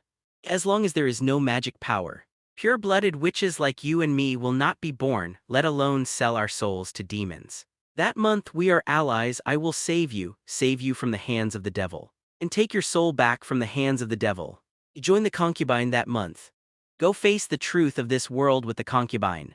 Zyangjumu Ai stared at Nangong Neyu with a pleading tone, hoping for the other party's answer. Nangong was also extremely calm at this time in that month. She slowly shook her head and said, "Sorry, only this is the only thing I can't promise you. If I promise you, hundreds of thousands of people on Zyangami Island will also be buried with them. I know that LCO is recognized as a terrorist organization by many countries, and I also know that Ai has committed crimes in other places. But as you said, we are allies. As long as you don't commit crimes on Isagami Island, I will treat it as if you didn't see it. After all, I'm just the demon-attacking officer of Zyangami Island, not a guardian of world peace. So please wake up and don't do stupid things." Nangong's personality was extremely strong that month, and with her personality she would not have said such pleading words. But Zyangjumu Ai is an exception. She was one of the few friends in Nangong that month, and it can even be said to be the only friend. No matter how self-contained his character is, Nangong couldn't be ruthless when facing his friends that month. "I am very happy that you said that month, but my will not waver.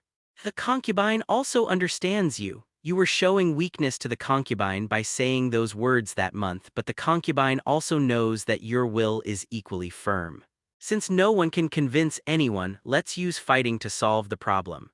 Zyangjumu Ai's voice gradually became colder, "But please remember that month. Although I have a purpose to prove my own theory, the more important thing is to save you." Nangong Neyu sighed lightly and her eyes became firmer. "Then it seems we have nothing to say, Yi. I will arrest you and put you in the prison barrier for you to reflect." When Zyangjumu Ai heard the words, she covered her lips with her jade hand, giggled and said, "If you can do it, today is the time when the stars return to their positions. That month I have been preparing for this day for many days, and you have no chance of winning from the very beginning. As Zionjumu Ai's voice fell, many mysterious patterns appeared on the walls of the entire classroom. These patterns are all engraved by the spell. Following the appearance of these patterns, several fixed stars in the sky shone with dazzling light, and these patterns also expanded rapidly, covering the school from the scope of the classroom very quickly. The scope of the technique is still expanding, centering on the school and spreading in all directions, and within the scope of the technique, all fluctuations in magic power disappear. Presumably, when the magic spell covers the entire Xianshan Island, the island will be Lu Chen. When the spell was activated, Nangong Neiyu's complexion changed, and she directly used her space control spell, but the smooth spell in the past became sluggish at this moment. It was too late to say it, but at the critical moment, Nangong rolled over that month, dodging a black long sword that slashed at her from behind. A knight in black armor appeared behind Nangong that month at some point. If Nangong hadn't been an excellent attacking magician in that month and had undergone arduous training, she would have been dead just now. It's useless that month. All the magic power here has disappeared. Even if it is the true ancestor of the vampire, it is impossible to be the opponent of the concubine within the scope of the Dark Oath. In this area. Only the magic power of the concubine is still there. Don't you forget, my concubine is a witch named Secretary, who can record the magic tricks of other magicians. The space control technique you are good at has also been recorded by the concubine. In this space, the concubine can manipulate your technique proficiently. You have failed, obediently obey my concubine's orders. As soon as Zionjumu Ai finished speaking, the Dark Knight appeared behind Nangong Neiyu again, and Nangong Neiyu avoided the sharp sword edge by a narrow margin. As soon as Nangong's expression darkened that month, she felt that the technique used by Zionjumu Ai was familiar, but now she found that it was indeed the technique she was good at. Here, your guardian can't appear because there is no magic power and the devil can't show his body. The concubine will take you back from the hands of the devil. The price is only this artificial island, and the crime of killing 600,000 people will be borne by the concubine for you. Zionjumu Ai looked indifferent and was about to let his guardian take Nangong down that month. Although I personally don't have any feelings about the death of these 600,000 creatures who told me to be the guardian of Zio Neiyu. Before the contract between her and me is completed, I can't let her die easily. The sudden appearance of the voice changed Zionjumu Ai's expression greatly. She looked at the dark flames that formed behind Nangong's moon and exclaimed, "How is it possible? As a member of the devil, why can you show up in this magic-free world? How can it be?" Zionjumu Ai stared at his magnificent fire eyes, looked at the devil shape formed by the jet-black flames in front of him, and let out an inconceivable exclamation. "As a member of the devil, why did you appear in this world without magic power?" The secretary's witch couldn't believe it at all. Also, as a witch, she knew that what the so-called devil was, it was just a concept of contract. The guardian of the witch, that is, the subordinates of the devil, is also an aggregation of magic power just like the beasts of the ancestors. This is why Zionjumu Ai is so bold, daring to fight against the entire Xianshan Island by himself. In her opinion, in the field of this dark oath, even if the true ancestors gather together, they may not necessarily be their opponents. In this demon-free realm compared to vampires, demons like orcs who rely more on physical strength may be more threatening. As for witches, let alone, witches without magical powers are no different from ordinary people. Unable to use magic, unable to use the power of the guardian in Zionjumu Ai's plan, Nangong could not be his opponent that month. I have the advantage. This is the conclusion drawn by Zionjumu Ai after careful calculation, but the sudden appearance of the devil in front of her disrupted her rhythm. How come? Within the scope of the Dark Oath, even the true ancestor of vampires cannot use any magic power. Even the true ancestors of vampires, their magic power has a limit unless... Zionjumu Ai's face darkened. With the help of the power of the stars, this spell can only be used one day a year. Its power can be seen from so many usage requirements. Although the magic power of the true ancestor of the vampire is strong, it is only an individual after all, and it is impossible to match the magic power bestowed by the stars. But the demon in front of him is not afraid of this environment and still possesses magic power. In other words, the total amount of magic power of this demon not only surpassed the true ancestor of the vampire but even surpassed the stars.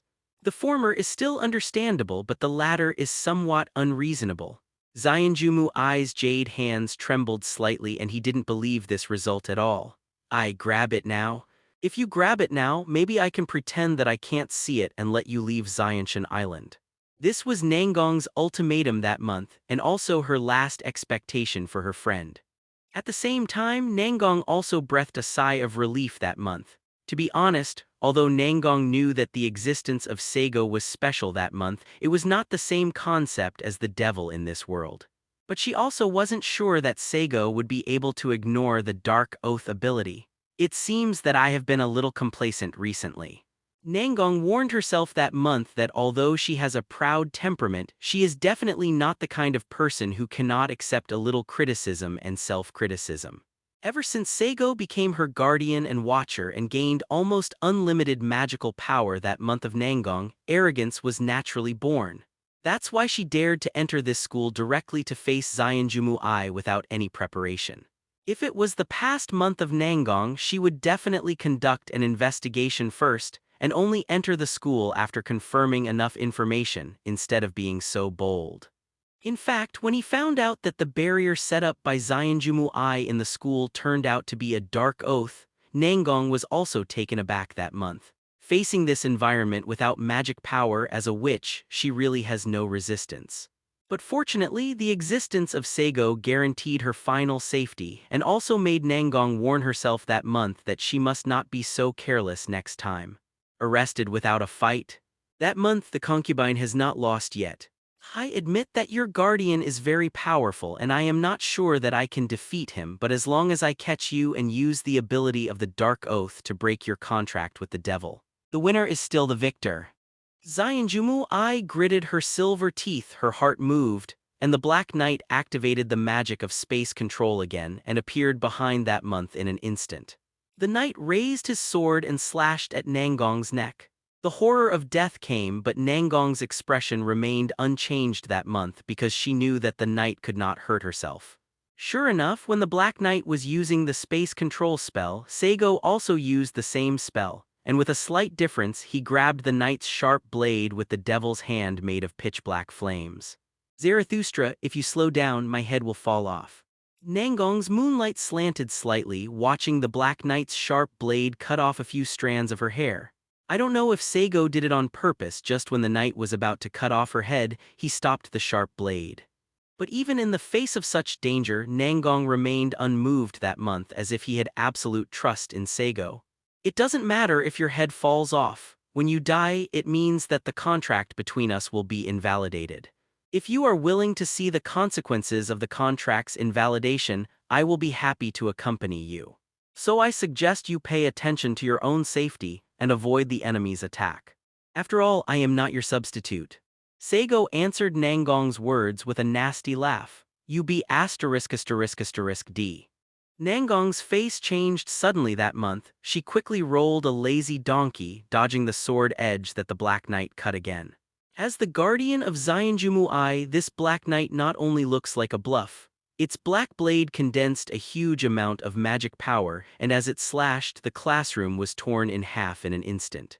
And the slashing power continued and even split the entire teaching building. The buildings made of reinforced concrete shattered and the ground beneath them turned into ruins. This is the 5th floor. Nangong, who had lost his magic power, staggered and fell to the ground, watching himself fall from the height of the 5th floor. The top is broken concrete and the bottom is a series of steel bars standing up. If Nangong really fell from here that month, not only would he be pierced by steel bars, but he would also be completely buried by dozens of tons of building debris, which would be absolutely hopeless. Nangong Nayu, who was in midair, finally became flustered, flailing his claws. It's a pity that she can't activate the spell without her magic power, so she can barely control her figure and find a relatively safe landing point. In the next moment, she suddenly felt a burst of warmth surrounding herself, and then Nangong's eyes flashed in front of her eyes, which was the scene she often had when she launched the space control magic. When Nangong's mind was fixed that month, he saw that he had left the collapsed building and appeared in the school playground. It's just that Nangong Neiyu at this time was held in Saigo's arms in the form of a princess. The demon's arms passed through the knees of Nangong's slender jade legs, and through the black cotton socks he could still feel the heat of the girl's skin. Nangong was stunned for a moment, then struggled, "Let me down." She felt that her current posture was really embarrassing. Saigo let go of his hand obediently, and with a cry of surprise, Nangong's petite body fell to the ground. With an ouch, she got up from the ground, covered her asterisk with her hands, and glared at Saigo. Saigo, on the other hand, has an innocent look like "I'm just following your orders." Nangong felt that it was not easy for him to read such emotions from the black flame that month. This scumbag demon is still playing with himself at such a time. Xianjumu I saw that Nangong and Saigo had no sense of crisis at all that month, and they were still flirting, but they were not angry. That month, did you want to stop the concubine? At this time, Xianjumu I's gentle and charming face like Yamato Nadiko turned gloomy. She stared straight at Nangong Neiyu and said word by word, "I'm sorry, Yi, I have to stop you, and this is my position as a magician of Xian Kami Island." Nangong stood up that month. She patted the dust on her body and wiped off the gothic dress that was stained with mud. Nangong's expression was slightly complicated that month, and soon her beautiful blue eyes that were as blue as the sky became tough. "I also have reasons why I have to do this, Yi."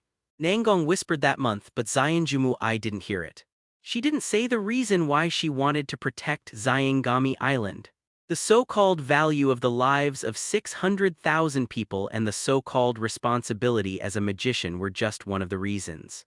Compared to this reason, Nangong had a more important duty that month.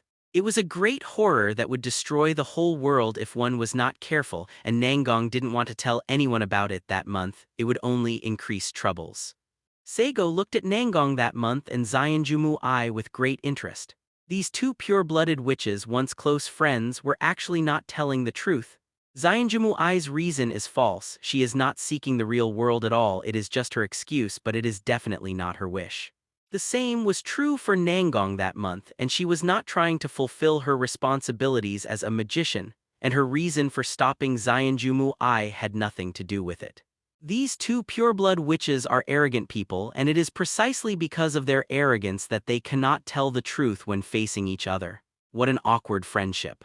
Saigo groaned in his heart. "Please, Zarathustra, help me stop Yi, only you can stop her here." Nangong whispered while standing beside Saigo that month. "What are you talking about, Zio Neiyu? Your voice is too low and you have no energy at all. Since you are asking someone else, then stand at attention and speak out your request loudly." Saigo frowned and said playfully, "Aren't you my guardian? Xianjumu I's guardian wants to kill me. It's not your responsibility to protect me." Nangong Neiyu looked calm, trying to reason with Saigo. "Although I am your guardian, there are times when the guardian fails to do his duty. If the enemy is too strong, I can't protect you, Zio Neiyu. But it doesn't matter. Even if the duty of protection fails, it's just your death that makes the contract invalid. In that case, I will be happier without the restraint." Saigo's tone was full of teasing Nangong's smile, as if he couldn't wait to see Nangong's head fall. "This crumb devil." Nangong cursed secretly. She had reason to suspect that this demon was just playing tricks on her. But Nangong didn't dare to gamble that month. She didn't dare to gamble with her life. If the demon really ignored her and allowed her to be killed, it would be a minor matter if he died, but it would be a major event if the whole world would be buried with him. Nangong was not evil enough that month to allow the entire world to be devoured by demons, and she had her own bondage in this world. He caught her handle, and then used this handle to play with her. Nangong had never met such a bad person in his life that month. No, it was a devil. "Please, Lord Zarathustra, this is my request. Please stop Xianjumu I." At this time, Nangong Neiyu was also breaking the cans, shouting loudly in her inarticulate and childish voice, regardless of whether she was ashamed or not. Anyway, there was only Xianjumu I present, and he recognized his embarrassing appearance. "What are you talking to each other? Are you looking down on me so much?" Xianjumu I saw that Saigo and Nangong had been muttering something that month, and this scene of ignoring her made her furious. The Dark Knight once again raised the sharp sword in his hand, and the magic power condensed on the sword was enough to smash the ground under his feet.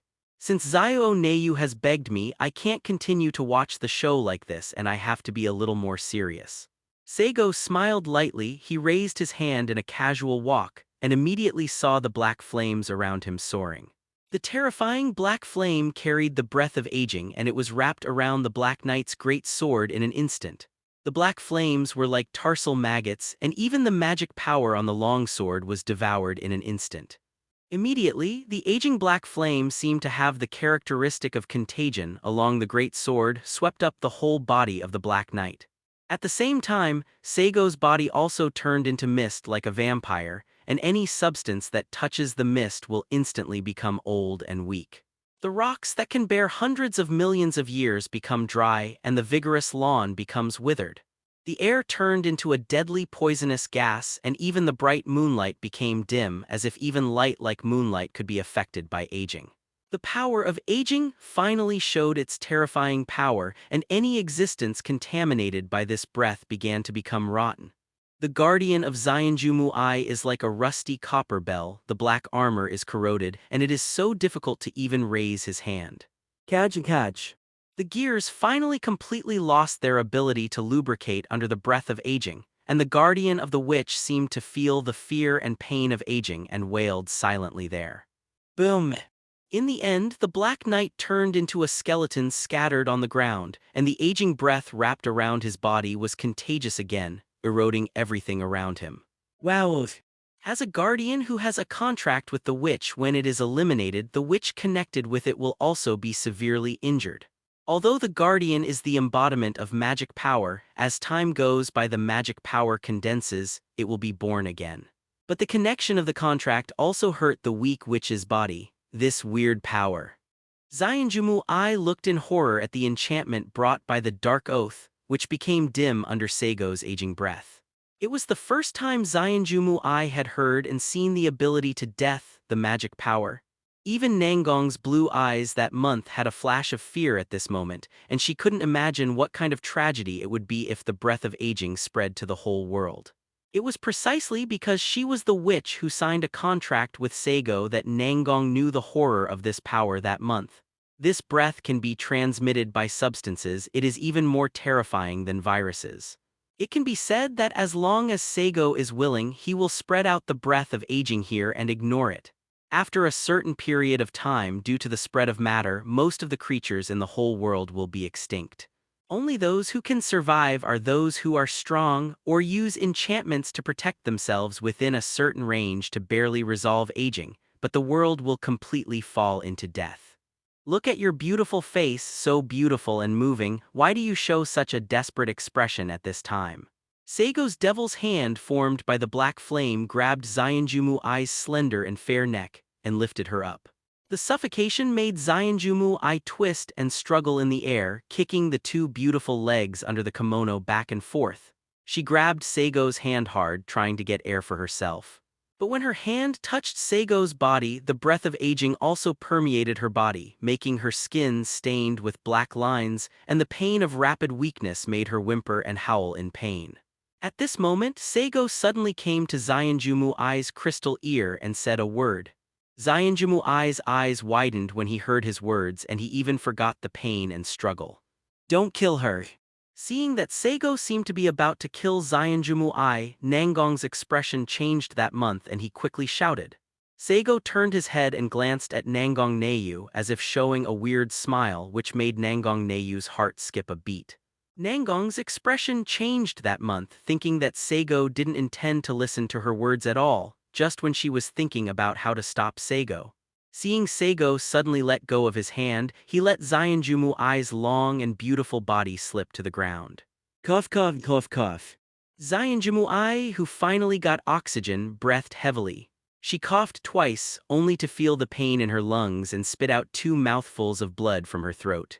Her soft and delicate body trembled slightly and she lost almost all her strength lying on the ground, and Saigo's aging ability acted on her, making her feel weak. This is still Saigo keeping his hand. Otherwise, the current Zionjumu I will rapidly age and become an old lady with old body, and eventually turn into a piece of dry bones. But even if Saigo didn't do it, the power of aging took away all of Zionjumu I's physical strength. She was lying on the ground with a pool of blood under her body, a pair of slender feet wearing sock bags and a white straight calf were exposed under the 12-piece kimono. The exquisite and seductive facial features of the secretaries which are full of exhaustion and sadness which makes me feel pity. Why don't you let me kill her, little Neiyu? Saigo squatted down and played with Zionjumu I's black and beautiful hair with one finger. He looked at Nangong Neiyu with a faint smile and said, Zionjumu I is not guilty of death. Nangong said in her inarticulate voice that month. Her indifferent expression seemed to turn a blind eye to Zionjumu I's current miserable state. Isn't this a sin of death? You must know that this woman is planning to use magic to destroy the island and let the 600,000 residents on it die. If a terrorist attack of this level is not punishable by death, what kind of crime must be committed to be sentenced to death? As if going against Nangong that month, Saigo asked defiantly, When did you, a demon, have such a kind heart? Nangong sneered that month, but to Saigo's ears the voice was really childish. Occasionally, demons have some conscience, like this kind of witch who caressing about human life, they should be completely killed to avoid future troubles. Saying this, Saigo put his fingers burning with black flames on the spine of Zionjumu I's fair neck. As long as his finger pressed down, the witch with a broken spine would surely die. There is no death penalty in the law of Ito Kamijima. At this time, Nangong Neiyu could only use strong words. Before Saigo could speak, she spoke faster. I will imprison her and use her freedom to atone for the sins I have committed. Nangong Neiyu, who said so, stepped forward, her thin legs wearing black silk velvet socks, walked slowly to the side and squatted down, picking up the dark affidavit that fell on the ground. She opened the magic book curiously and looked at it. As a witch, as a magician, it is impossible to say that Nangong was not interested in the Dark Oath spell that month. Do you want to take it as your own trophy? Then Saigo sat down and asked. Zionjumu I groaned and there was a painful moan, but Saigo sat directly on her soft waist, using her as a chair. Seeing this that month, Nangong opened his mouth to say something but finally kept his mouth shut for fear that Saigo would see what he was thinking. But Nangong didn't know that month. Saigo had already seen through her thoughts. She just didn't want Zionjumu I to die. After all, Zionjumu I is Nangong's best friend that month. Nangong has an arrogant personality and a strong personality in that month, but she is essentially a kind-hearted person who attaches great importance to feelings. Otherwise, Zionjumu I's actions based on Nangong's true desire deep in his heart that month would have angrily chopped him into pieces. This magic book is too dangerous, I will destroy it later. When the Dark Oath fell into his hands, Nangong easily used this magic book to dispel the spell that month. As the spreading enchantment disappears, the magic-free world is filled with magic again, and all the abilities that Nangong lost that month also return. Call. Nangong Neiyu breathed out lightly. The feeling of losing her magic power made her feel really uncomfortable. She glanced at Saigo, who was sitting on Zionjumu I, and said in a slow tone, Give her to me and I will make her pay for her actions. Finally ready to activate the prison barrier technique. Little Neiyu. Saigo stared at Nangong's immature and pretty but expressionless little face that month and asked with a smile. Nangong Neiyu knew that she couldn't hide her thoughts from the demon in front of her. She nodded and said, This is my agreement with the Artificial Island Management Commune. Zionjumu I's behavior just gave me an opportunity. Let her be the first prisoner in the prison barrier. Hearing Nangong Neiyu's words, Saigo stood up non-committally and said to Nangong Neiyu, Then it's up to you. Nangong was a little strange that month. Usually this demon would encourage her to kill the Artificial Island Management Commune directly so that she would not have to abide by the agreement and make herself a part of the prison barrier. At that time, the reasons Saigo used were always I like you and I don't like you losing your freedom, which are simply confessional words. But today, when the devil saw that he was really going to activate the technique, he didn't even say a word to persuade him. Thinking of this, Nangong laughed at himself that month. He was really stupid to believe the devil's words before. See you later, Zio Neyu. What a pity, I will see you in a while and you will be just a boring puppet. Saigo's body made of flames condensed into a human form again, and he showed a bored expression. Let yourself sleep in the prison enchantment so that the enchantment becomes a dream so as to stay away from the real world and also infinitely reduce the possibility of people robbing prison from the outside world. After activating the spell, Nangong Neyu can only act as a puppet made of magic power, and both Saigo and Nangong Neyu know this well. This time Nangong ignored Saigo that month. She walked up to Xianjumu Ai and squatted down, ready to lead her to use the space control spell.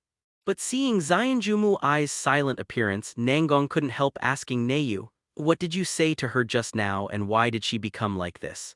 With Xianjumu Ai's arrogant character, even if she failed, she shouldn't be silent like this. Saigo smiled softly at Nangong Neyu, and when Nangong Neyu pricked up his ears to listen, he said, "You guessed it." Nangong Neyu's face froze and she was furious. If she didn't know that she couldn't beat him, she really wanted to push Saigo into the wall. Hee, I just told her that your wish is really pathetic. You want to create a world with no magic power and only ordinary people. The method you use is still the formula of magic and magic power. Don't you think that's stupid? Saigo said suddenly at this moment. Nangong still didn't believe Saigo's words that month. She didn't say anything and left here with Xianjumu Ai. In the high-end apartment Nangong lived in that month, Saigo was sitting in the living room with no lights on, checking a lot of information about the world by the light of the computer monitor. All this information comes from the artificial island management commune of Ito Kamijima. Ever since Nangong activated the spell that month, making himself a part of the prison barrier, the artificial island management commune had already gained great trust in this witch. The governing body of this string god island is aware of Nangong's true wish for that month. They knew that Nangong's wish that month had nothing to do with the prison barrier, but the desire buried deep in her heart was an equal life between humans and demons. This may be a sad wish formed by the pain experienced in childhood by Nangong, who was a pure-blooded witch and bid farewell to her human identity from birth. It was this desire that made the artificial island management commune have absolute trust in Nangong that month. Because in today's world, the only place where humans and demons can live on an equal footing is the demon's special zone. The witch can't break her oath and the price will be her own life. Therefore, in the view of the artificial island management commune, Nangong will definitely guard Xianjin Island, the special zone of the demon god, and will never betray her. After gaining this kind of trust, Nangong's authority and status in Xianjin Island also increased day by day, and he was able to really touch some hidden secrets. This is the boring politics of human society. It is a group of ordinary people with little power, but they command powerful force. Well, of course, there is a limit to the force in this world. Even the true ancestor of vampires cannot fight against a country with one person's strength. If it is true that one person can fight against one country, then there is no need to abide by these regulations and laws. As Saigo, who has climbed to the top with extraordinary political means, he is familiar with the politicians. But Saigo also despises this. In his opinion, absolute power is everything and all other means are just auxiliary. It is because the power level of this world is too low that this happens. But as long as the level of power is higher, then the real rulers will only be those who wield power, instead of relying on the laws between people to control the world. Today's world is within the scope of order and politicians use order to control everything. But Saigo is a demon. Among the 6 major demons of Zoroastrianism, one of the demons is chaos, so Saigo dismisses this so-called order. However, thanks to the increased authority of Nangong that month, Saigo was able to learn more real information about the world through the rulers of String God Island. The 4th true ancestor, Cain the god of blame. The great sage Jian. Saigo rubbed his chin. Although there is a lot of information on Shion Kamijima, it is not complete, especially many things that happened thousands of years ago. What is recorded here is only some speculation. If you want to truly understand more detailed history, I am afraid that the only way in this world is to find those 3 true ancestors. Holy annihilation. Interesting stuff. Some of the information and materials given to Zio Neyu by the management commune are also vague. It seems that those people are still hiding something. It doesn't matter, they can't escape anyway. If you find a chance to get rid of them, you will know everything I want to know. Saigo sneered. People in this world live according to order, but as a demon outside the domain, Saigo doesn't care about these. Kill as much as you want, destroy as much as you want, he is so unrestrained. After all, in Yggdrasil's, his moral value is also negative. If it weren't for the contract with Nangong that month that allowed Saigo to grab the nutrition of this world to provide his own growth, Saigo would have ignored it and made trouble here. His essence is located in that dark space. Even if he is killed in this world when he encounters an invincible enemy, he will be resurrected again in that darkness. The only ones who can really kill him completely are those who have reached the full power domain. In a way, Nangong did save the world that month. Because of her existence, the chaos of Saigo, the demon, was temporarily restrained. In order to get nutrients for his own growth, Saigo also likes to fish like this now. It's just that in the life of fishing, Saigo also found interesting things. Holy Annihilation searched for information through the internet. In the impression of ordinary people, it is a phenomenon left over from history and belongs to ancient relics. But judging from the information of the artificial island management commune, Holy Annihilation is actually a magic technique launched by the god Cain. And the effect of this spell is distorting the laws of heaven. Seeing the effect of this spell, Saigo aroused strong curiosity. How does this technique distort the reason of this world? What is its principle? How much and to what extent can it be distorted? All this makes Saigo's heart itch. Although I can steal the nutrients of this world as long as I don't do anything all the time, but it's time to let myself move when I am still. Since I'm curious about Holy Annihilation, then I want to snatch it. Whether it was Saigo as a human or Saigo as a demon now, he will do everything he can to get what he wants. God Cain is too illusory. Then if you want to find everything related to the Holy Annihilation, the simplest and clearest goal is this non-existent fourth true ancestor. Saigo quickly identified the primary target. In order to achieve the goal, we must take it step by step. The fourth primogenitor, who claims to have no blood relatives, is alone, does not seek any domination, and is the strongest vampire in the world who controls 12 disaster incarnations. In the eyes of ordinary people outside, this is just a distant legend, and the so-called fourth true ancestor does not exist. However, according to the information of the artificial island management commune and Saigo's previous understanding of the world, he certainly knows that the so-called fourth primogenitor exists. In fact, it is better to find the other three true ancestors rather than the fourth true ancestor to search for the Holy Annihilation. However, those three true ancestors lived for thousands of years, had their own empire of the night, had many subordinates, and had great influence. To be an enemy of any true ancestor is actually to be an enemy of a huge country. Saigo, as a single person, has not completely crushed his strength, so it is unwise to directly trouble those three true ancestors. But the fourth true ancestor is different. The fourth true ancestor, who does not have any blood relatives, is also single, and Saigo is fearless in one-on-one. The primordial vampires and beasts in this world also have their merits.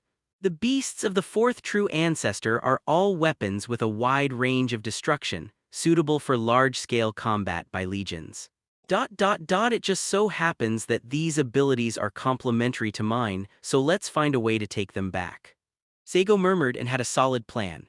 In fact, Saigo itself does not have any large-scale attack capabilities. Even if it is contagious senility, it is also a chronic debuff and cannot eliminate the opponent in one fell swoop. His ability is most suitable for fighting alone. The ability of aging will make all power invalid, and as long as he is touched by his death breath, anyone will be killed by aging. Even in the face of siege, Saigo is not afraid. His ability is enough to offset all attacks against him. But at the same time, Saigo does not have the absolute violence that can destroy everything in one blow. His power is closer to surreptitious. However, the beasts of the fourth primogenitor are all of that kind of large-scale disaster, and in Saigo's view, they can fully make up for their temporary lack. After making a decision, Saigo stood up, and he walked to the bedroom of the apartment to take a look at Nangong Neyu, who was sleeping soundly. Even if the current Nangong Neiyu is just a puppet made of magic power, her body will not be tired, but her spirit cannot sustain it, so she still needs sleep. After glancing at Nangong that month, Saigo activated the space control spell, turned into a black flame and disappeared in the apartment, heading for the prison barrier. This is an ancient and vicissitudes of life castle which looks very old from the outside, as if no one has ever lived here for thousands of years. But even so, the castle does not look dilapidated but clean and tidy, as if the castle has been cleaned by someone. Prison enchantment was not a spell invented by Nangong that month, nor was it created by the artificial island management commune. This ancient magic actually existed in the long past. Through Seigo's understanding of the history of this world, he found that many of the myths of this world are the same as those in his memory.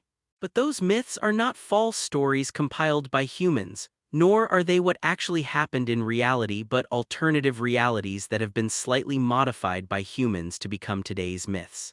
Among them, the most simple and clear change is the Bible that Saigo is familiar with, but it is a lost holy book in this world.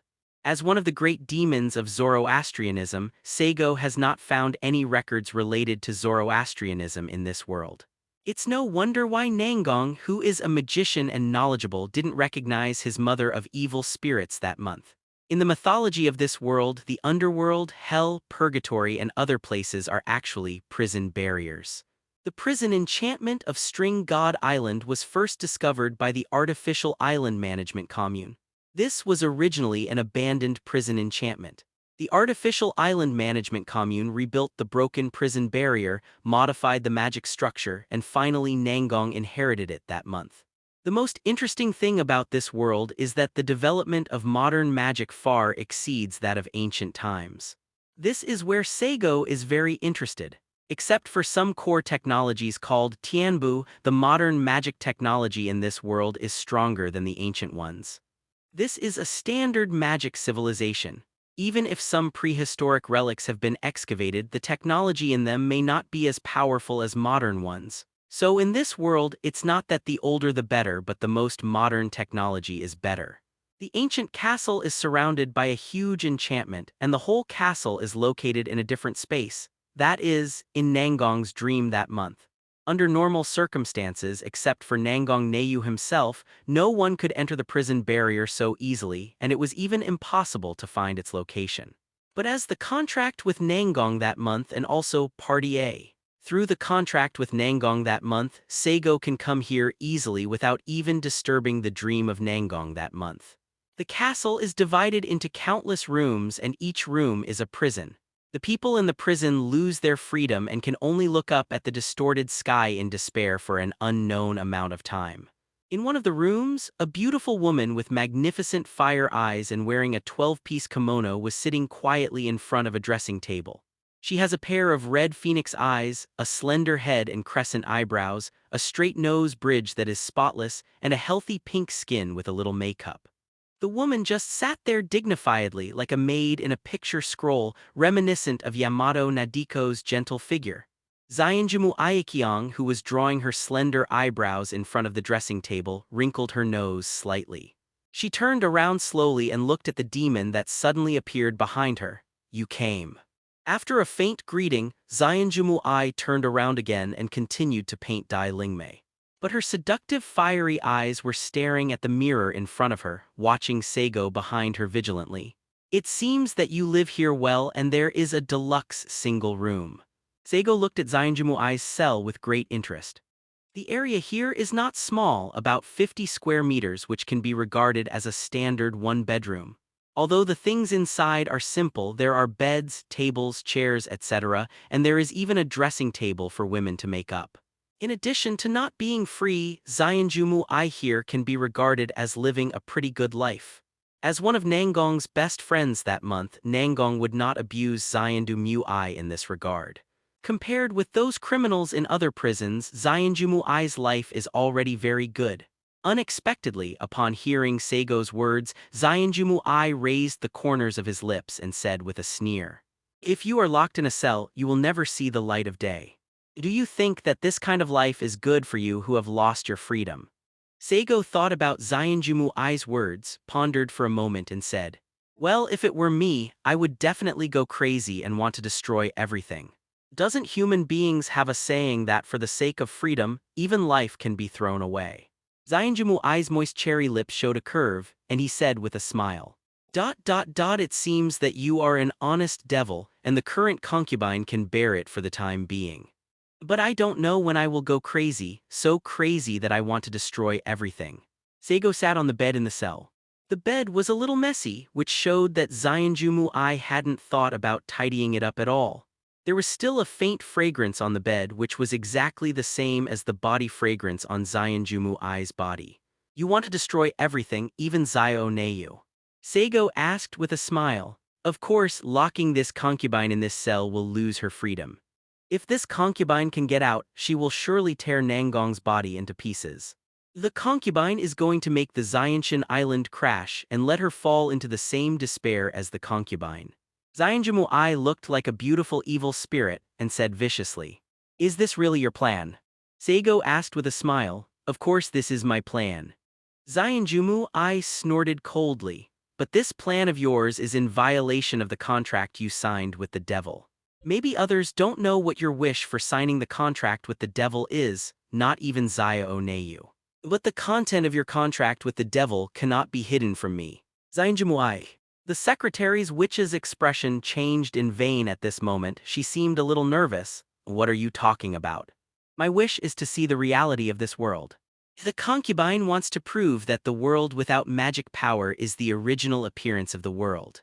Saigo shook his head slowly and said in a playful tone, "Don't deceive yourself, Zionjumu Ai. You may indeed have such an idea, but that is just your means rather than your goal.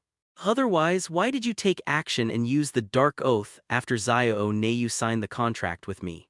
Your real wish has actually been said a long time ago, but Yue didn't notice it. Your wish is to save all witches, especially pure-blooded witches. You want to save the souls of these miserable witches from the hands of demons. And after you think hard, the best way you can think of is to create a world without magic power, then demons won't exist. And witches don't have to sell their souls. The purpose of your using the dark oath before was actually to destroy me, and then give Nangong that month of salvation. That's why you were so surprised to see that I can still appear in the world without demons. Your real wish is to change the tragic fate of a witch who will become a witch. Where are you from a magical girl?" When the secretary's witch heard Saigo's words, she gritted her teeth and remained silent. If you don't speak, you admit it.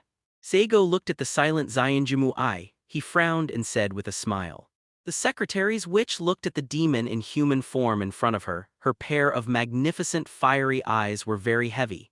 The demon figure in front of him is quite handsome, with a slender body and appearance that even Zionjumu Ai has to admit it is already the ultimate human can achieve. Especially the devilish temperament of the other party, which is absolutely impossible for human beings to possess. Just looking at it makes people suspect that he is not a human species at all. But Zionjumu Ai is not the kind of woman who will be fascinated by her appearance. At this time, various thoughts appeared in her mind and she finally sighed. That's right, as you said, Zarathustra. My real wish is never to see the real world, it's just a means for me to fulfill my wish. What I want is a world without the tragic fate of witches or a sad wish to get rid of you demons. Zionjumu Ai knew that she could not hide from Saigo now, so she also gave up continuing to lie but chose to tell the truth. Hearing Zionjumu Ai's words, Saigo couldn't help clapping his hands and laughing loudly. The witch who was given power by the devil, her wish is to expel and kill the devil. Well, it's also fortunate that the devil you speak of doesn't have self-awareness, otherwise how could such a contract be agreed to? Witches will gain different powers depending on the difficulty of the contract. Nangong's wish in that month is to live in peace with the demons. This wish is almost impossible to realize. That's why she gained unimaginable power for ordinary witches, and Zionjumu Ai, your power is also one of the best among witches. The bottom line is that your wish is too grand. All the witch's actions must not violate her contract and wishes, otherwise punishment will come. Zionjumu Ai used the dark oath to create a world without demons, which was the way she realized her wish, so Zionjumu Ai's guardians would not stop her. I know you hate Nangong that month now, thinking that she, as an ally, betrayed you, and even sad that she can't see through your real desire, which makes you doubt this relationship. Actually, Nangong didn't want to do anything to you that month. The reason why she locked you in the prison barrier had nothing to do with what you did. She had no choice. At this time, Saigo seemed to be trying to find a bridge of communication for the two awkward girlfriends and said what the two proud witches were thinking in their hearts. Communication is very important, and the arrogance of the two witches made them forget the means of communication and complained that the other party did not understand themselves. Even husband and wife can't understand each other, let alone a witch's best friend. Couldn't you be the lobbyist sent by Nangong that month? Zainjumuai asked suspiciously. Saigo, who was sitting on the secretary's witch's bed, laughed and said, "Little Nayu still doesn't have the ability to order me. I came here to tell you these things only out of my own will." Hangong's wish for that month was the peaceful coexistence of humans and demons, and in her opinion, the demon's special zone of Isagami Island is the most important cornerstone for her to fulfill her wish, so there must be no problems here. This is the reason why she locked you in the prison barrier. Because of her contract, she can't watch you destroy Zayangami Island. She has to stop it even if you are allies. Zainjamu-ai was taken aback by Seigo's words, and she murmured, so it was like this, why didn't you tell my concubine that month? She complained, followed by her angrily, ... It is you demons that make us lose the right to choose and lose our freedom. Leaving aside those witches who take the initiative to sell their souls, pure-blooded witches like Zayanjumu-ai and Nangong Neyu are born to be tragedies. They have to sell their souls and then turn their inner desires into a contract. From then on, all their actions will be bound by the contract, and they will even have to pay for their entire lives working hard to complete the contract. This is why Zayanjumu-ai cares so much about Nangong's month. Only Nangong's month can understand her pain. Oh, don't scold me too, Zayanjumu-ai. I am not the same as those demons you speak of. Saigo spread his hands and said innocently, then now that you know the reason why Nangong locked you here that month, do you want to go out? Do you want to be free? Saigo suddenly asked in a demon's persuasive tone, what do you want to do? This concubine will not obey your orders easily. Zayanjumu-ai became vigilant, and after knowing that Nangong was involuntary that month, her resentment towards Nangong that month also dissipated. Seeing Saigo's temptation at this time, she always felt that this demon had some kind of conspiracy. If this demon wanted to harm Nangong that month, she would rather be imprisoned in this prison barrier than betray her allies. Don't show such a dangerous look, Zayanjumu-ai. I do have my own purpose, but no matter it is good for you or Nangong that month, there is no harm. Saigo is not hiding anything at this time. He knows that sometimes people just have to be more honest. I have only one purpose, and that is the great saint annihilation. God Cain's holy annihilation, why are you interested in that? Isn't the holy annihilation a destructive relic caused by the power left by the demon ancestor in this world? Zayanjumu-ai was a little puzzled, not knowing why Saigo was interested in the phenomenon of holy annihilation. In this era, there are very few people who study holy annihilation. After all, it is just a phenomenon. Even in the outside world, many people still believe that the holy annihilation was caused by the fourth true ancestor, but Zayanjumu-ai knew that the so-called holy annihilation was actually related to Cain. Saigo raised his eyebrows and said with a cheerful smile, even you, the leader of the LCO, don't know the true face of the holy annihilation, which is interesting. The true face of the holy annihilation. At this time, Zayanjumu-ai also became curious. She sat on the chair in front of the dressing table, leaning forward slightly, showing an inquiring expression. Saigo didn't hide it either and told Zayanjumu-ai about the true face of the holy annihilation. The technique of distorting the laws of heaven turned out to be a technique, and it has such an incredible power. Zayanjumu-ai's wide kimono sleeves covered her cherry lips, and she looked a little surprised. To some extent, the ability of the Dark Oath she used before is very similar to the Holy Annihilation. However, the ability of the Dark Oath is more like a weakened Holy Annihilation, and the barrier must be opened to change the law within the barrier. But Saint Annihilation is different. It can actually distort the laws of heaven and change them from the bottom rules of the world. then it is not comparable to the so-called enchantment because the changed law will become a new truth. Unless the holy annihilation is launched again, this truth is for everyone to abide by until the end of time. Zionjumu-I finally knew the purpose of Saigo. If Saint Annihilation really has this power, no matter who it is estimated that everyone will be interested in it. It can be said that whoever has obtained the Holy Fighter and mastered the Holy Fighter will really become the master of the world, just like the Creator. How about it? Are you interested in Shangjian? Shangjian can also fulfill your and Nangong's wish that month. As long as the laws of heaven are directly distorted, humans can coexist peacefully with the demons.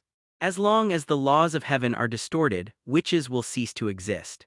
Saigo wanted to see it, and persuaded her with words that Zionjumu-I could not refuse. Zionjumu-I's heart was indeed moved, but she was still vigilant. Aren't you afraid that the concubine's wish will make you disappear too? Saigo laughed dumbly and said, I said that I am different from the devil in your impression. Zionjumu-I clenched her hands tightly. She took a deep breath and asked again. The last question, what does this have to do with rescuing the concubine from this prison barrier? Good question. Saigo clapped his hands and smiled. It's actually very simple because of the contract.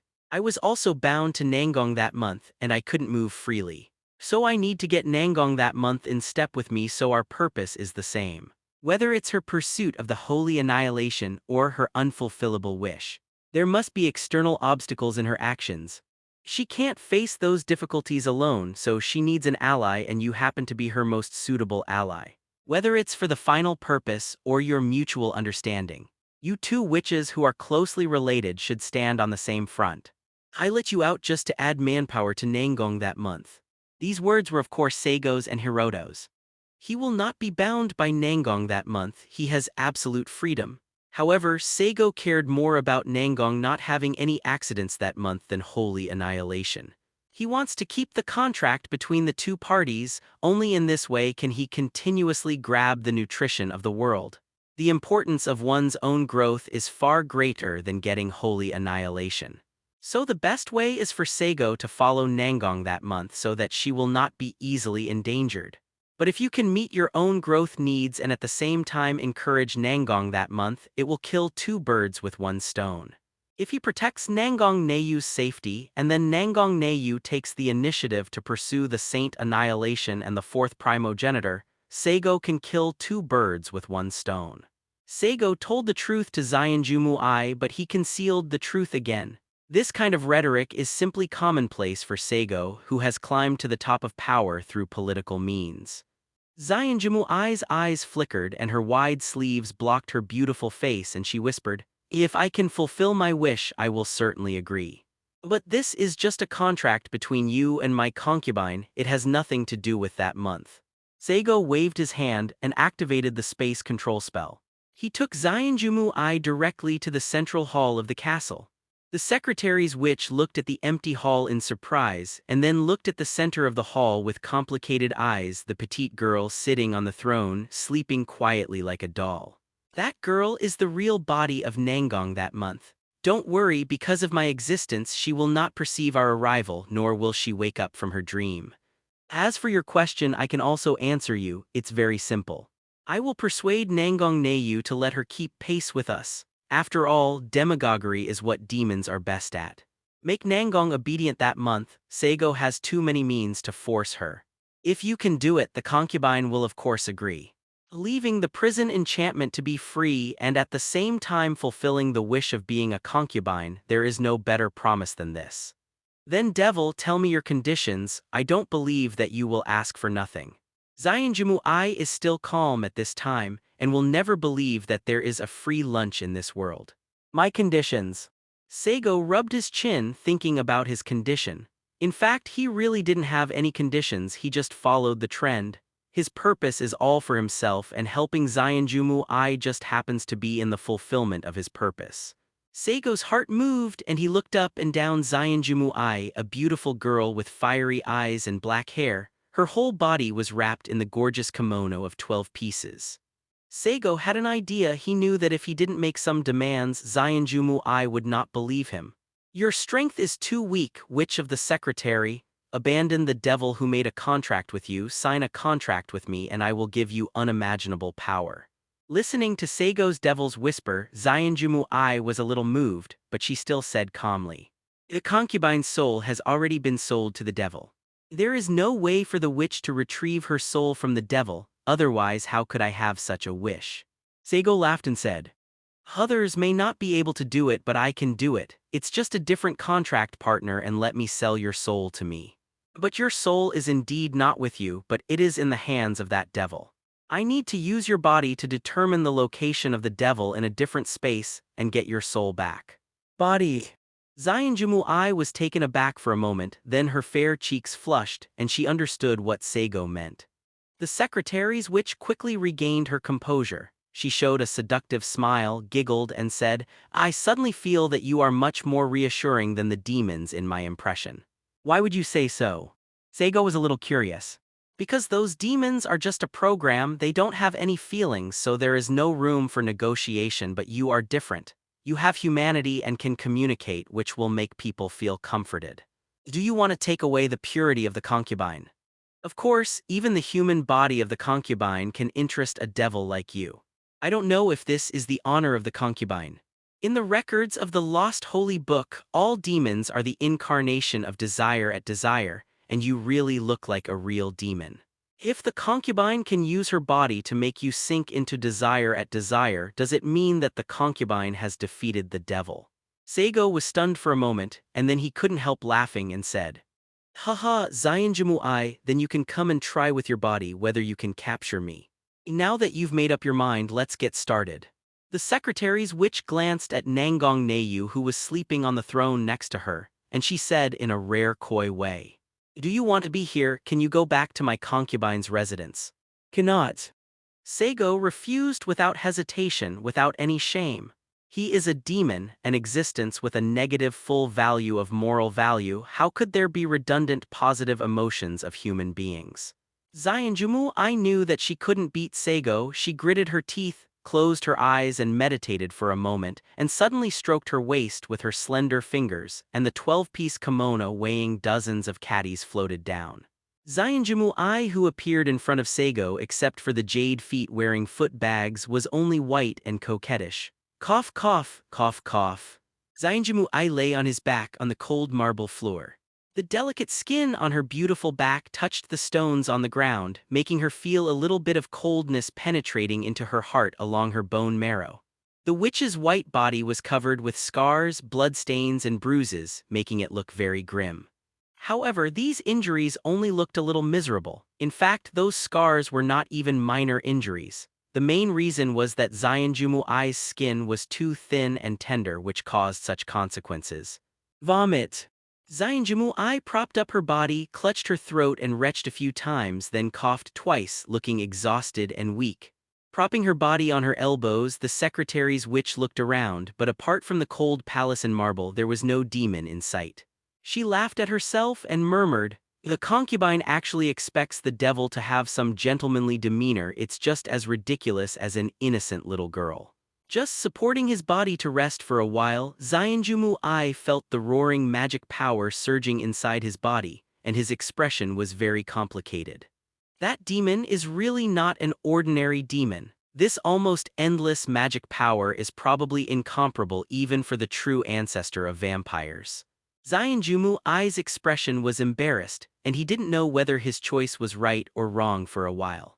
The demon who called himself Zarathustra was not the same as the demon in her impression. Even if I exhaust my knowledge, I can't find any records related to this demon in historical legends. This made Xianjumu Ai suspicious. Is that demon really a product of this world, or he came from a more mysterious place? And if he is not a product of this world, then what is his real purpose, and what will be the consequences of his choice to cooperate with him?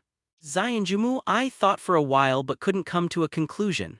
The only good thing is that the demon did not deceive her and actually took away her soul and the contract, turning the demon signed by her, the witch, into Zarathustra. In terms of the almost infinite magic power now, the secretary's witch is sure that her strength has greatly increased. Although she is just a witch turned into a human being, not the true ancestor of those vampires, there is no beast to guarantee the output of destructive power and magic power. But now Zionjumu-I no longer has the worry of insufficient magic power in magic techniques. Even as long as she is given enough time to complete the arrangement, Zionjumu-I doesn't need a specific time to pry the power of the stars and can complete the Dark Oath only by herself. The only thing restricting Zionjumu-I now is her weak body and spirit as a witch. After all, she still has physical limitations and she can't sleep all the time. Being entangled by this demon, you must have been terrified in your heart that month. Zionjumu-I's magnificent fiery eyes looked at Nangong Neyu, who was sleeping on the throne not far away. That demon is worthy of being a demon, and it really likes to trample on people's self-esteem. The reason why he chose this place was to break the moral bottom line and shackles in his heart, which Zionjumu-I knew very well. Fortunately, as a witch, her moral sense is not as distorted as that of a demon, but it is also different from ordinary people. Except that he was a little unaccustomed and even embarrassed at the beginning. When he gradually sank down completely, Zionjumu-I didn't care anymore. Her snow-white jade feet stepped on the flimsy footbags, and probably only the lotus feet that had been wearing the footbags all the time were the cleanest. The secretary's witch slowly changed into a 12-piece kimono, which was already complicated and normally required 2 people to put it on. Even Zionjumu-I needs the help of magic if he wants to put on this gorgeous kimono weighing tens of caddies by himself. Just the next moment, Zionjumu-I's expression changed drastically and her unhurried movements became quicker. After changing into the 12-piece kimono, she left here in a hurry. Not long after Zionjumu-I left the castle, Nangong, who was sleeping peacefully on the throne, opened her clear blue eyes that month. "What's going on? How do I feel that someone has entered here?" Nangong Neyu, who opened her eyes, muttered in her inarticulate and immature voice, looking puzzled. Prisoners locked in the prison barrier have a limited range of activities. Except for their own cells, they only have the opportunity to go outside at certain times. And even if it was a release, those prisoners could not leave their cells, and in this prison barrier, it was absolutely impossible to come to the palace where the prison guards were.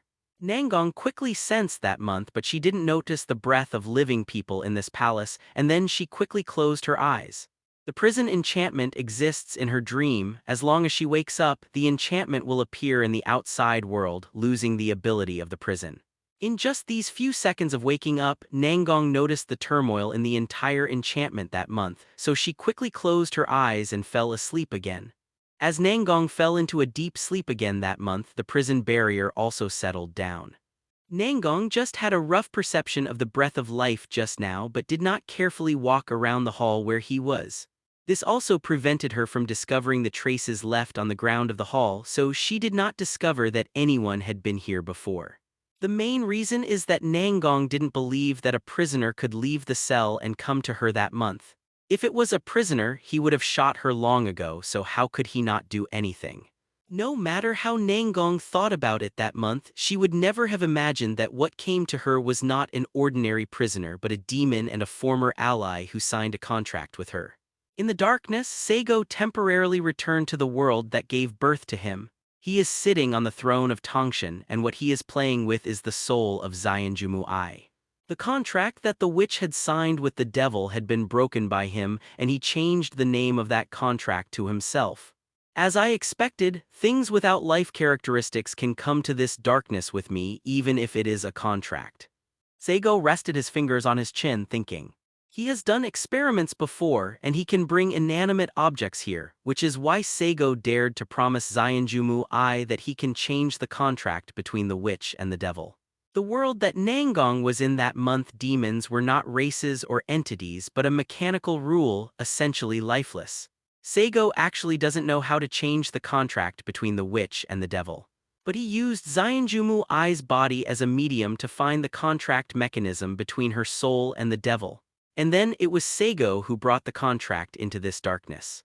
In this space, Saigo's spiritual body is the mother of demons, the real, full-power domainer, and it is easy to make stars fall, and changing a contract is as simple as eating and drinking water.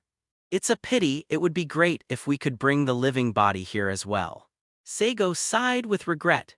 If you can really do this, then when you encounter a strong enemy, you can directly pull the opponent into your own world and then use the spirit power of the Mother of Demons to crush the opponent. Saigo here is invincible unless the enemy is also a plenipotent domain. Nangong was able to come here that month because the invitation letter I made using this darkness gave her this power. But now I can only make a few invitations with my best efforts, and the invitations are still distributed randomly. I don't know which world those invitations are thrown into. Forget it, don't always think about opportunism, let's move forward steadily step by step. The main task now is to grab the nutrition of the world for self-growth. And then the side tasks are the fourth true ancestor and great sage annihilation. Saigo is like playing a game, issuing tasks to himself. Prison enchantment in the cell where Zionjumu-I was. The secretary's witch was sitting on the bunk in a duck-like posture, panting slightly with charming eyes at the corners of her eyes. On the chair not far from her, Saigo was leaning on the back of the chair leisurely, looking at the absent-minded witch in front of him with interested eyes. After a long time, Zionjumu-I's consciousness returned to the human world, and she took a pajama-like dress to cover her infinitely beautiful delicate body. The secretary's witch used her slender fingers to brush her hair from the sideburns. Her magnificent fiery eyes were seductive. She stared at Saigo in front of her and said, "Master Zarathustra, according to the agreement, when will you let your concubine leave this prison barrier?" When Saigo heard Zionjumu-I's words, he said calmly, "Don't worry, since I promised you. I won't break my promise. But I won't let you out by my own hand, but let Zio-Neyu let you out. There is no irreconcilable conflict between you, and the reason why you are an enemy is only the fate of poor communication. As long as the words are clear with Zio-Neyu's character, she is not the kind of person who does not repent. However, you still need to give me some time. Now is not the time to talk about this with Zio-Neyu." After thinking for a while, Saigo said again, "A few months, almost enough time. During this period of time you will wait here quietly, learn some knowledge and reflect on your past at the same time. Sometimes your thoughts and actions are too extreme. This is not a good habit, my witch." Zionjumu-I stood up at this time. The loose pajamas could not completely cover her snow-white skin, and from the gap she could still see a corner of her beautiful and delicate body. The witch bowed her body and said with a charming smile, "It's all up to your orders, my lord." On the surface, he agrees with Saigo's words and is respectful and polite, but in his heart, Zionjumu-I can only sigh. Now her soul is held in Saigo's hands and she has no ability to resist Saigo at all. It would be fine if Saigo was the devil she knew. As long as she did not violate the contract, the devil would not do anything to her. But the big devil in front of him has his own intelligence. As long as the other party is willing, he can crush his soul at any time. Life is out of control and the witch can only compromise.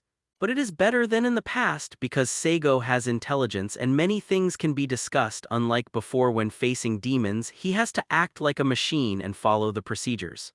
"Okay, Yi. Before you leave this prison, I will come to see you if I have time, so I won't bore you." Saigo waved his hand and without waiting for Zionjumu-I's reaction, he activated the space control technique and disappeared here. "You come to see my concubine whenever you are free, you just come to satisfy your desire at desire." Zionjumu-I slandered in her heart, but the devil possessed instead, which made her feel a little relieved. Even inexplicably, Zionjumu-I was somewhat pleased with her charm as a woman. That demon clearly signed a contract with Nangong that month. Why is he not interested in that month of Nangong? Presumably that month as a woman did not have any charm. The secretary's witch tidied up the messy pavement and she would use it to sleep here at night, so it would be bad if it was too dirty and messy. After folding the quilt and preparing the sheets to be washed, at this moment she suddenly thought of something and Dai-Mei frowned. "Are demons fertile? As a witch, she wouldn't be pregnant with a devil's child, right?" Zionjumu-I was worried. "Well..."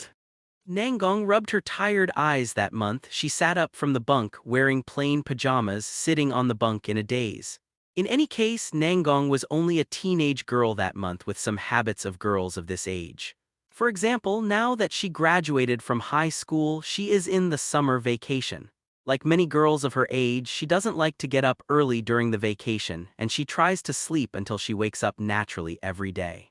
Although besides being a student, she also has another job as a magician. However, because he has a lot of authority in this artificial island, and because of his personality, Nangong didn't have to follow the rules of the guard too much that month. "You're awake, little Nayuth." Nangong had gotten used to the voice from his ear, and there was one more person in the family, which became Nangong's daily routine now. Although he never said it on the surface, Nangong was still a little happy that month. She has been alone since she was a child without a father or a mother, and she has always lived a lonely life.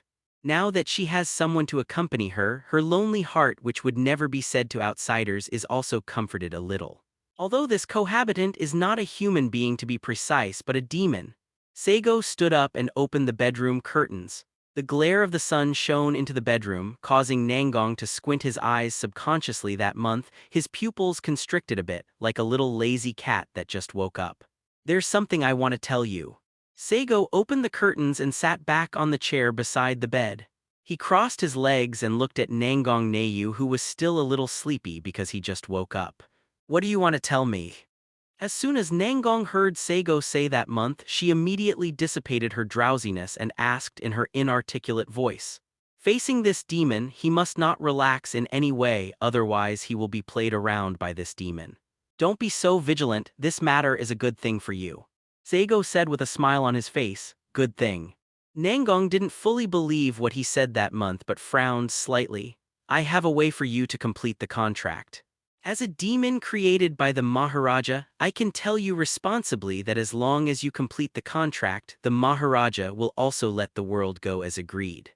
As soon as Saigo mentioned Maharaja, the great existence he saw in that dark world immediately flashed through Nangong's mind that month.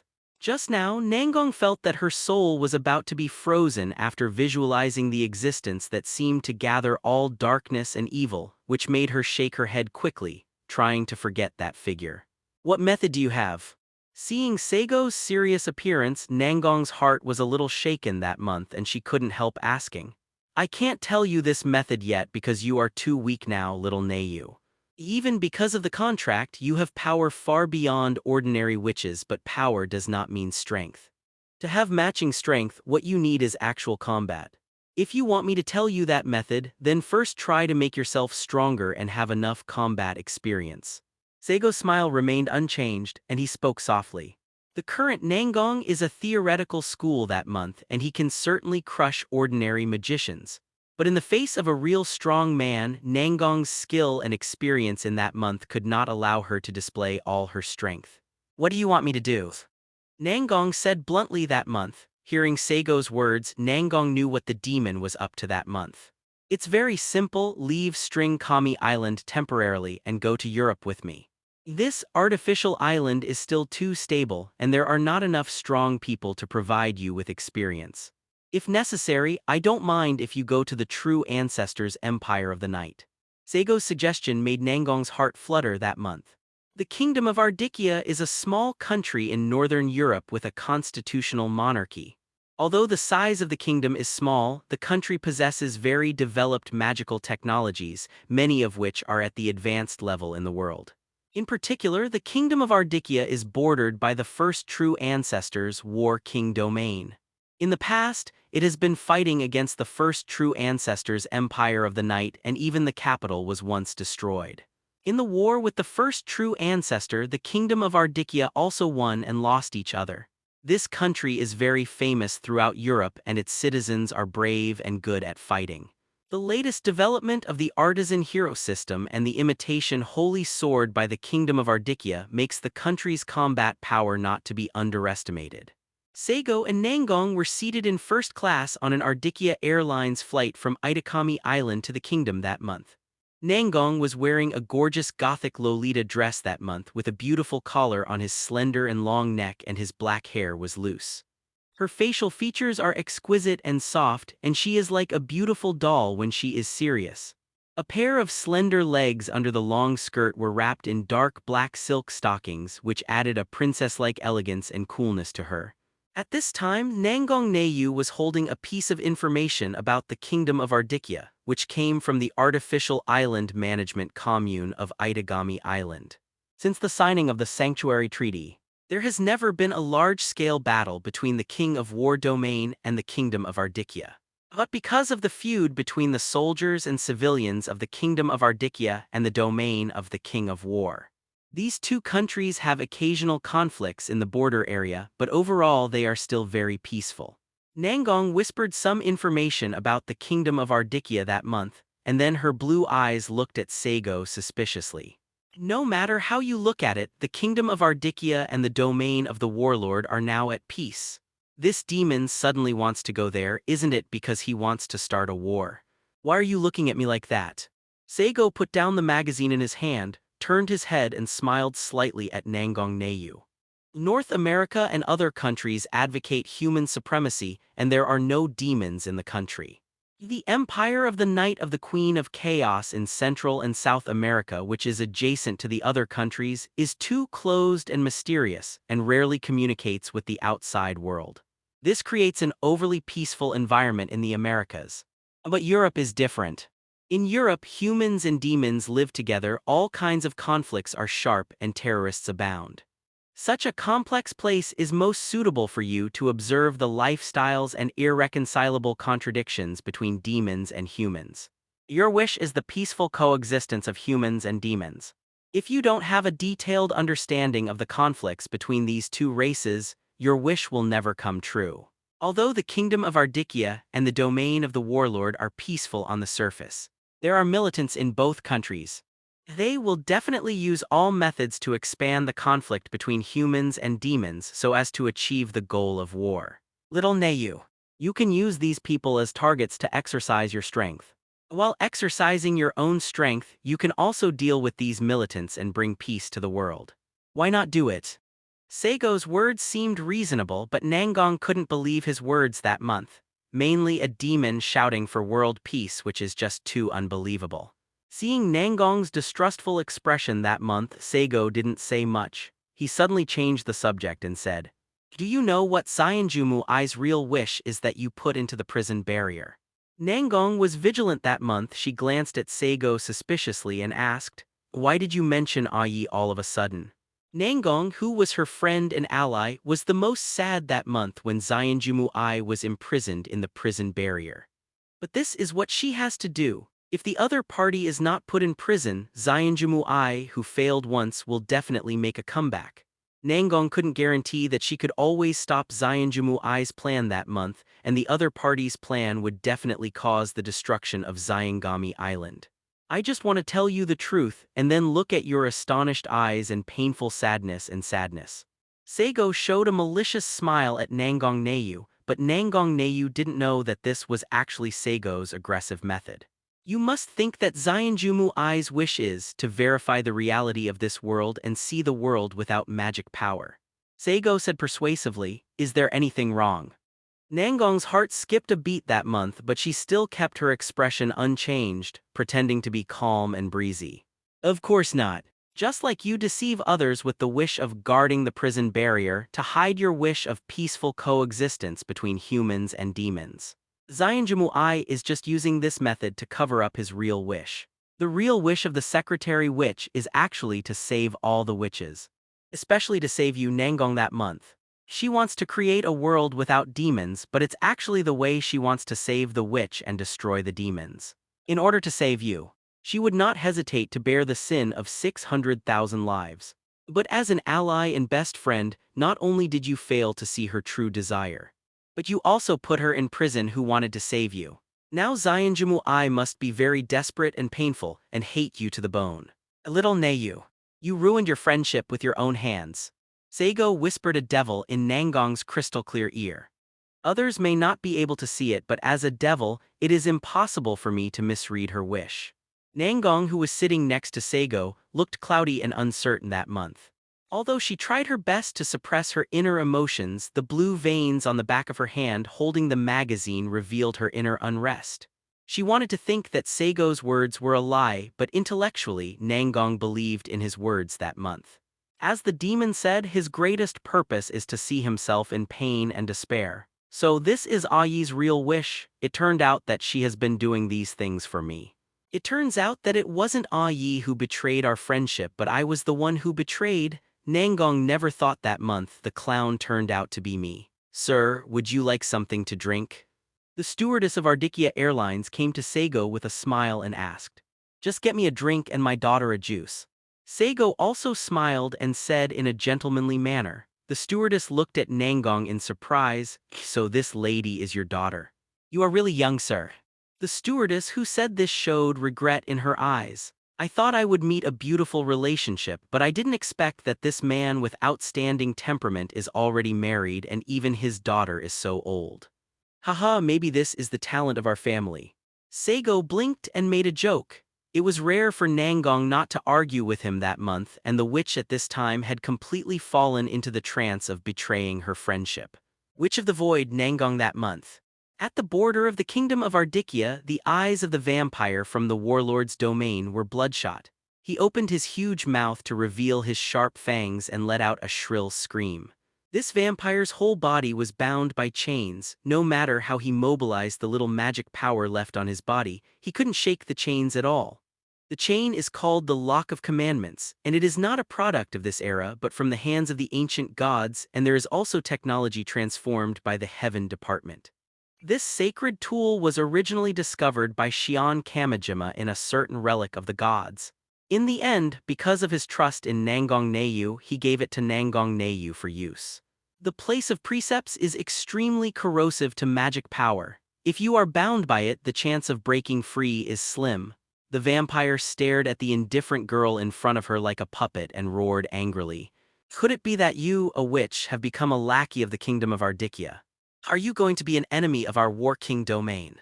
Wearing a gothic dress, the petite, doll-like, delicate, and cold girl glanced at the vampire in front of her with a bored look. She sneered and said, "Don't equate yourself with the war king domain, vampire, that will only make you look weaker. For someone like you who is trying to break the peace and start a war, even if the first true ancestor, Forgotten War King, finds out, he will personally execute you. As for me helping the kingdom of Ardikya for a terrorist like you, if you see him at the airport, you will be killed immediately, and if you see him in the bathroom, you will be drowned. This has nothing to do with the kingdom of Ardikya, it's just your identity." The vampire heard the naked killing intent in Nangong's tone that month, and he shouted in panic, "Wait a minute, are you going to kill me? This is not in line with the laws of the kingdom of Ardikya. I need a notarized trial." The most powerful part of a vampire is the beast, and the vampire without the beast, its physical weakness is second to none among the demons. And this vampire's beast was wiped out by Nangong that month and turned into a residue. Even if the beast is just a kind of magical polymer, it will not be really killed. Even if it is eliminated, it will be reborn over time. But even if the beast of the true ancestor is wiped out, it cannot be reborn in a short period of time, let alone a descendant vampire. If this is Isagami Island, in order to give some face to the artificial island management commune, I might imprison you in the prison barrier. But this is in Europe, in the kingdom of Ardikya, so I don't need to abide by those rules. You know I'm a witch. Nangong used extremely cold words that month to issue a death sentence for the vampire in front of him. She suddenly stretched out her slender hand and squeezed the neck of the vampire in front of her. In an instant, a hand exuding the ultimate breath of death and burning with black flames emerged from the void, holding the vampire's neck. What kind of spell is this? My vitality. The vampire showed a terrified expression. His body began to age rapidly. The originally young skin was full of wrinkles and all the moisture evaporated. The vampire's teeth began to turn yellow and the hair turned into dry grass. As the muscles and nerves degenerated with aging, in the blink of an eye, the vampire in front of him turned into a mummy. The dead vampire's body fell to the ground, but it didn't turn into fly ash. There was a look of fear on his face which was hollow like a skeleton. The reason why vampires can raise beasts lies in the negative vitality of vampires themselves. Also, because of the existence of negative vitality, unless killed, theoretically vampires will not age and die. But in the face of Saigo's aging ability, let alone vampires, even materials such as rocks that have gone through hundreds of millions of years will usher in an aging form in an instant. College. Nangong Neiyu let out a sigh of relief. Even after seeing such a scene countless times, she still feels a little frightened by this ability. However, this aging ability is really easy to use. In front of this ability, no creature dares to say that he is immortal. During more than 3 years in Europe, Nangong also used this ability to kill an unknown number of enemies that month. Although Nangong had kindness in her heart that month, she was never a compassionate person. As a witch, she can kill the enemy without hesitation, without any hesitation or hesitation.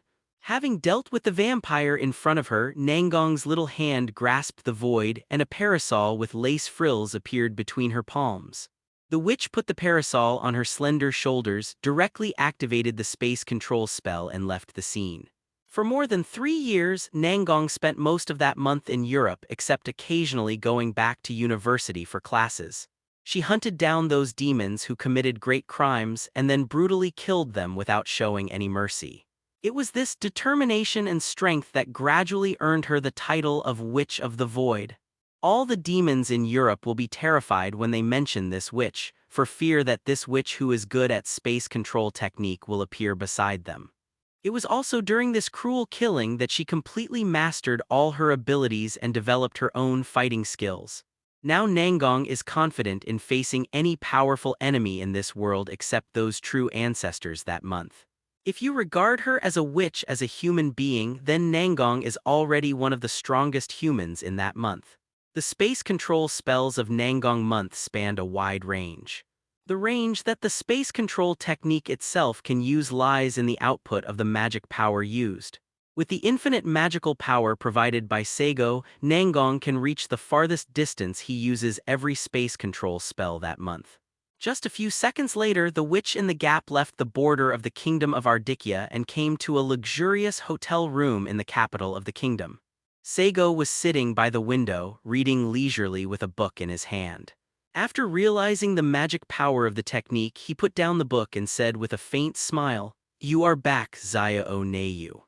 After Nangong met Saigo that month, his cold expression could no longer hold back, and he said angrily, "You said 3 years ago that you would tell me how to complete the contract. I believed your words and came to Europe to fight various demons. But you have been procrastinating for 3 years.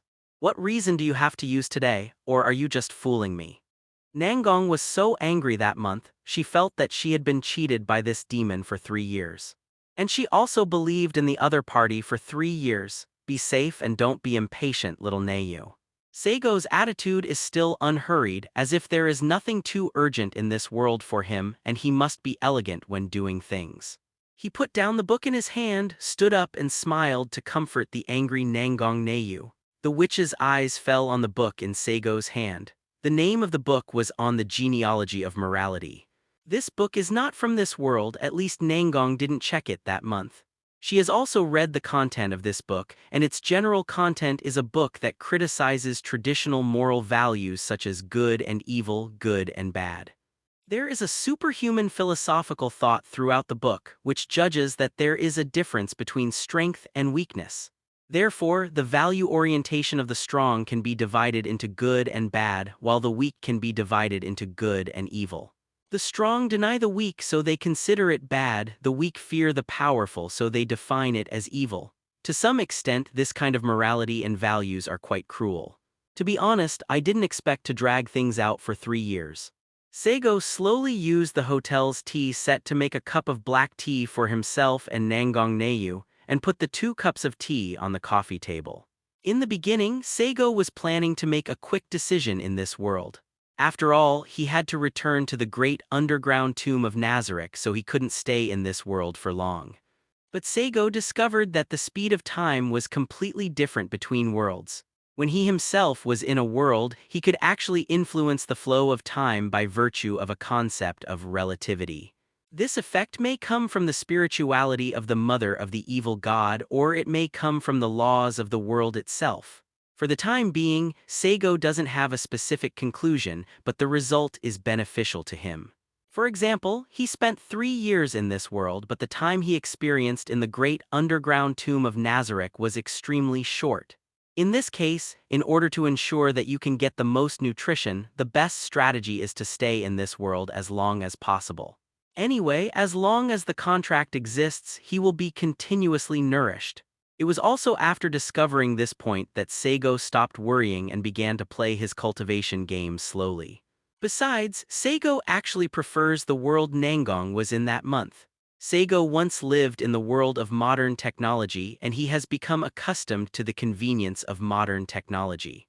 The great underground tomb of Nazareth now resides in a world of swords and sorcery, and the world of modern technology is more wonderful than the ability to pass the boring time. The only one who is sorry is Zionjumu Ai. Saigo promised her to release him from the prison barrier within a few months. But in the end, Saigo deceived her for 3 full years, but Saigo is not ashamed of this. The devil is the spokesperson of deception. Come on, Zio Neiyu read this document.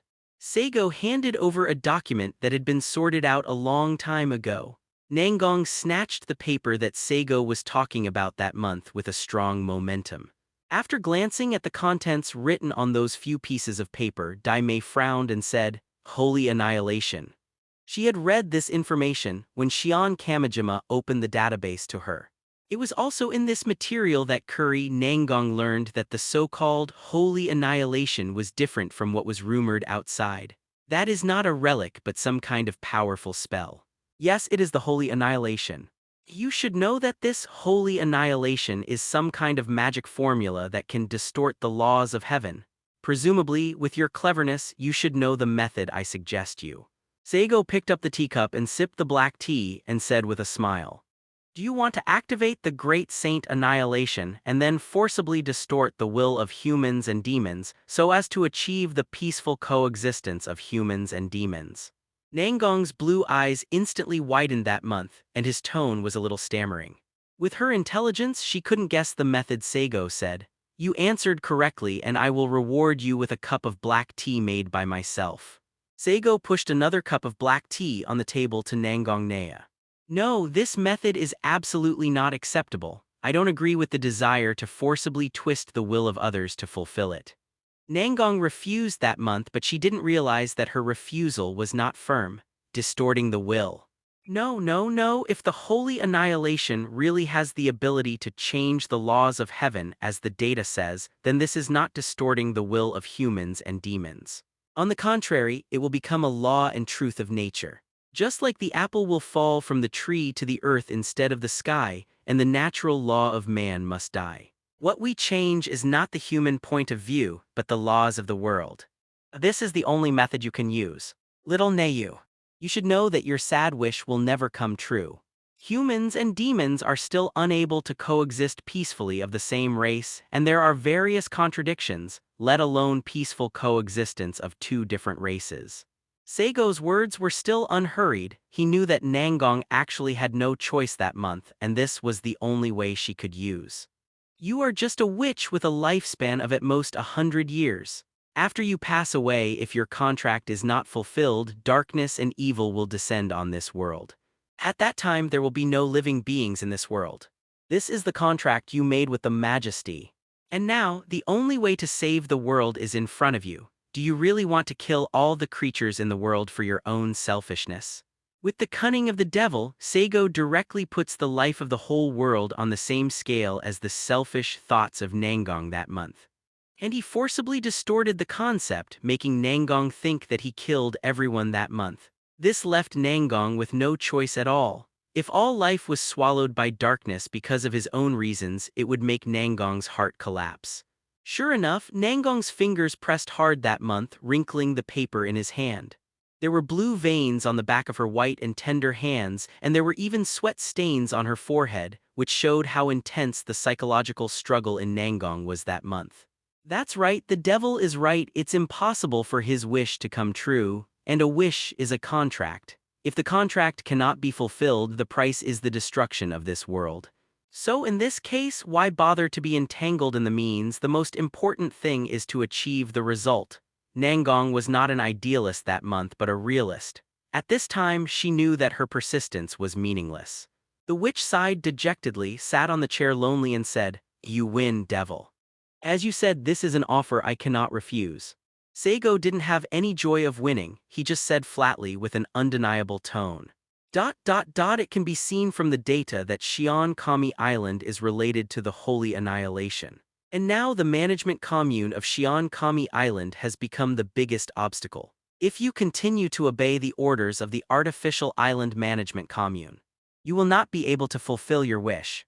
Give up the so-called prison barrier. You don't have to listen to the orders of those humans and then kill all the artificial island management communes. And you will rule the island as the person in power. Just like the three true ancestors, build your own witch empire based on Isagami Island. I will formulate the laws of this world and become your god. And you will manage and protect the laws and be my queen. Nangong had no expression on that moon. She picked up the steaming black tea in front of her and took a sip of her fresh cherry lips, as if she was thinking about Saigo's suggestion. Various emotions and thoughts in the witch's mind alternated back and forth, and finally Nangong found that Saigo's suggestion might really be the best choice for her now. String God Island is related to the Holy Annihilation. This kind of information can be known only by analyzing the news from the artificial island management commune.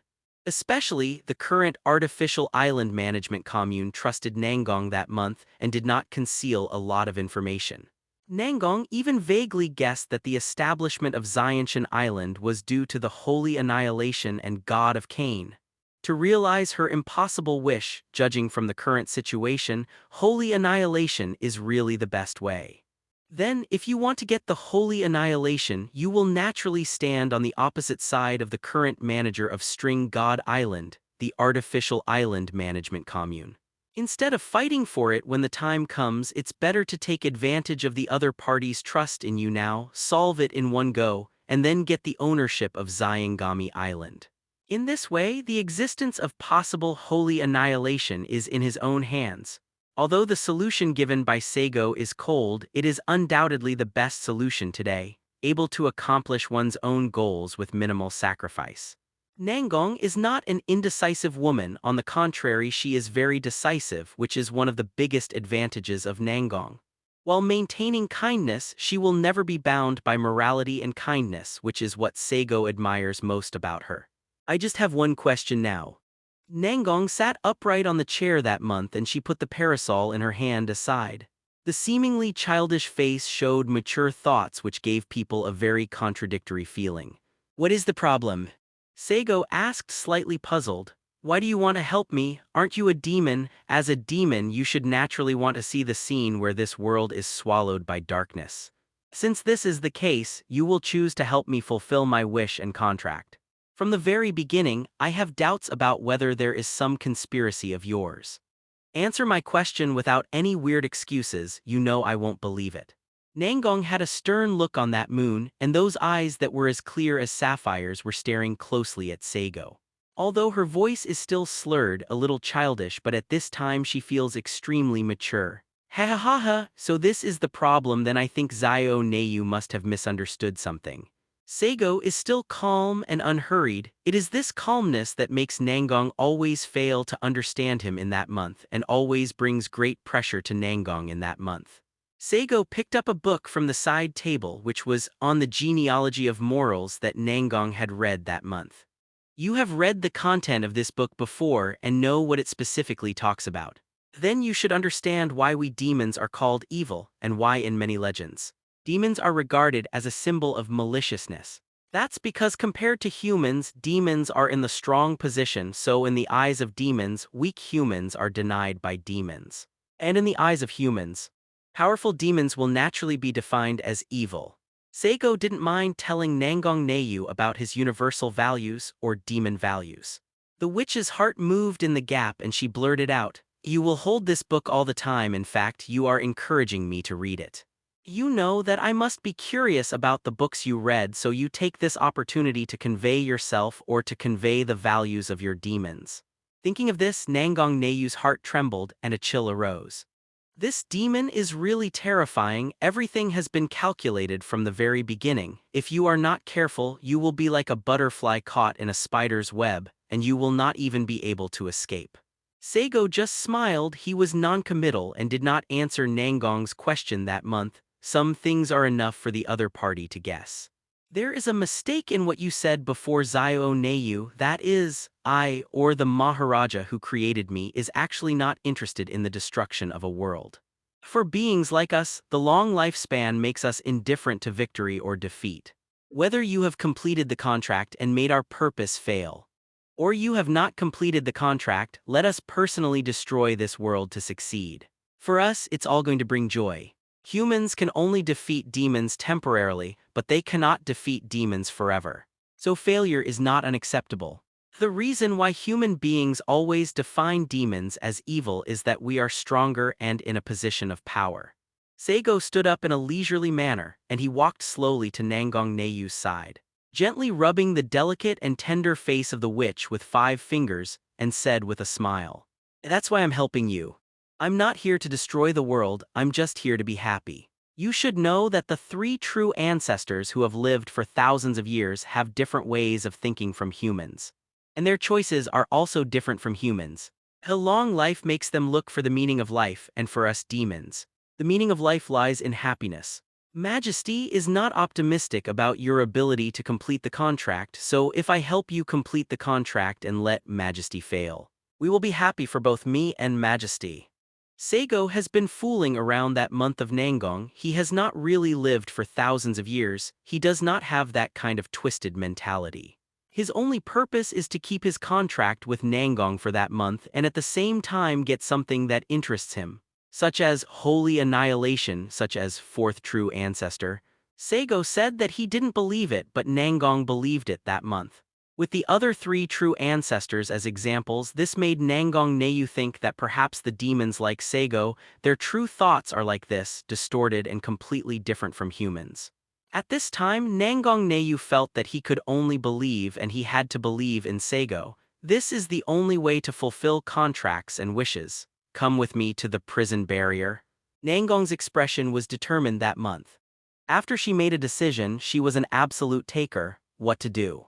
Saigo asked knowingly, "Let's not mention the other prisoners for now. If Ayi is really what you said back then, that is her real wish, I will release her.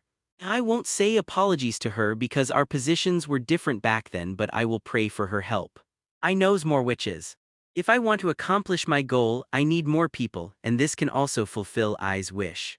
As you said, since this is the only way, then I will build a witch's empire." Nangong, who acted resolutely that month, made up his mind all of a sudden. Saigo looked at the witch in front of him with admiration and said with a smile, "The empire of the 3 true ancestors is called the Empire of the Night. The kingdom of witches is called Night of Witches. I think this name is very appropriate. Zainjumu Ai's wishes to save all witches. The name of this country is really suitable. Whatever you want, it's just a name anyway." Nangong said indifferently that month prison enchantment in the cell of Zainjumu Ai. It's really a rare visitor that month. Why did you remember to visit my concubine? It was still the simple and single room except for the desk, chair, and bed. There were no extra decorations. Zainjumu Ai was wearing a dark 12-piece kimono embroidered with patterns and was kneeling quietly on the chair cushion at this moment. There was a touch of sarcasm in her magnificent fiery eyes. She looked at Nangong Neyu, who was sitting in front of her with a serious immature face, and said with a smile. Immediately, the witch glanced at Saigo indiscriminately with a hint of sadness in her eyes. It was clearly agreed that she would only be allowed to stay in the prison barrier for half a year at most, but who would have thought that Saigo would let her live here for 3 years? Zainjumu Ai thought she was cheated by Saigo, but now her soul is in Saigo's hands. Even if she is cheated, she can only eat Kopti's chinensis dumb. I. Nangong Neyu, who was wearing a black Lolita-style dress, flashed complex emotions in his blue eyes.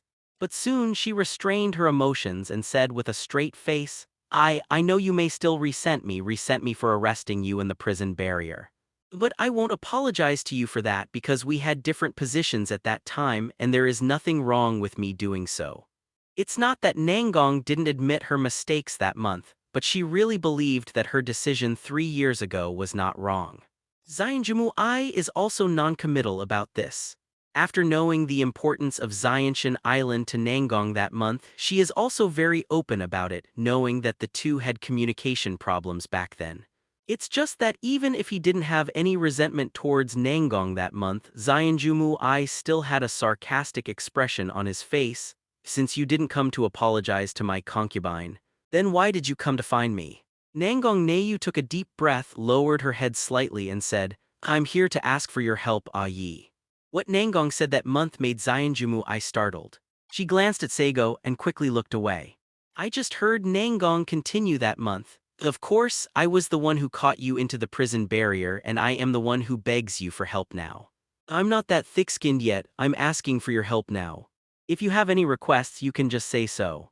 Even if you ask me to kneel down and apologize for this, I am willing. Nangong had a strong and proud character that month, but that doesn't mean she was stubborn and wouldn't admit her mistakes. If she is really wrong, she will willingly admit it and accept any punishment, which is also her shining advantage. Want to ask the concubine to do things? Of course, as long as you fulfill the wish of the concubine. Xianjumu I chuckled and covered his red lips with his wide sleeves. Is it your wish to save all the witches? Nangong said that month.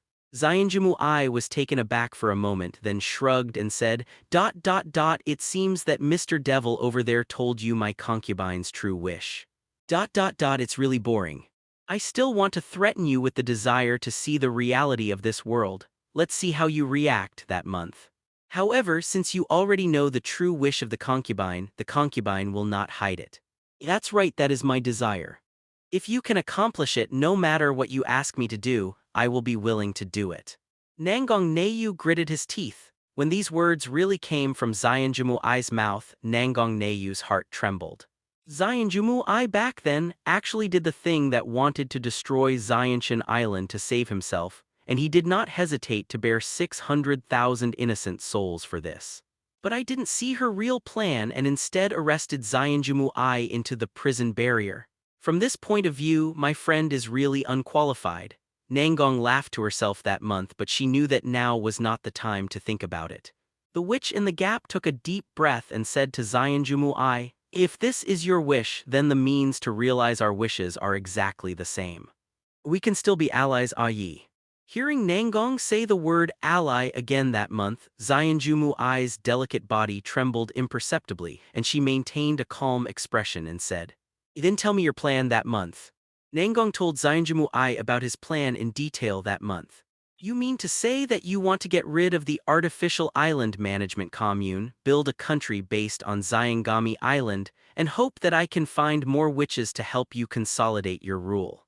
And then use the power of Saint Annihilation to fulfill the wishes of the two of us. Having said that, Xianjumu I couldn't help but look at Saigo anymore. She was very surprised. She didn't know what method this demon used to make Nangong make up his mind to do such a rebellious thing that month. Destroying the artificial island management commune, occupying Xianshan Island and becoming the king himself, and even using holy annihilation to distort the laws of heaven, this is not like what Nangong would choose that month in the past. It can only be said that the demon named Zarathustra used a method that Nangong could not refuse that month, forcing her to do so. Although she was puzzled, Xianjumu I didn't ask. On the contrary, Nangong's methods that month made her very excited, which is exactly the way Xianjumu I likes. This is how they behave as witches. Well, this is my plan. The artificial island management commune is composed of chaebols headed by the Yace family. The enemy will solve them without any effort when we are in the dark. But then there will be troubles. String God Island is one of the special zones of the demon race. Although it is not completely under the control of the island country, it also belongs to the territory of the island country in name. Our actions are tantamount to declaring independence. It's okay for the island country to say so, but this action is tantamount to betraying the Sanctuary Covenant country. The Sanctuary Covenant countries headed by the War King's realm will definitely force a large army to persecute us. It's okay for the garrison of String Kami Island to guard the interior, but in the face of the army of the Alliance of Nations, String Kami Island will inevitably be wiped out. No matter how many witches there are to help, it is impossible to be the opponent of the army of the Sanctuary Covenant. Nangong discussed with Saigo the international turmoil that her actions might cause before that month, and she analyzed it to Zionjumu-I in detail.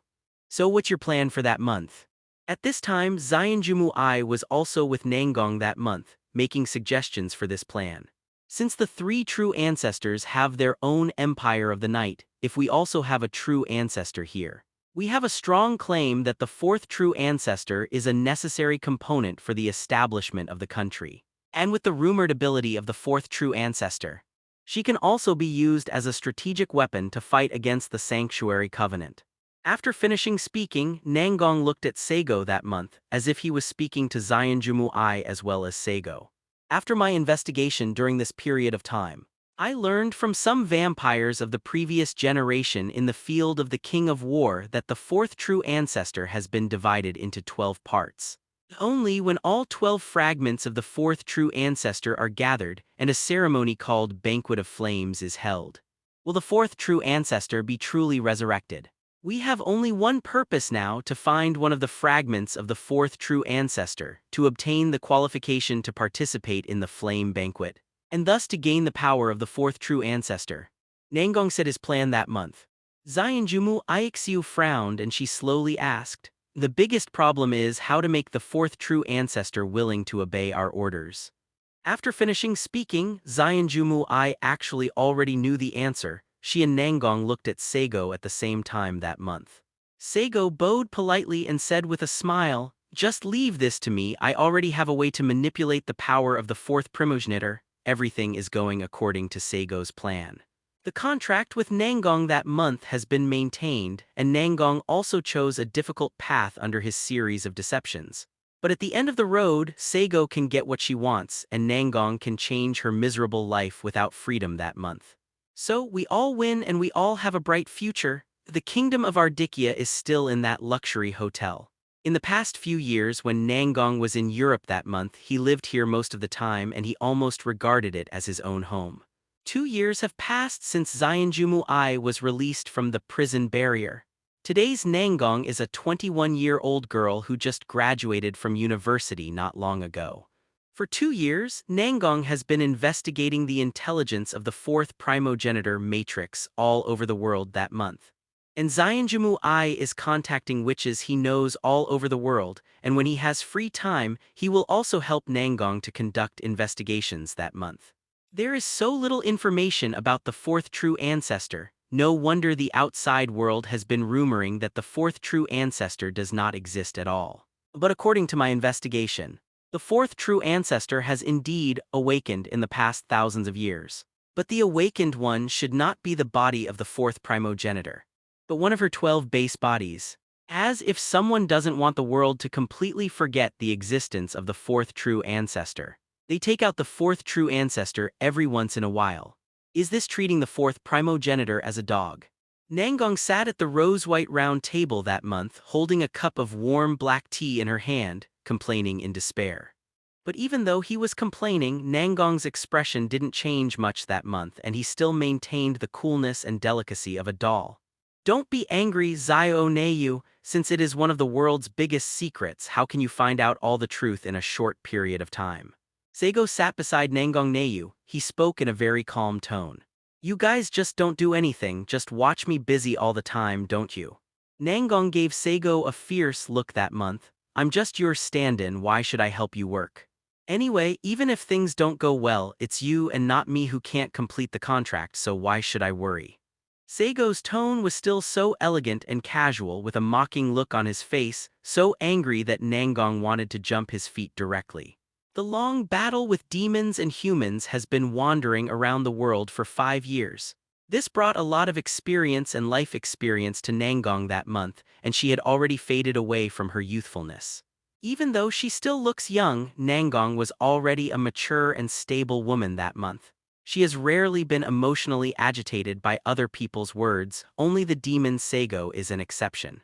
Nangong always felt that this demon was born to fight against him that month. No matter what he did, he would always be angry, and she was helpless every time he would get angry. But Nangong knew in her heart that month that in her life with no relatives and few friends, she had long regarded this demon as the most important person in her life. Because he was the only one who accompanied me for 5 years and he never left every minute and every second. The time spent together between the two has already surpassed anyone else. Shut up, devil. You have no right to speak here if you don't do anything. He couldn't argue with him, so Nangong could only treat him with such a stern attitude that month. Saigo didn't care about that either. The reason why he doesn't do anything is that Saigo thinks fishing is the most enjoyable. His main task is to obtain nutrients for his own growth, and as long as he is by Nangong's side, this task will be completed spontaneously. As for the fourth true ancestor and holy annihilation, they are just side quests. It's best to be able to complete it, and it doesn't matter if it can't be completed. In the past, Saigo had already rolled enough to climb to a higher level. Now that he finally has a chance to catch fish, how can he let himself roll down again? Let's leave this kind of role to young people like Nangong Neyu. Don't be impatient that month. Mr. Zaratal must have been careless in doing this. Xianjumu Ai, who was sitting opposite Nangong that month, was dignified and elegant. She was kneeling in a 12-piece kimono and enjoying afternoon tea with Nangong that month. Yi, why do you always speak well of this devil and always stand by his side? Nangong said to his allies dissatisfied that month. Who is your ally?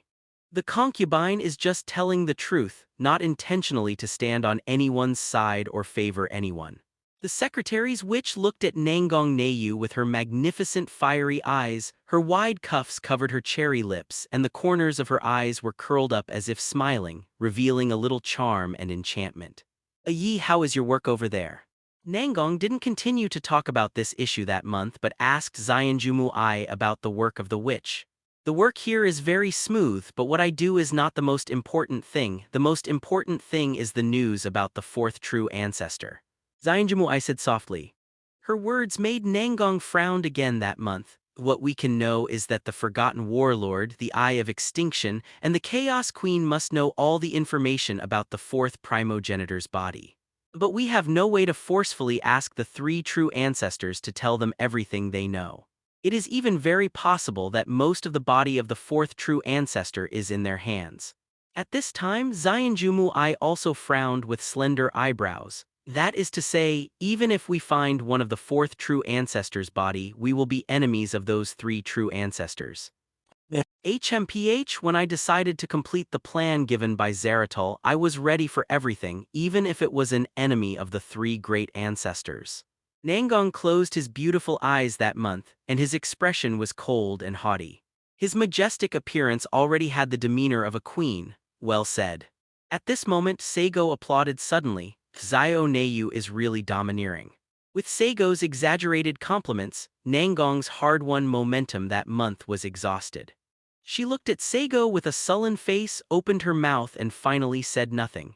Seeing Nangong's helpless expression that month, Xianjumu Ai covered his mouth and laughed. When the three of them are together, it feels like a family of three. At this time, there was a knock on the door of the hotel room, and the three of them immediately calmed down all their emotions, making the atmosphere in the room serious again. Come in. As the voice of Nangong fell that month, the door opened. A girl with long silver hair and beautiful sapphire eyes was standing at the door. She is tall, with a noble temperament and a slightly immature face which makes her look young. The girl walked lightly into the room with lotus steps and saluted Saigo, Nangong Neyu, and Xianjumu Ai with extremely standard royal etiquette. I'm really sorry to disturb the afternoon tea time of the three of you.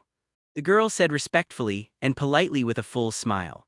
You didn't disturb us, you should just tell us what you are here for, Her Royal Highness Princess La Folia Lihavane. Saigo said with a gentle smile. Mr. Zaratal and Miss Nangong, that month we have received enough correct information about what you want to investigate. About the 12 base body of the fourth primogenitor, the place where the sleeping place is named the Kang Bing of the Enchantress. The first princess of the kingdom of Ardicchia said with a polite smile, La Folia Lihavane, only 14 years old, is the first princess of the kingdom of Ardicchia and the future heir to the throne. The royal family of the kingdom of Ardicchia is born with powerful spiritual power, and every member of the royal family is a natural psychic. The war technology of many kingdoms was created with the spiritual power of the royal family as a template, and the spiritual power of the royal family was the key and the supply of energy. Relying on the powerful spiritual power of the royal family, coupled with the kingdom's magical science and technology, the kingdom of Ardicchia has been able to win and lose each other in wars with the War King domain for hundreds of years. At the same time, due to the importance of the royal family's spiritual power, this also gave the Lihavane family a vital position in this country. It can be said that as long as the Lihavane family is not stupid, this family will be with the country, and they are synonymous with this country. As the first princess of the kingdom, she was born with a beauty far beyond ordinary people, which gave La Folia a great reputation in the kingdom. People are talking about this princess, and it can be said that La Folia is the most famous star in this country. Saigo sat on a chair, staring at the noble and elegant girl in front of him with calm eyes. The handsome clothes clung to her enchanting body, and her long, smooth silver hair hung over her fragrant shoulders. Her facial features are delicate and soft, the most typical oval face of that kind of girl, and her blue eyes are as clear as lake water. A pair of plump and beautiful legs under the skirt are wearing high boots, with a touch of whiteness and tenderness in the absolute realm, with the youthful atmosphere unique to girls. In addition to that elegant smile that is full of etiquette, neither making people feel close nor unfamiliar, no one would have thought that this girl is only 14 years old this year. This girl is too precocious, and her outstanding talents are enough for her to become a diplomat on foreign missions now. You Kingdom of Ardicchia has received information about the fourth progenitor's base body. Saigo also had an elegant posture.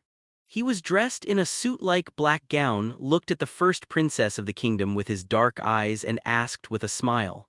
At the same time, Saigo took another look at Nangong beside him.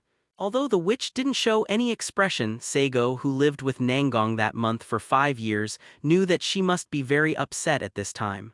I have worked hard for this for 2 years, not only failed but made others succeed. This was quite an unhappy thing for the proud Nangong that month. But Nangong saw the situation clearly that month and would not lose his temper just because of this. Yes, Mr. Zeratul, the Kingdom of Ardicchia has been established for hundreds of years and has always been in the European continent. We will always have some special information of our own. La Folia once again performed a standard royal etiquette, and no one could find any faux pas. After finishing speaking, Her Royal Highness looked at Saigo with a curious look. She knew that this Mr. Zarathustra was the demon contracted by the witch in the gap in front of her. It shouldn't be a big deal in itself, but in this world, it's an incredible thing. As a devil, he actually has a sense of self, and he can descend into the world in such a posture. Although in the information, this demon seldom makes shots, but the occasional few shots can show his strength. The strange abilities of the witch in the gap come entirely from this demon. As the source of the strange aging ability, no one knows what kind of power this demon possesses. La Folia is an extremely curious girl, especially when she is still at the most curious age. Facing a person like Saigo, whose existence is a miracle, it is understandable that she would have great curiosity. Seeing La Folia staring at Saigo, Nangong was inexplicably unhappy that month. She coldly interrupted the princess's gaze with a cold face like a doll. "Since your Royal Highness, you will come to us in person and tell us about it. Then please explain clearly, Your Highness. What price do we need to pay for this information?" Nangong was no longer an innocent child that month. Knowing that La Folia would come to tell her in person, he must have something to ask for.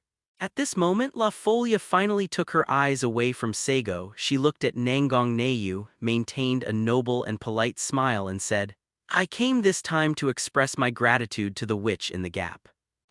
You have helped the kingdom a lot during your stay in Europe, and you even stopped 2 conspiracies in our country and in the War King's domain that tried to start another war." Nangong was not interested in La Folia's compliments that month, and she said impatiently, "Stop using your diplomatic rhetoric, La Folia Lihavane. It's more enjoyable to directly explain the purpose of coming. The things you are thanking for are what we want to do, not just for your thanks." Saigo said with a smile at this time. "Zio-Nayu, you should be familiar with such diplomatic rhetoric in advance." He was cryptically reminding that if you really took control of Shion Kamijima and became the person in power, this kind of thing would definitely happen more times in the future. Nangong snorted that month and said nothing. Did she do it because she hated diplomacy? How is it possible she is already a mature woman? The reason why she was impatient was because she was upset with this princess. La Folia is good at dancing, and although she is young, she also judges the situation. Instead of saying those convoluted words, she said bluntly, "Our country is willing to provide information, there is only one request." Although there has been no large-scale war between the kingdom and the War King domain in the past few decades, any war will surely lead to death, and forgetting to fight will lead to danger. No one knows whether there will be wars in the future. As a reciprocal exchange, we can tell you the information we have obtained about the fourth true ancestor's base body. The requirement is that if our country conflicts with the Warlord domain again in the future, I hope you will not help the Forgotten War King but remain neutral. Of course, if you can stand on the side of the kingdom, the Lihavane family will also show the same respect. La Folia folded her hands in front of her body. She bowed slightly and said, "Quiet advice, reasonable exchange." Saigo spoke at this moment. The kingdom only provided information and did not directly intervene in the affairs of the fourth true ancestor, so they had no reason to let their side completely side with the kingdom. But just the promise of maintaining neutrality is worthy of the value of this information. This is the kingdom's exchange. Personally, I hope that you, Mr. Zeratul, can promise me a small request. La Folia blinked her beautiful eyes at Saigo, pretending to be pitiful and saying, "Princess, please tell me." Saigo made a gesture of please. He would not be fooled by the woman's little trick. "Personally, I'm actually very curious about the base body of the fourth primogenitor, so Mr. Zeratul, can you take me to learn more?" La Folia seemed to have lost all maturity at this moment, making a request like a little girl. No. Saigo and Nangong said at the same time that month. Nangong glanced at Saigo that month and said quickly, "Her Royal Highness is a noble lady. If something happens, we will not be able to explain to the kingdom." Saigo said disapprovingly, "La Folia asked for it herself, so what does it have to do with us? Even if something happens, it's her own fault." La Folia hurriedly said at this time, "Although what you said, Mr. Zeratul, is not pleasant, but as you said, I will be responsible for everything." Seeing what La Folia said, she will go to Nangong that month. She is not La Folia's old mother, so who cares if she is really in danger? She just subconsciously refused. This is Nangong's character in that month, so strong that she is the only one who dominates herself. Except for those close to her, she will never care about outsiders. It's really because of family affairs that I don't have time to code words. I'm really sorry. Near the center of the Mediterranean Sea is an island called Gozo, which is part of the European country of Malta and is famous for sightseeing. At the same time, there are many ruins on this island, attracting tourists from all over the world to visit. The ring-shaped stone formations of the underground tomb remains can be seen all over the island, which looks like the famous Stonehenge. However, after investigation, the stone array on this island turned out to be the oldest in human history, from before the Neolithic Age. All kinds of miraculous scenes make people wonder how such a relic was built in that era, and whether it was used to worship some kind of god. On the island of Gozo, a survey team is digging for a ruin. The orc security team patrolled around, alert to possible dangers. A scruffy man of about 40, dark skin who didn't care about his appearance at all, was sitting by the campfire, grilling a sausage by himself. "Dr. Zioya-Cheng, don't you go to the excavation site of the ruins and keep an eye on it. If those excavators accidentally destroy the things in the ruins, it will be a great loss to human civilization." A tall white female, wearing a researcher-like white robe for investigation, is walking slowly. The skin of Caucasian women looks paler and less bloody than ordinary people. Anyone who has acquainted with demons will know that this is the symbol of ordinary vampires. However, vampires with such an appearance generally come from the first true ancestor's War King domain, and they are also the most traditional vampires that people know. As for the second and third primogenitors, their descendants had other characteristics. "Oh, it's Liana Karl, Countess Jarna, don't worry, those excavators are not hired farmers but professional archaeologists. Their digging technology is completely fine, we just need to wait here." The 40-year-old man named Zioya Cheng said indifferently. That seemingly unreliable look made Liana frown slightly. But even though she was slightly dissatisfied with the foolish attitude of the person in front of her, Liana didn't say anything. No matter how the other party behaves, the many legendary deeds he has experienced are true. It is precisely because of his true deeds that he was invited by himself to participate in this archaeological excavation. Zioya is an archaeologist who has traveled all over the world and has in-depth research on holy annihilation in particular. He is also the only person recorded today who has gone to the death capital and returned alive. I don't know what he experienced in the Death City, although he is still a human being, but to some extent he has acquired the immortality beyond ordinary vampires, so it is called Hades' Return to Humans. For Liana, she doesn't care about the character or virtue of the other party as long as this archaeological work can be completed, then everything is acceptable. For this archaeology, the Karl Jarner family has paid a huge price and there must be no mistakes. By the way, my lovely daughter seems to be traveling nearby now and I haven't seen my daughter for a long time. I don't know if she still remembers me as a father. Well, as expected, it's better to meet her face to face, so let's call her here. Zhao Yacheng seemed to have suddenly remembered something and said in a broken voice. Liana's brows frowned deeper and she kindly reminded, Dr. Zhao Yacheng, you must know that this archaeological excavation work is dangerous. You should understand that in many ancient and even prehistoric ruins, there are remnants of magic technology that we don't know about. A little carelessness can be life-threatening. Although I don't know how old your daughter is, if you are not a professional, I still suggest that you don't let her come here. Zhao Yacheng waved his hands indifferently and said, Thank you for your reminder, Miss Liana. Then the doctor of archaeology smiled mysteriously. Or, it is precisely because of the danger here that I want my daughter to come here. Liana didn't understand Zhao Yacheng's words, but since the other party was willing, she let him. A huge floating battleship is heading to the Mediterranean from the Kingdom of Ardikia in northern Europe. This huge aerial battleship painted with the royal emblem of the Kingdom of Aldikia is named Hunkiao, and it is a special battleship for the royal family to visit. Since La Folia Lihavane, the first princess, grew up, many of the royal family's foreign visits were entrusted to her. Therefore, to a certain extent, this battleship has become the exclusive vehicle of Her Royal Highness the Princess. Different from ordinary warships for battle, although this warship is also equipped with a large number of magic weapons, its interior is luxuriously decorated and supplies all the needs of the royal family. Saigo sat on a chair in the lounge of the battleship, the soft carpet under his feet woven with gold and silver threads. There are also various badges hanging on the surrounding walls, and the solemnity reveals luxury. That's why Saigo promised La Folia, the princess, to come with her. When the princess travels, especially if she is the future heir of the kingdom, it is naturally full of ostentation, and she will never travel lightly.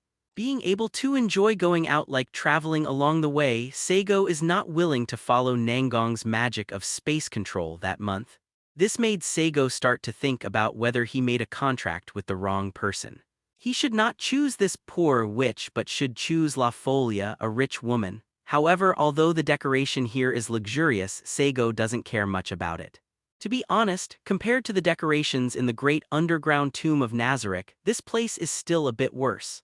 After all, the great underground tomb of Nazarick was just the guild base of the game back then, and all kinds of exquisite and luxurious materials and gems were just game data, completely worthless.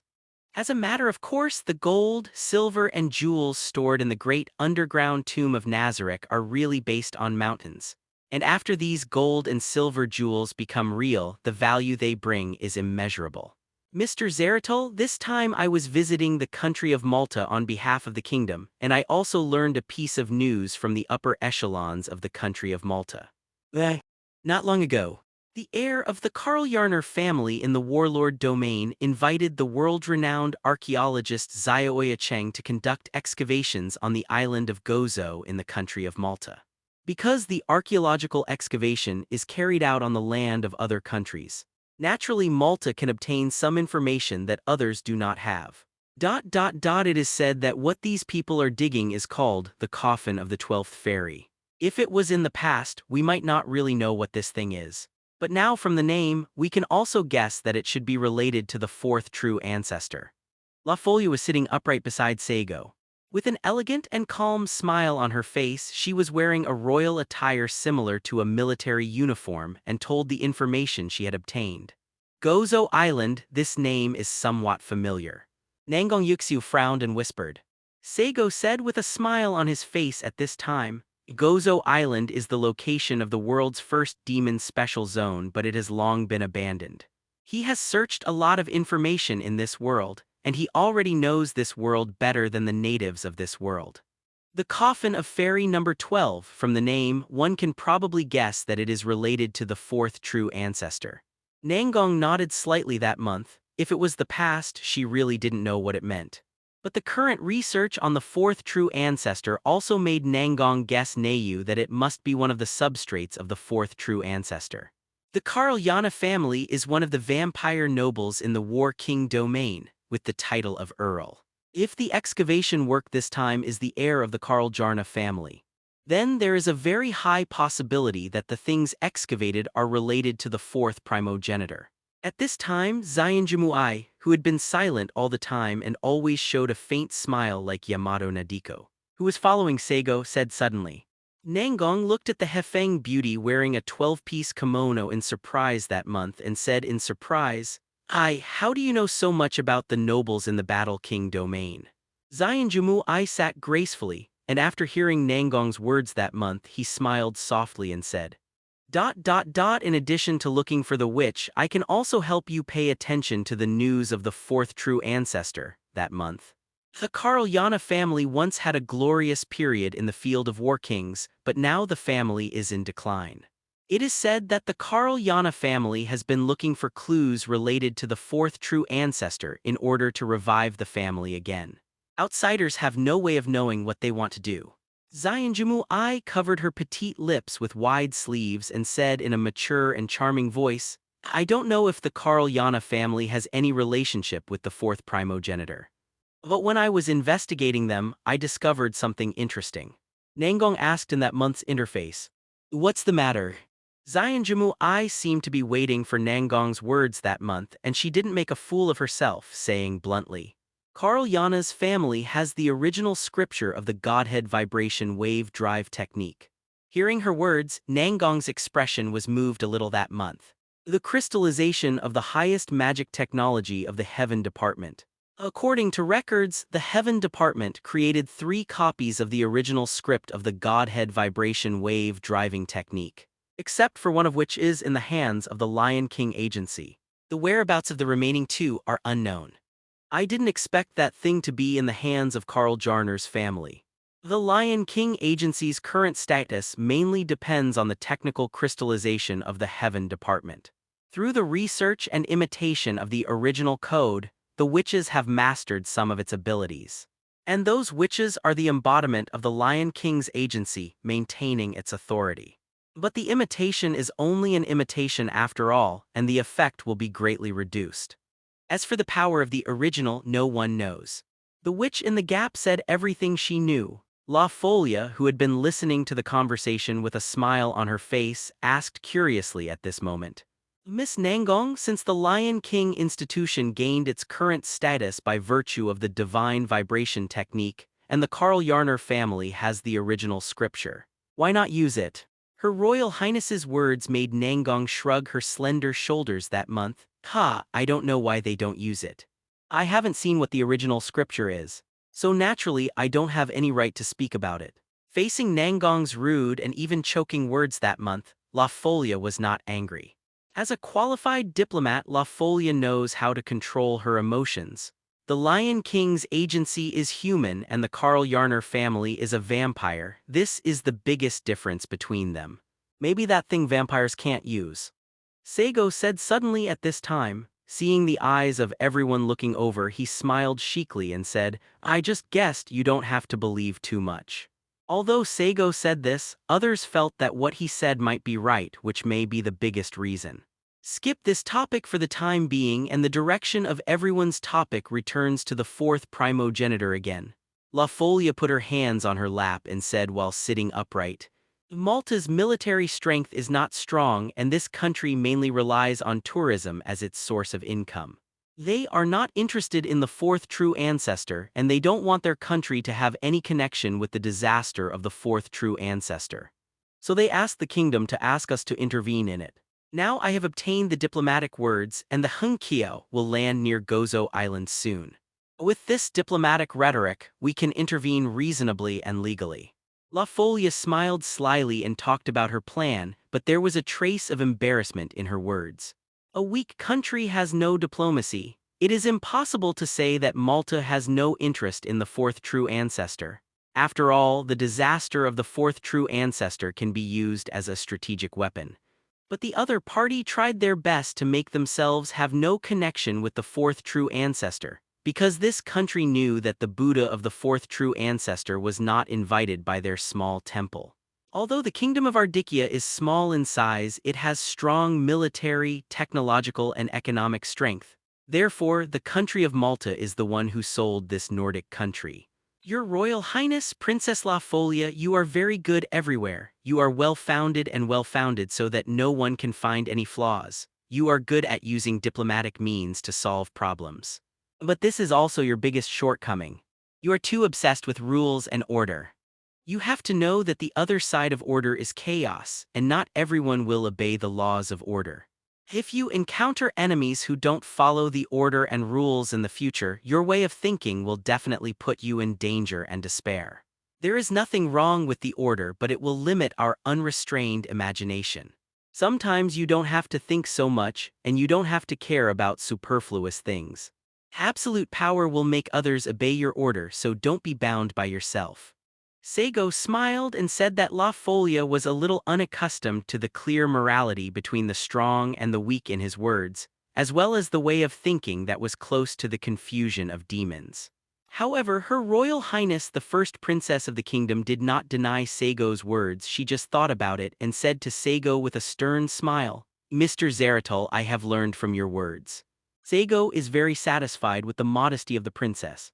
He doesn't like the kind of people who have no bottom line and no scruples, nor do they like people who are too kind and somewhat pedantic. Rebuking meaningless evil and laughing at excessive kindness is Saigo's morality. Because in Saigo's consciousness there is no absolute distinction between good and evil, only strong and weak. The so-called good and evil are the views of the strong and the weak on different things. This is what Saigo advocates, Nietzsche's superhuman philosophy. Therefore he is Zarathustra. The Hunkiao finally landed at the nearest airport on Gozo Island. When Saigo and the others came to the ruins of Gozo Island, there was no one on the surface of the ruins, only a cave that had just been excavated. It seems that the matrix of the fourth true ancestor is inside. Saigo looked at the hole with great interest and said, "For his half-baked second dimension, he only understands a lot of things in general. But it is this kind of exploration of the unknown that makes him feel more interesting. In the underground ruins, a group of people are resting. Phew, I didn't expect the guards of this ruin to be so powerful. They are similar to the ancient weapons of the 9th Maegar ruins." Liana Karljana, the heir to the Earl from the domain of the King of War, was panting at this time, showing a look of fear. Not far behind her there was a huge metal statue-like creation that was shattered into fragments. Near her, even those orc mercenaries were resting after the battle. Although Zoroastrianism looked exhausted, he was still in good spirits. He laughed loudly and said, "Miss Liana, is the ancient weapon you are talking about Narikville excavated from the ruins of the 9th Maegar?" Liana nodded lightly and said, "Well, those are the things, although those ancient weapons cannot be activated because there is no command to operate them. But according to the research of the school group, that thing is quite terrifying. If it is activated, it will definitely bring unimaginable consequences. It is indeed a weapon of the gods. But I didn't expect Dr. Zoroastrianism that you also know something about this ancient weapon." Zoroastrianism said indifferently, "Anyway, I am also an archaeologist and I know many people in the same industry. I still have my own channels to hear these news." Seeing what Zoroastrianism said, Liana didn't ask any more questions. She just looked at a pair of young siblings who were looking terrified and said with a little dissatisfaction, "Don't talk about anything else. Dr. Zoroastrianism didn't expect that you actually called your son and daughter here. Don't you know that this place is very dangerous?" The statue just now, you have already noticed the danger here. Saying so, Liana pulled the little girl who was wearing a red and white priestess costume and looked like an elementary school student at best. Pulled her into his arms. The terrified little girl finally calmed down after being pulled into her arms by Liana for a while to comfort her. Zio Yacheng looked at his pair of children, he sighed and said, I originally planned to only call Nagisa over. Who would have thought that Gu Cheng, the stinky boy, would be there too. Known as the Ancient City, the boy whose age seems to be at most only elementary school and about to enter junior high school heard this, and couldn't help saying, Hey Dad, you stay away all day and don't talk about it, is the first thing you say when you see your son is disgust. If this continues, Nagisa and I will forget that we have a father. Zio Yacheng laughed and cursed when he heard the words. You brat. The father and son bickered. Zio Yacheng stood up, patted his pants and said to Liana, Let's go, the end of the ruins should be ahead. Soon you will know why I brought Nagisa here. Liana frowned. She could sense that the girl named Zio Nagisa did possess incredible spiritual power. It should be something she was born with. Spiritual power is a kind of power that only belongs to human beings, and the demons cannot get it. And the human beings who have spiritual power are probably some witches and the like. Liana was puzzled, but she didn't ask any questions. She knew that Xiaogu City had a wealth of archaeological experience, and he definitely had his reasons for doing so. And soon, Liana knew why Xiaoya City had to bring her daughter, because at the end of the ruins what appeared in front of everyone was an indestructible barrier. This enchantment.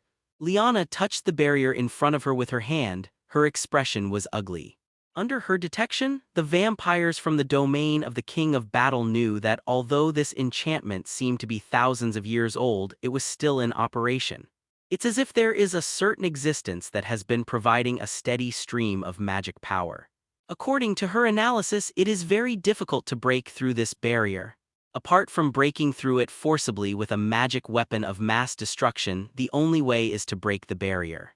But who knows how long it will take to crack the enchantment related to the fourth true ancestor? That's why I let Nagisa come here.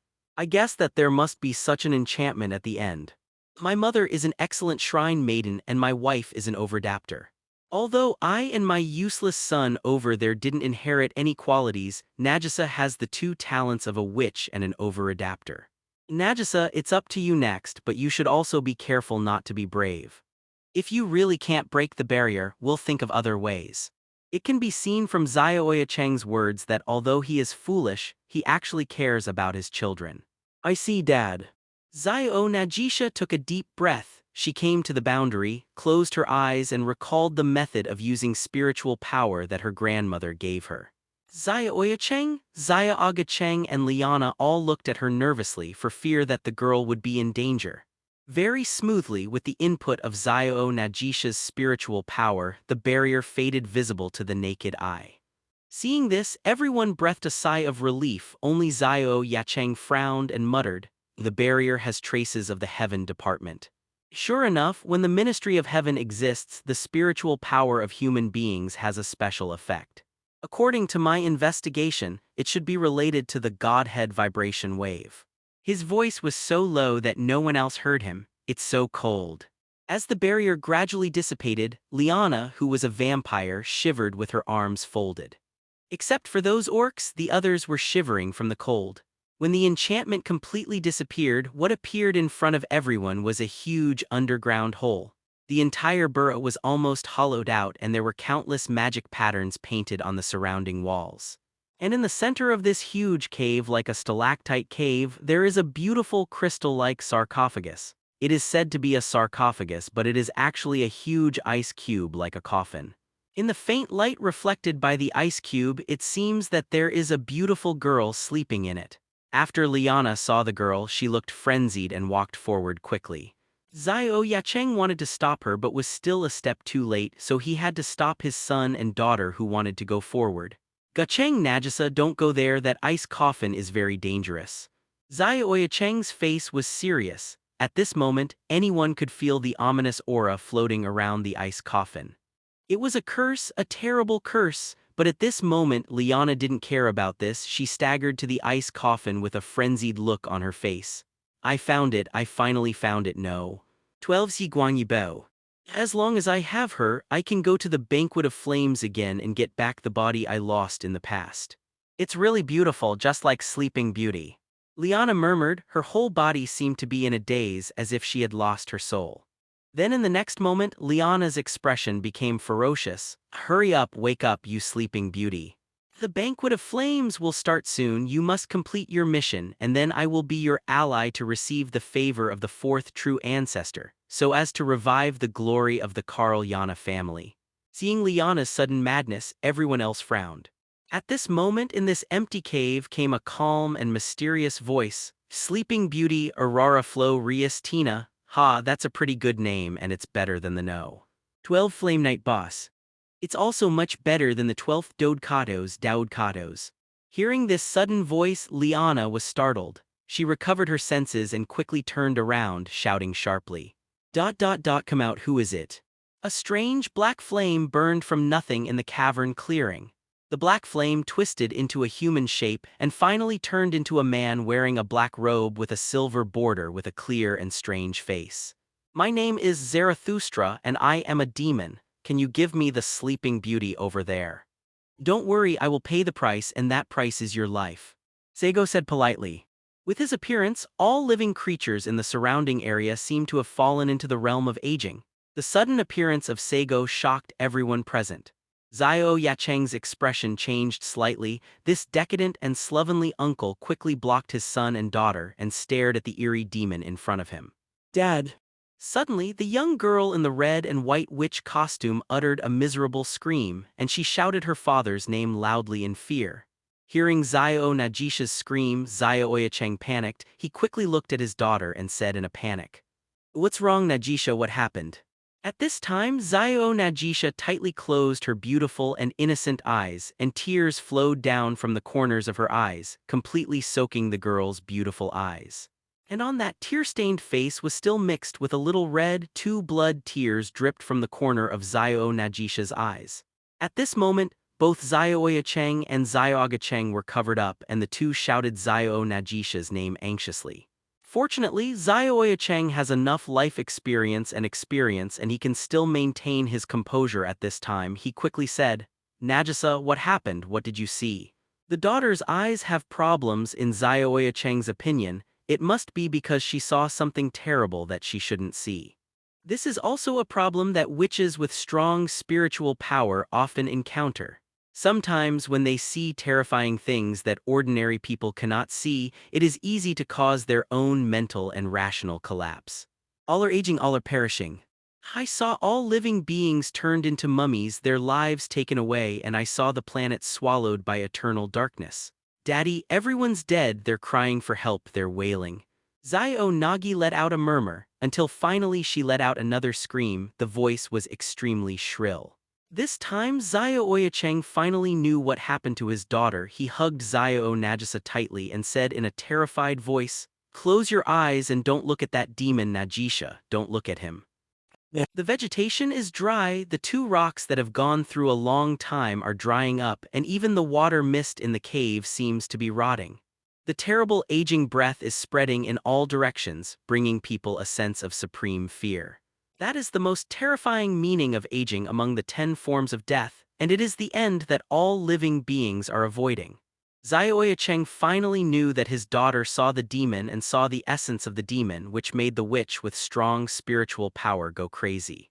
At this time, Liana finally recovered her senses from the ecstasy of seeing the flame Yibo. She gritted her teeth and looked at the smiling devil in front of her and said word by word, "Zarathustra, I know you. You are the demon contracted by the Witch of the Void who has been shining brightly in Europe in recent years.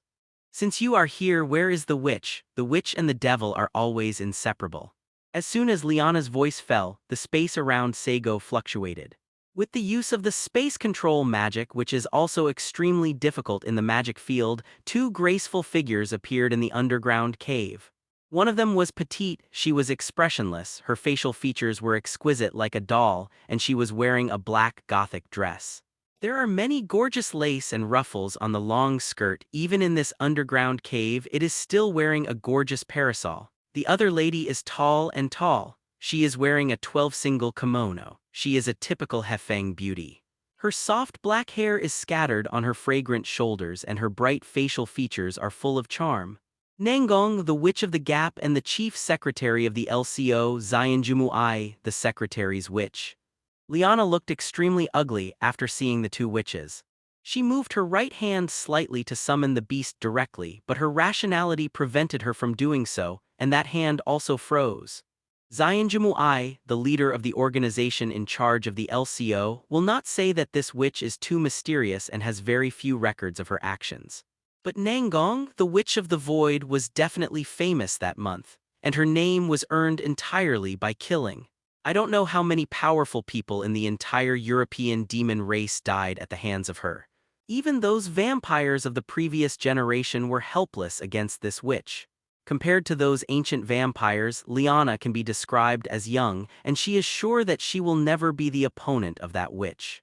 In addition to these two witches, there is also a strange demon here that has amazed magic experts all over the world. The combination of these three people is definitely not something that I can fight against. Where did the mistake occur? Obviously, I just came here to excavate the ruins in an ordinary archaeological way, so why did my purpose be exposed? Also, the devil is actually interested in the fourth true ancestor. What purpose does he have? Liana had many thoughts in her mind at this moment, but she couldn't find any answers after thinking wildly. Those orcs hired by Liana and Zioyacheng did not say a word at this time. These strong orcs raised their guns and pointed at the people in the city and village. The weapons used by these orcs are naturally not ordinary thermal weapons. These firearms are loaded with special magic bullets which are enough to cause damage to any magic substance. Put down your weapons, you are now a general. At this time, a soft shout came again and accompanied by another wave of space control technique. A girl with a slender figure and silver hair also appeared in this cave. The girl looked very immature at her age, with long silver hair like moonlight and elegant and proud azure blue eyes. The girl, dressed like a military uniform, raised a weird gun in her hand, and she was not afraid even in the face of a group of orc mercenaries. Kang, she looked down at him. You are Lavlia Lihavane, the first princess of the kingdom of Ardicchia. Why are you here? Could it be that the kingdom of Ardicchia is also interested in the fourth primogenitor? Liana's expression had turned livid, and her words were shaken. There is still a high possibility that the kingdom of Ardicchia will become interested in the fourth primogenitor. After all, apart from the last 20 years, this country has been at war with the Zhanweng domain in the past, and the two sides can be described as blood feuds. In order to fight against the first true ancestor, it is reasonable to need the power of the fourth true ancestor. Now Liana has no time to think about how she leaked the news. She is just thinking desperately, will she still be able to leave alive? My own life or death is not important, but the glory of recasting the Karl Yarner family is at this moment. If I fail, I am afraid that the Karl Yarner family will never rise again. This is what makes Liana even more desperate. Her Royal Highness Princess La Folia smiled slyly at this time and said in her elegant voice, "Surrender, Liana Karl Yana. Hand over the body of the fourth primogenitor and be honestly thrown into prison. You may still have a chance to live. As well as Dr. Zioyacheng over there and your pair of children, you are now wanted by the country of Malta. Illegal mining of relics is a serious crime in the country of Malta. Now I have been authorized by the Maltese State Department to issue arrest warrants for you here." Speaking like this, La Folia took out an electronic arrest warrant which was not a fake, but a real order issued by the country of Malta. Dr. Zioyacheng, your children are still young, and now that you plead guilty, they will not be embarrassed or judged. I think you don't want them to leave a stain on their lives at a young age so that no matter what they do in the future they will have a criminal record. And the mercenaries over there, you are just collecting money to do things. If you put away your weapons and surrender, the country of Malta will not blame you for the past. You don't have to go along with these two criminals, do you? After being reprimanded by La Folia, those orc mercenaries' faces were shaken, and the guns in their hands were unconsciously pressed down. Nangong couldn't help but glanced at La Folia that month. Even she has to admit that this young princess is really outstanding. This made Nangong Neiyu, who wants to be a teacher in the future, feel that if his future students can be so good, then he would really be thankful. It's ridiculous. Our investigation of the relics was clearly authorized by the state of Malta. How can you say that we mine illegally? Liana couldn't help but said angrily. La Folia's expression was still indifferent. She opened her mouth slightly and said, "The country of Malta is only in charge of investigating the ruins. But you concealed that the thing in the ruins here in the country of Malta turned out to be the body of the fourth primogenitor. As far as the state of Malta is concerned, your actions undoubtedly bring weapons of mass destruction into the territory of this country. Now you are no different from terrorists, and the Kingdom of Ardikia will also recognize your identity as terrorists together with the country of Malta. Under the Sanctuary Treaty, even if you are in the Warlord domain, your identities will not change in any way." This sentence made Xiao Yacheng, a man who is always fooling around, change his expression. He looked at the girl in front of him, who was not much older than his son and daughter, and couldn't help muttering, "This little girl is too powerful. Whoever marries her in the future will really suffer." After hearing his words, La Folia smiled and said, "Thank you for your concern, but I don't think it's up to Dr. Xiao Oyacheng to think about my marriage." At this moment, Saigo applauded involuntarily. It was wonderful, and directly overwhelmed the opponent with a big force and drove the opponent to a desperate situation without a single soldier. In terms of politics and foreign teachers, Your Royal Highness La Julia, you really have an extremely terrifying talent. Her Royal Highness smiled modestly at this time. "Although, Mr. Zeratul, what you taught me is that being too obsessed with using the rules will only make my thinking fall into a stubborn blind spot. But there is no way. I don't have the kind of power that can ignore all rules and orders with my own strength. All I can do is use the existing rules." Saigo shook his head and said, "No, you have done a good job. After all, human beings are creatures of order which are completely different from us demons. Although I don't need any help from you, but since the matter has happened and you have done it perfectly, I will promise you one thing: I can help you fight against the Janshan domain. I know, Your Highness, what you are most worried about is still the domain of the King of War. Vampires have a long lifespan. For them, the hatred decades ago is only yesterday. But the human lifespan is short. Decades are long enough for people to forget their hatred. If the people of the Kingdom of Ardikia forget their hatred and forget about the war, and decades later, the domain of the King of War who still has hatred suddenly launches an attack, the kingdom will be in danger of extinction. Compare. After all, the capital of the kingdom was destroyed by war, so for the kingdom, the current peace is actually not a good thing. It is more powerful for the kingdom to be in a war that can be controlled." Saigo's strategic words made Her Royal Highness La Folia respectful. "Mr. Zeratul, you are really far-sighted. Even in the kingdom, few people have seen this crisis that is decades away. They are immersed in false peace. If one day they forget about the war, the kingdom will be in danger of extinction. I'm not advocating war, but only local wars with sufficient restraint are in the best interest of the kingdom. I don't know if Mr. Zeratul is interested in joining the kingdom. I will wait and see." At this time, Her Royal Highness sent out an invitation to pry the corner of the wall. Saigo smiled and said, "Thank you for your kindness, Your Royal Highness. I'm just a demon who admires chaos. All I can bring is chaos, death, and old age, and I am not fit to join a human polity." La Folia did not give up and said, "But for the enemy, chaos, death, and aging are the most beneficial weapons." Seeing that Saigo was still smiling and not saying a word, La Folia sighed in disappointment. "I was thinking that if Mr. Zeratul would join the kingdom, I would even let you be my Dr. Wang." Saigo raised his brows, rubbed his chin, and said, "When you say that, I think there is something to talk about." La Folia looked expectant, and an ambiguous atmosphere rose in the cave. Nangong finally couldn't bear it that month. She said sharply, "You two, stop flattering each other here. Can you get down to business first?" The ambiguous atmosphere dissipated under Nangong's shouting that month. Saigo smiled, and he started to walk towards the crystal-like ice coffin.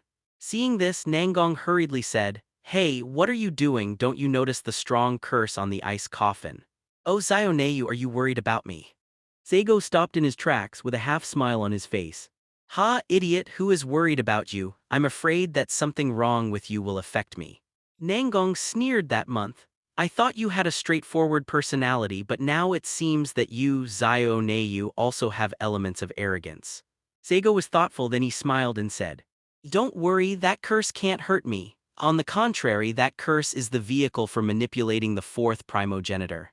So wake up, Aurora Flo Rias Tina, Sleeping Beauty. Under the nervous, angry, or vigilant gazes of the crowd, Saigo came to the crystal-clear ice coffin that was as beautiful as crystal. Inside the ice coffin lay a beautiful Sleeping Beauty quietly. The girl lying in the ice crystals didn't look very old, probably less than 14 years old. She is petite with flawless facial features. She lies quietly in the ice crystals like a princess waiting for a prince to kiss her. Through the translucent ice crystal coffin, one can notice the white light shining on the skin of the girl lying in it and sleeping with her eyes closed, which is so delicate and soft that it seems to be brewed by water and honey. The girl was wearing a simple suspender dress revealing her snow-white shoulders. Although the figure is flat and less feminine, but it has a strange magic attracting the attention of men. The most astonishing thing is that her magnificent hair is a faint iridescent gold like a rainbow. And when people stand in different directions, her hair is also shining with colorful rainbow light, which is more magnificent than the uncanny natural scenery. Dodekatos, one of the bodies of the fourth primogenitor known as Yibo Yibo, number 12. The number of the fourth true ancestor's body has nothing to do with strength at all, it's just the order in which the beasts are arranged, and each beast of the fourth true ancestor has different abilities. The only thing in common is that those beasts are like disasters. If they are not controlled, they will be enough to bring about catastrophes at the level of the destruction of cities and countries. Looking at the sleeping beautiful figure in front of him, Saigo slowly stretched out his hand. When his hand touched the surface of the ice coffin in front of him, an extremely crazy and strong curse followed his fingers along his arm and penetrated into Saigo's body. With hatred and murderous intent towards all living beings, the curse rushed straight to Saigo's brain and soul, as if to completely turn him into his own puppet and become a prop for him to walk the earth. Its name is Original, although it is not the original fourth true ancestor, but it is also the third soul of the fourth true ancestor. In order to obtain the power of the fourth true ancestor, Nangong Neiyu and others conducted the most detailed investigation in the past few years. Although we still don't know much about the specific events that happened thousands of years ago, the information about the fourth true ancestor, thanks to the efforts of Nangong Neiyu and Zionjumu I, has also gained a detailed understanding of it. After all, in the past 1,000 years, the body of the fourth true ancestor has often awakened, and each awakening will cause riots among the beasts, leaving a mark of disaster. And the imprint of this disaster in the eyes of people who don't know the real inside story regards it as a holy annihilation, and thus there is a legend of holy annihilation. The fourth primogenitor, who claims to have no blood relatives, is alone and does not ask for any dominion. He just drives 12 post-disaster incarnations of the world's strongest vampires. According to the legend, the fourth true ancestor was jointly created by Tianbu and the three true ancestors with the purpose of destroying the god of Cain. He was born to be used as a weapon. In order to make the strategic weapon of the fourth true ancestor obedient, the Tianbu left countermeasures and control methods in its body. This is the prototype of the curse in front of me, the cursed soul called the Original. It was under the manipulation of the cursed soul that the fourth true ancestor killed Cain, the ancestor of the demon race. What exactly happened thousands of years ago, and whether it is true or not, is estimated to be known only by the three true ancestors in this world, and it is nothing more than a leftover legend after all. But one thing is certain, that is, the cursed soul does exist, and now Saigo and others have also seen this terrible curse. At the very beginning, the people in Nangong were hesitant about how to get rid of this curse. It is impossible to get rid of the curse and directly obtain the power of the fourth primogenitor. But if it is not circumvented, the curse crystal created by the Ministry of Heaven to manipulate the fourth true ancestor cannot be easily solved. Even Nangong didn't have any confidence in that month that he could defeat the invasion of the curse, and would inevitably lose himself in the curse and become the carrier of the cursed soul. And as long as someone becomes the carrier of the cursed soul, the original will be resurrected on his body and thus manipulate the calamity beast as the fourth true ancestor. In the end, it was Saigo who volunteered, expressed by the curse. The few people in Nangong did not expect that when they discovered the first body of the fourth primogenitor, they would find the cursed soul. It can be seen from this that this number 12 body itself is the sealing medium of the cursed soul.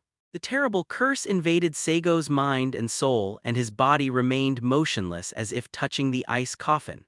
And its appearance is also fluctuating in a human form for a while and turns into a pitch-black flame for a while, making people guess that he should be fighting against this curse. All eyes are on Saigo, everyone is waiting for the result. At this moment, the group of orc mercenaries who had been persuaded by Her Royal Highness to put down their weapons suddenly raised their magic guns and pointed their guns at Saigo. Nangong was the first to react in that month. Her face changed, and then she flew into a rage and reprimanded with her inarticulate noise, "A group of guys who are looking for Death.The.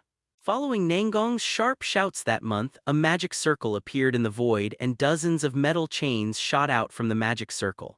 This chain is exactly the divine tool of the gods, the Lock of Commandments, which is very strong and hard to break, and it is the weapon that Nangong is good at that month. Seeing these orc mercenaries want to sneak attack Saigo, Nangong felt his anger rising up that month. She was afraid that these orcs would affect Saigo, who was fighting with the cursed soul, causing Saigo to suffer irreparable damage. Dozens of chains bound the wrists of these orcs. Before they could pull the trigger, the great force of the Lock of Discipline stirred the arms of these orcs, making them uncontrollable even with their arms and guns, twisting them into weird shapes. The witch in the gap is not a benevolent person. She was able to gain a great reputation because of her decisiveness in killing. When the enemy showed his killing intent, he showed mercy. That would be a betrayal of himself and his companions. More than a dozen magic circles appeared in the void again, and the positions where these magic circles appeared were the hearts of these orcs. Nangong, who is good at the space control technique, can not only use the magic of space to travel in Neiyu, she can even cut off the space, thus causing the cutting of square objects. Even if the body of the orc is one of the best among the demons, it will definitely not be able to withstand the sharp blade that cuts through the space. At the same time, La Folia and Zionjumu-I also reacted. The spell gun in the hands of Her Royal Highness the First Princess shone with a dazzling golden light, and special bullets were fired from it. This spell gun is one of the kingdom's crystalline creations, and each one requires a lot of resources. Therefore, even in the kingdom of Ardicchia, this spell spear is very rare, and it is also one of the weapons of the 10th mistress. A special spell bullet is enough to easily shatter the immortality of a vampire, let alone the vitality of an orc. La Folia fired several shots, and regardless of the waste of the expensive spell bullets, she shot at those orc mercenaries. Zionjumu-I and La Folia also cooperated tacitly, and the secretaries which did not intervene in the battle of those orcs. Beauty Hefeng squinted her pair of magnificent fiery eyes, revealing a charming and cold smile. There was an extra magic book in her hand, and the target of vigilance was Liana, a vampire from the domain of the War King, and Zioya City, who was protecting her children beside her. These orc mercenaries would attack suddenly. Zionjumu-I would not believe it if Liana and Zioya Cheng hadn't ordered them. But now Liana and Zioya Cheng are also blank-eyed, as if they don't know how those orcs who surrendered a long time ago suddenly attacked. What happened? At this time, Zionjumu-I heard Nangong's exclamation that month. She quickly looked sideways, her pair of fiery eyes also widened, and she couldn't believe it. She thought that those orc mercenaries were so weak that they could solve it in front of Nangong that month.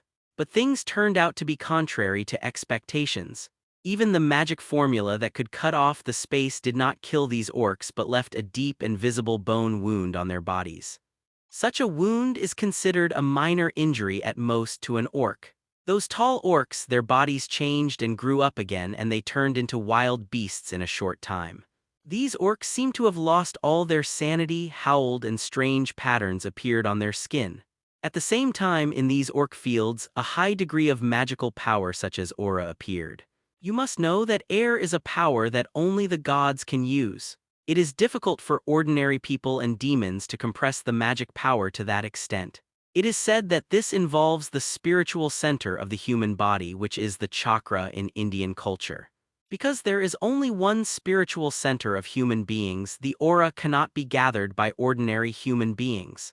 It was also the appearance of these airs that made Nangong's space cutting that was sure to kill that month failed to complete his mission. Is this beastization? Nangong Nayu's face was livid, looking at the orcs in front of him. The so-called beastization is a technology that only a few high-ranking orcs can master. By turning one's body into a beast, one can temporarily gain the use of spirit and greatly enhance one's own strength. When he was in Europe before, Nangong saw 1 or 2 orcs with the ability to transform into beasts that month. After those orcs turned into gods and beasts, their strength increased greatly, and ordinary vampire beasts could not harm them at all. Even the ancient vampires of the previous generation had to be cautious when facing the orcs who turned into beasts. If they were accidentally approached by these orcs, the immortal vampires would either die or be injured. It can be said that these mythical orcs are extremely difficult to deal with, and it is very difficult to kill them. They are too rough and thick. However, the number of high-level orcs is rare, even less than the vampires of the previous generation. How could there be more than a dozen here? Nangong gritted her teeth that month and said that she had already noticed that there was still a conspiracy in it. Looking at the curse marks on the skin of these orcs, this may be some kind of magic formula developed to turn orcs into beasts. La Folia also had a serious expression on her face. The spell bullet she shot before hit the bodies of these mythical orcs, but it only made a few holes in their bodies but did not kill them. Even if the orcs are turned into beasts, they will not lose their sanity, but the orcs in front of them have lost their sanity, and those curse marks are more likely to be a suicide weapon. Xianjumu Ai's gaze was attracted by these orcs, and she said with a sinking gaze, "Ha ha ha ha, Secretary Witch, you are right, these are just my experimental products. Although they have a time limit for turning into beasts, they are also very flawed. They can only be used once in a lifetime and they will die. But they are also useful weapons at critical moments, and the so-called critical moments are right now." A third force appeared in this hollow. It was an orc wearing a gorgeous sacrificial robe. He held a bone staff and several other beastmen followed him. People, in addition to these orcs, there are even more undead creatures surrounding him. Brother of the dead emperor, the younger brother of the leader of the Black Death Emperor. Several people in Nangong recognized the terrorist in front of them at a glance. That is the deputy leader of the terrorist organization that attracted many orcs with the doctrine of orc supremacy and committed numerous crimes in the European continent. That's right, it's me. It seems that I was lucky today, not only found a body of the 4th primogenitor, but also captured 2 witches and the princess of the kingdom of Ardikia in one fell swoop. I just don't know what benefits I can get in exchange for capturing you.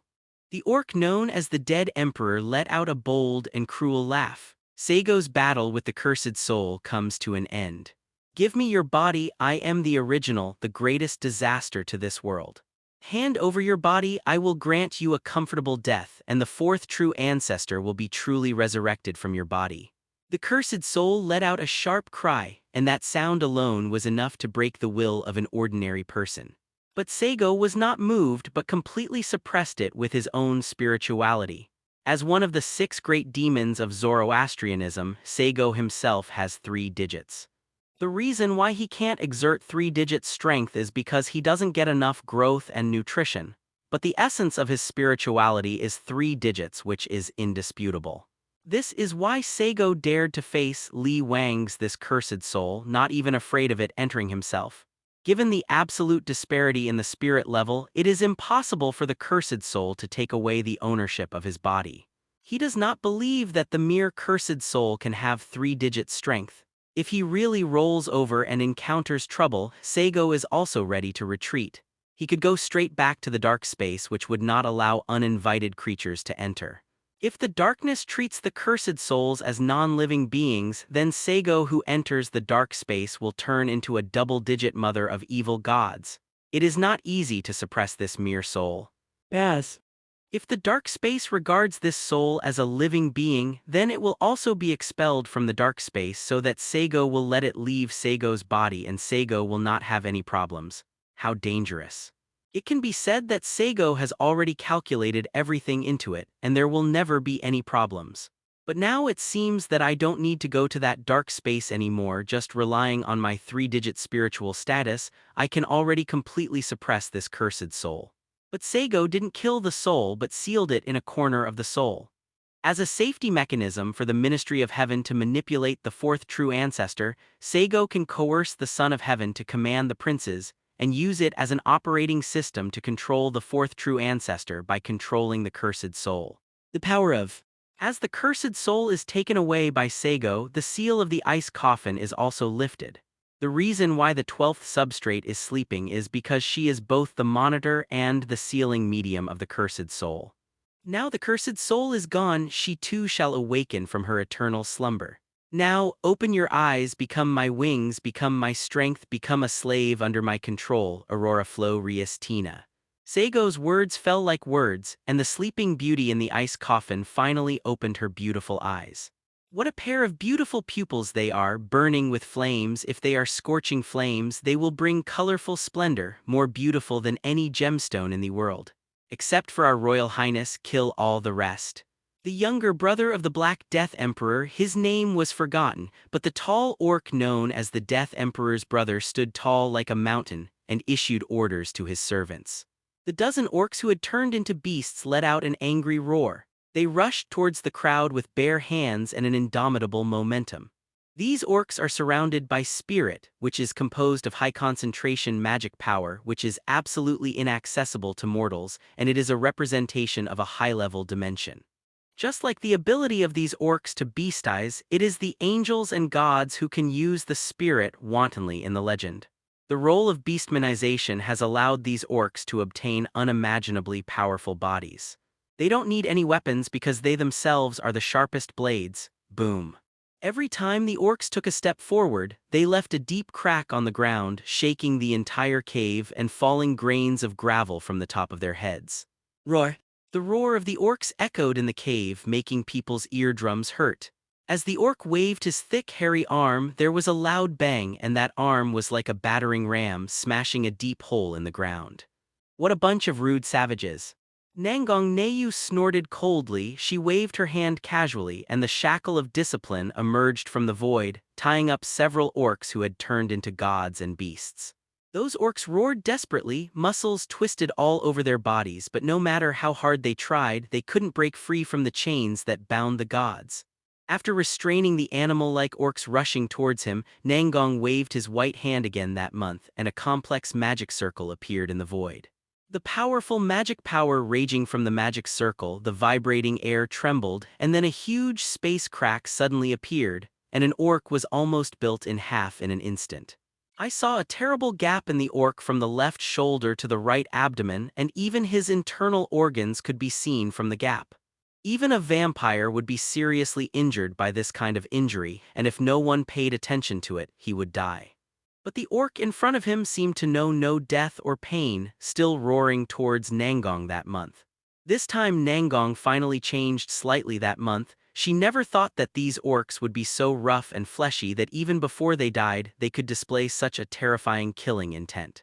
The witch 447 in the gap turned cold, and her petite body like a doll was accompanied by a wave of space, avoiding the palm of the loyal orc. Nangong appeared behind the orc with a parasol in her hand. She raised her hand gracefully, and black flames burned on the orc that was almost split in half. This time, even the orc who turned into a beast couldn't bear the pain and wailed miserably. His body began to age rapidly, and his exuberant vitality was captured by Nangong that month, and even the air used by the god could not stop the true meaning of aging. Feeling the pleasure he brought after taking the other party's life, Nangong laughed at himself that month. Now I am more and more like a witch. But I, who signed a contract with the devil, am a woman myself. An orc was dealt with, but Nangong didn't show a relaxed look that month.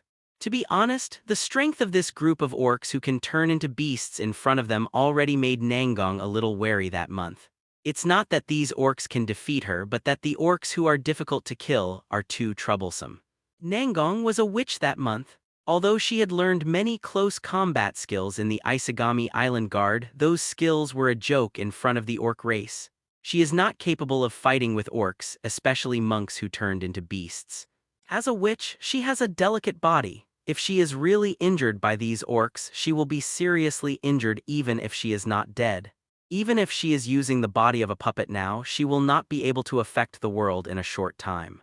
Nangong was good at fighting with the mobility of space control magic that month, but at this time she couldn't use her best fighting method.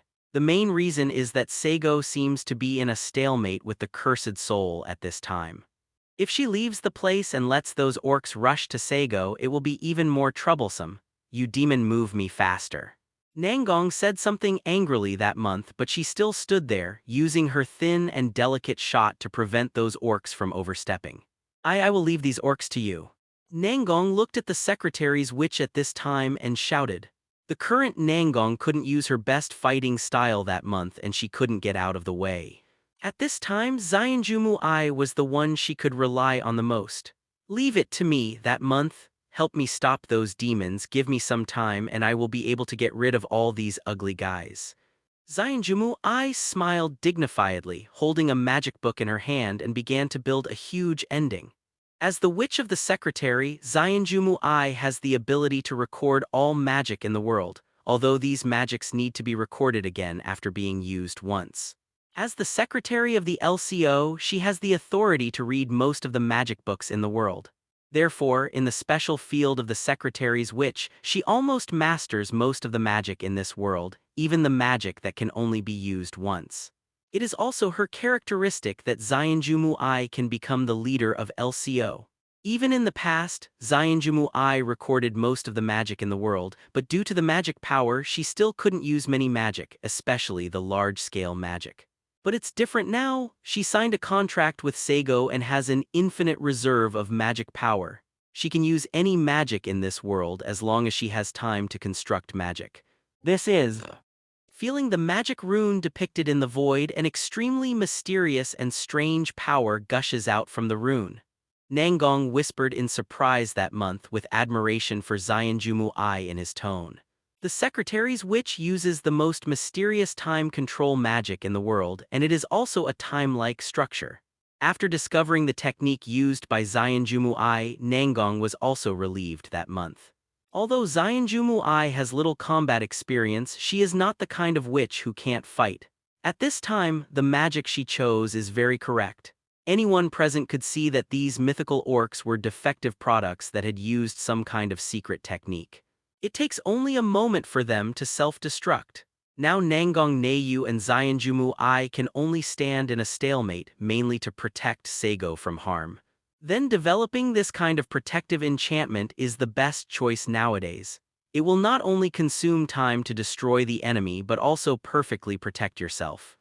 As a rare, pure-blooded witch in the world, Xianjumu may not be as good as Nangong in terms of fighting ability, but her ability is more treacherous and changeable. Leave it to me here, Yi. I will protect you until your magic is completed.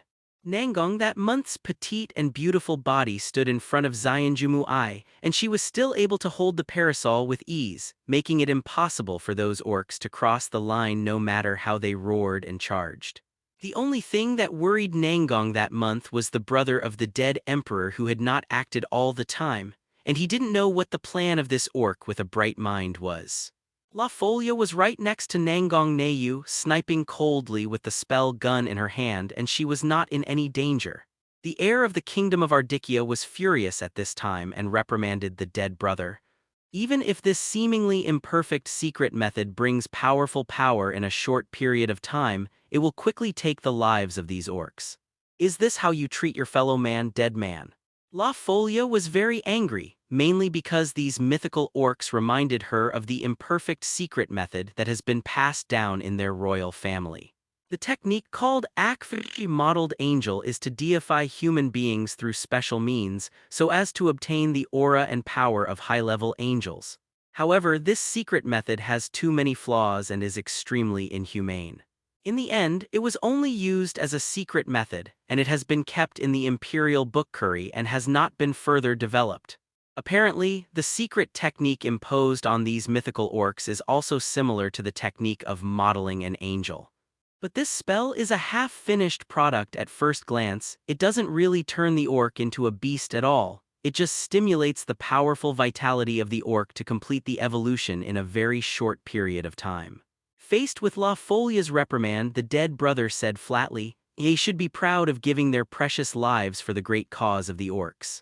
This is a great cause that can change the overall destiny of our orcs.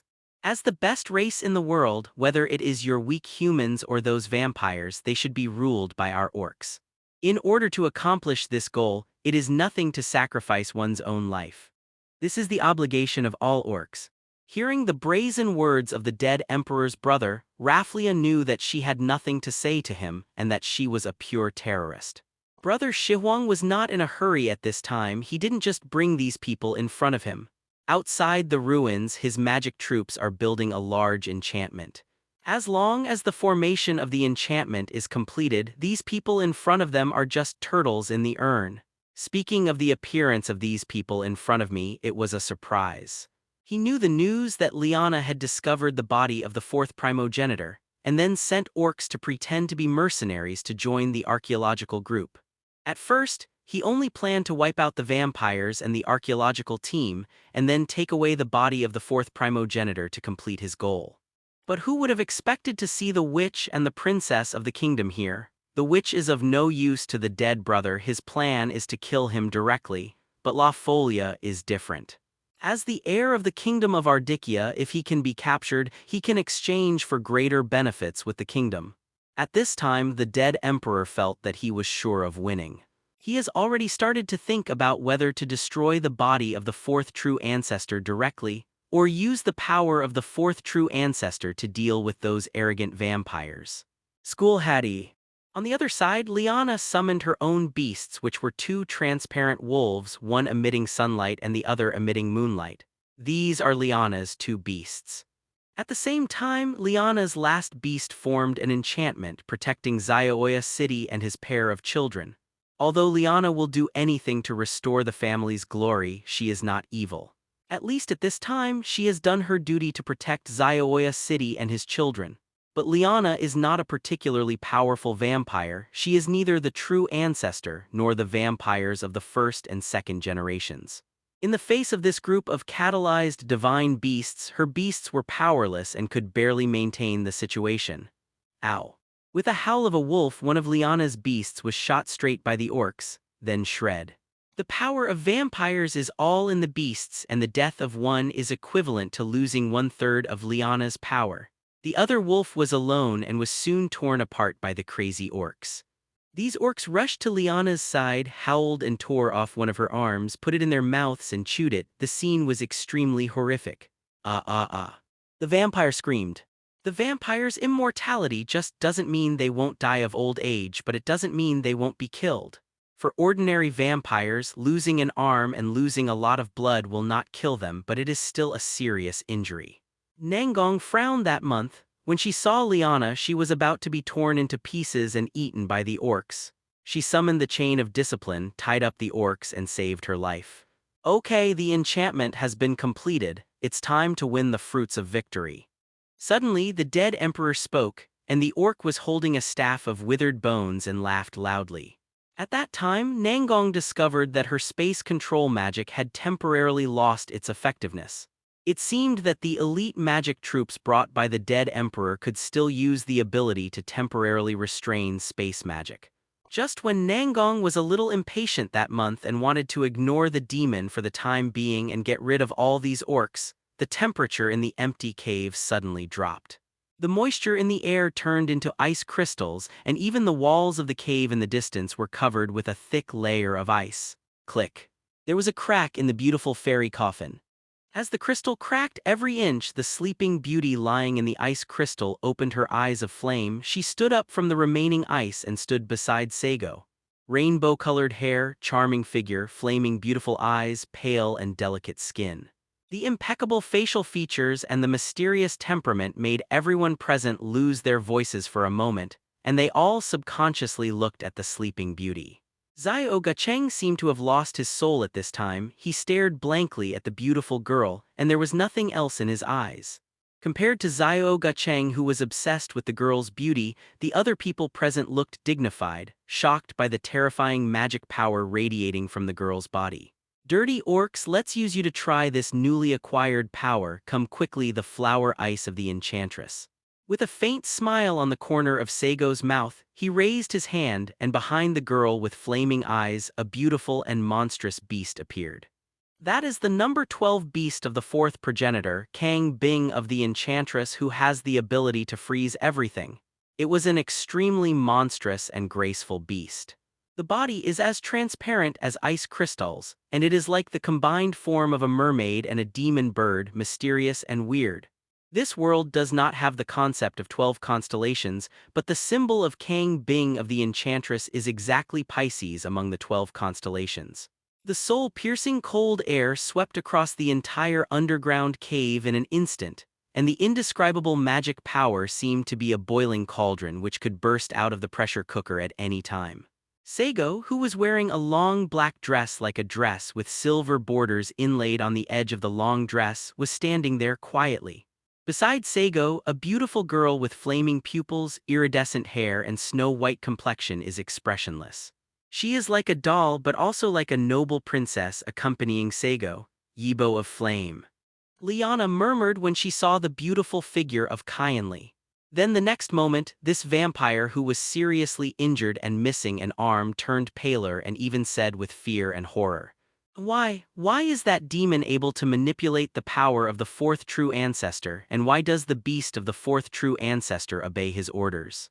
The next successor of the Karl Yarner family, who once held the base body of the fourth primogenitor, knows that the so-called 12 base bodies are not the real fourth primogenitor, but just the boarding bodies of the fourth primogenitor's beasts. Except for the fourth true ancestor himself, no one can order those beasts, nor can they order these bodies, not even the other three true ancestors. If the body of the fourth true ancestor is willing to obey a person's order, it is likely to be related to the ceremony of Flame Feast. In order to complete his mission of Flame Feast, the fourth primogenitor's substrate may obey someone's instructions, but that is more cooperation than obedience. As for the beasts residing in the Matrix, this kind of pure magical polymer with pure will only obey the orders of their real master, the fourth true ancestor. But now Saigo is not ordering the 12th base body, Aurora, he is directly ordering the beast of the fourth primogenitor, the demon girl's blue ice. That beast is about to unleash its magic power, get out of here quickly. Xiao Cheng's complexion changed drastically at this time. He already felt the power of the demon girl's blue ice that was about to erupt like a volcanic eruption. He, who was already dying, might be able to withstand the blow of the fourth true ancestor's beast and linger on. But his pair of sons and daughters will definitely face a desperate death under the attack of the fourth primogenitor's beast. Run. Where can we run? Can't you feel the horror of that beast? It will probably freeze the island with just one blow. How could we run? Liana covered her severed arm with her hands. The blood loss made her paler as a vampire. After hearing Xiao Cheng's words, she screamed like she had lost her mind. X his M's. Xiao Yacheng's face is ferocious and his eyes are about to burst. This middle-aged man who always gave people an unreliable attitude but seemed to be able to trouble him with nothing, finally had a mental breakdown at this time and cursed there. He is very regretful now, extremely regretful. If he had known this before, he would not have called his daughter and son over. It was precisely because of his father's negligence that his son and daughter were in danger of despair. That be *****Dzerath, do you want to kill us too? Nangong's expression changed drastically that month. She cursed, looked at Xianjumu Ai and said, how is your barrier preparation going? At this time the voice Nangong shouted that month was very standard, and he completely lost the inarticulate appearance he had before. It can only be said that people will burst out with unprecedented potential in times of crisis. The concubine's body has been completed. Xianjumu Ai's expression was solemn, and the enchantment embedded with many mysterious texts enveloped everyone. The secretary's witch tightly held the magic book in her hand. This time-related enchantment and spell seemed to separate the two worlds, using different time speeds to avoid deadly attacks. As the barrier unfolded, the icy aura that seemed to freeze everything eased a lot, and Nangong's ugly look that month was also slightly foggy. La Folia thought of something. The first princess of the kingdom of Ardikia quickly took out a communicator and quickly issued instructions. The knights listened to the order, and the Hunkiao quickly lifted off and stopped docking on Gozo Island. Order again. Hunkiao lifts off. Don't dock on Gozo Island. I'm safe now. There won't be any danger to my life. Anyone who violates the orders of the Ming royal family will be dealt with by military law. La Folia was very afraid that his subordinates would turn a blind eye to the sudden burst of magic power in order to find her. Therefore, Her Royal Highness could only issue a strong order to let the royal family's car and her subordinates leave the island quickly. Brother Shi Huang and those beast-like orcs who gradually began to weaken were covered with ice slag all over their bodies, and even their joints were condensed by the permanent freezing wind. The younger brother of the Black Death Emperor showed horror and fear, and his expression was shaken. He never thought that the beasts of the fourth true ancestor would have such terrifying power. According to rumors, the first true ancestor had 72 beasts, the second true ancestor had 19 beasts, and the third true ancestor had 27 beasts. However, the fourth true ancestor, known as the strongest true ancestor, only possessed 12 beasts. Even with the simplest mathematical inference, it can be seen that in the case of only one beast can be controlled, the beast of the fourth primogenitor is undoubtedly the strongest. At this moment, Brother Dead Emperor finally understood why the fourth true ancestor was called a calamity in the legend. Because all the beasts of the fourth true ancestor were natural disasters that would bring disasters to people. Roar! The dead emperor roared, and his body began to grow rapidly, with rough and writhing runes engraved on his body.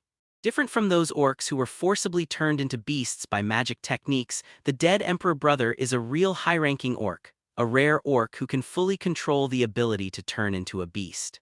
After turning into a beast, he has the terrifying power to fight hand-to-hand with the beasts of the previous generation of vampires.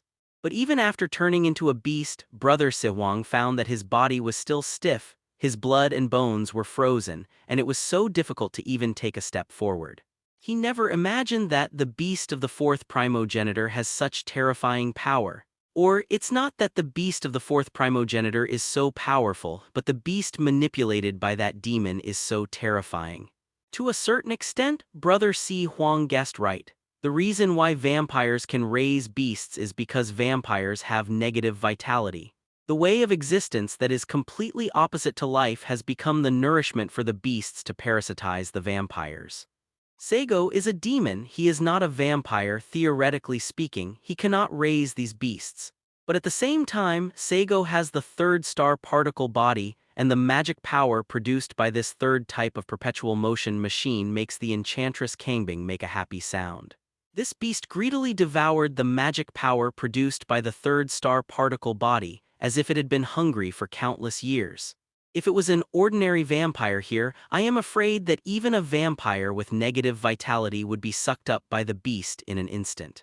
Visible to the naked eye, the beautiful beast that combines the mermaid and the monster bird, the ice crystals shining on its body are more magnificent, and the momentum and magic power it exudes are also more cruel and terrifying.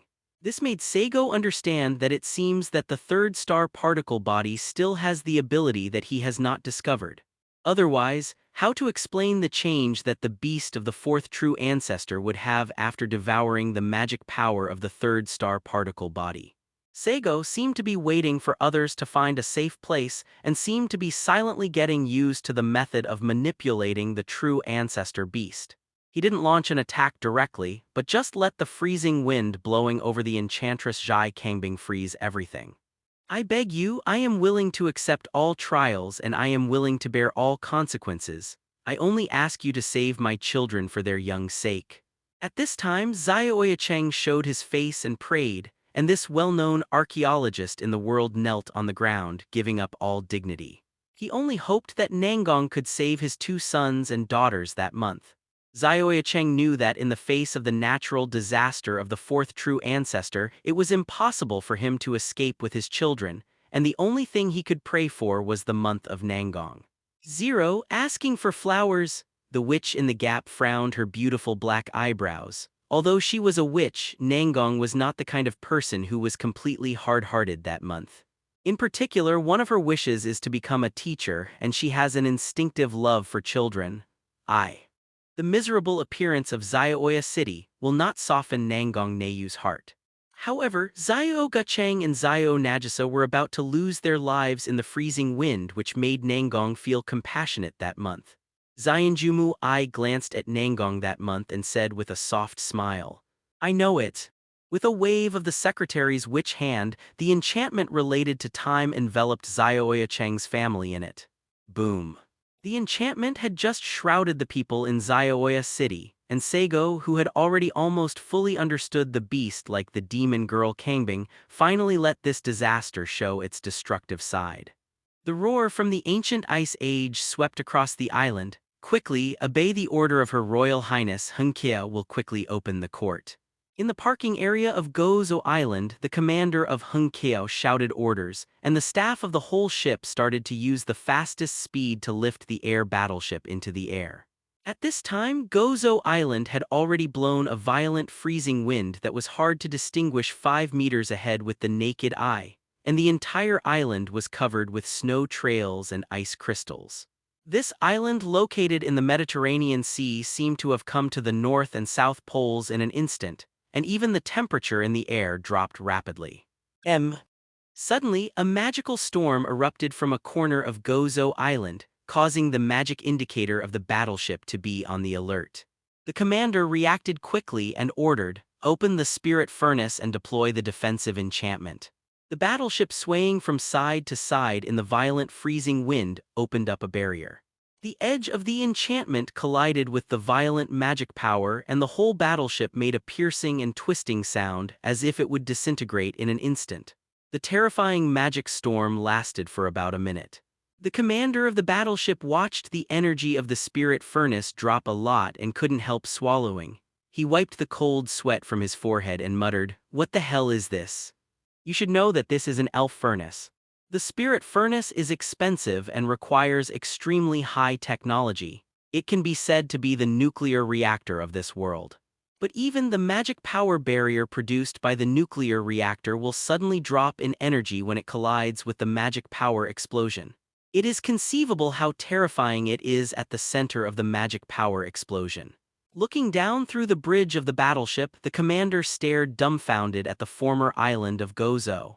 This very famous tourist attraction in Europe, an ancient area with many relics, has completely disappeared at this moment. It's not that the island is completely missing, but that the entire island has been turned into icebergs, and the materials that make up the island are completely shattered under the extremely low temperature, turning into frozen ice crystals. Not enough, with Gozo Island as the center, the entire sea level has been turned into an ice crystal continent with countless ice blocks undulating. There was a slight chill in the air, and the entire Mediterranean Sea dropped thousands of degrees in temperature. Is this a weapon from a prehistoric extinct world that Her Royal Highness discovered in the ruins? The commander is completely stupid.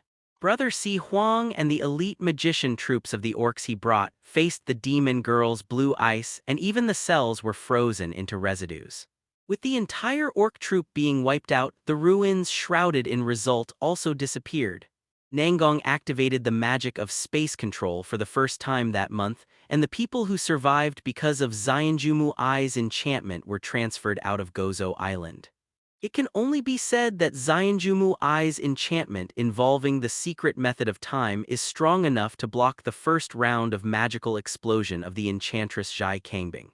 But after the first round of eruption, the enchantment was already fragmented. Nangong didn't want to expose himself to the violent magic environment that month. Hiss. After transferring out of Gozo Island, Nangong gasped when he saw the wreckage of the original island that had disappeared on the map. That guy Zarath, is he going to start destroying the world? The witch in the gap became deeply worried. That demon is looking for the beast of the fourth true ancestor. Isn't it just to use the power of the fourth true ancestor to destroy the world? Next.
Hello, everyone! As we wrap up this video, I want to share a quick note. I have a Patreon account. If you'd like to support me and enjoy on-demand audiobooks, you can become a Patreon member. Alternatively, you can check out my Google Drive link, which has 500-plus novel audiobooks available through my Ko-fi or Patreon shop. I appreciate your support.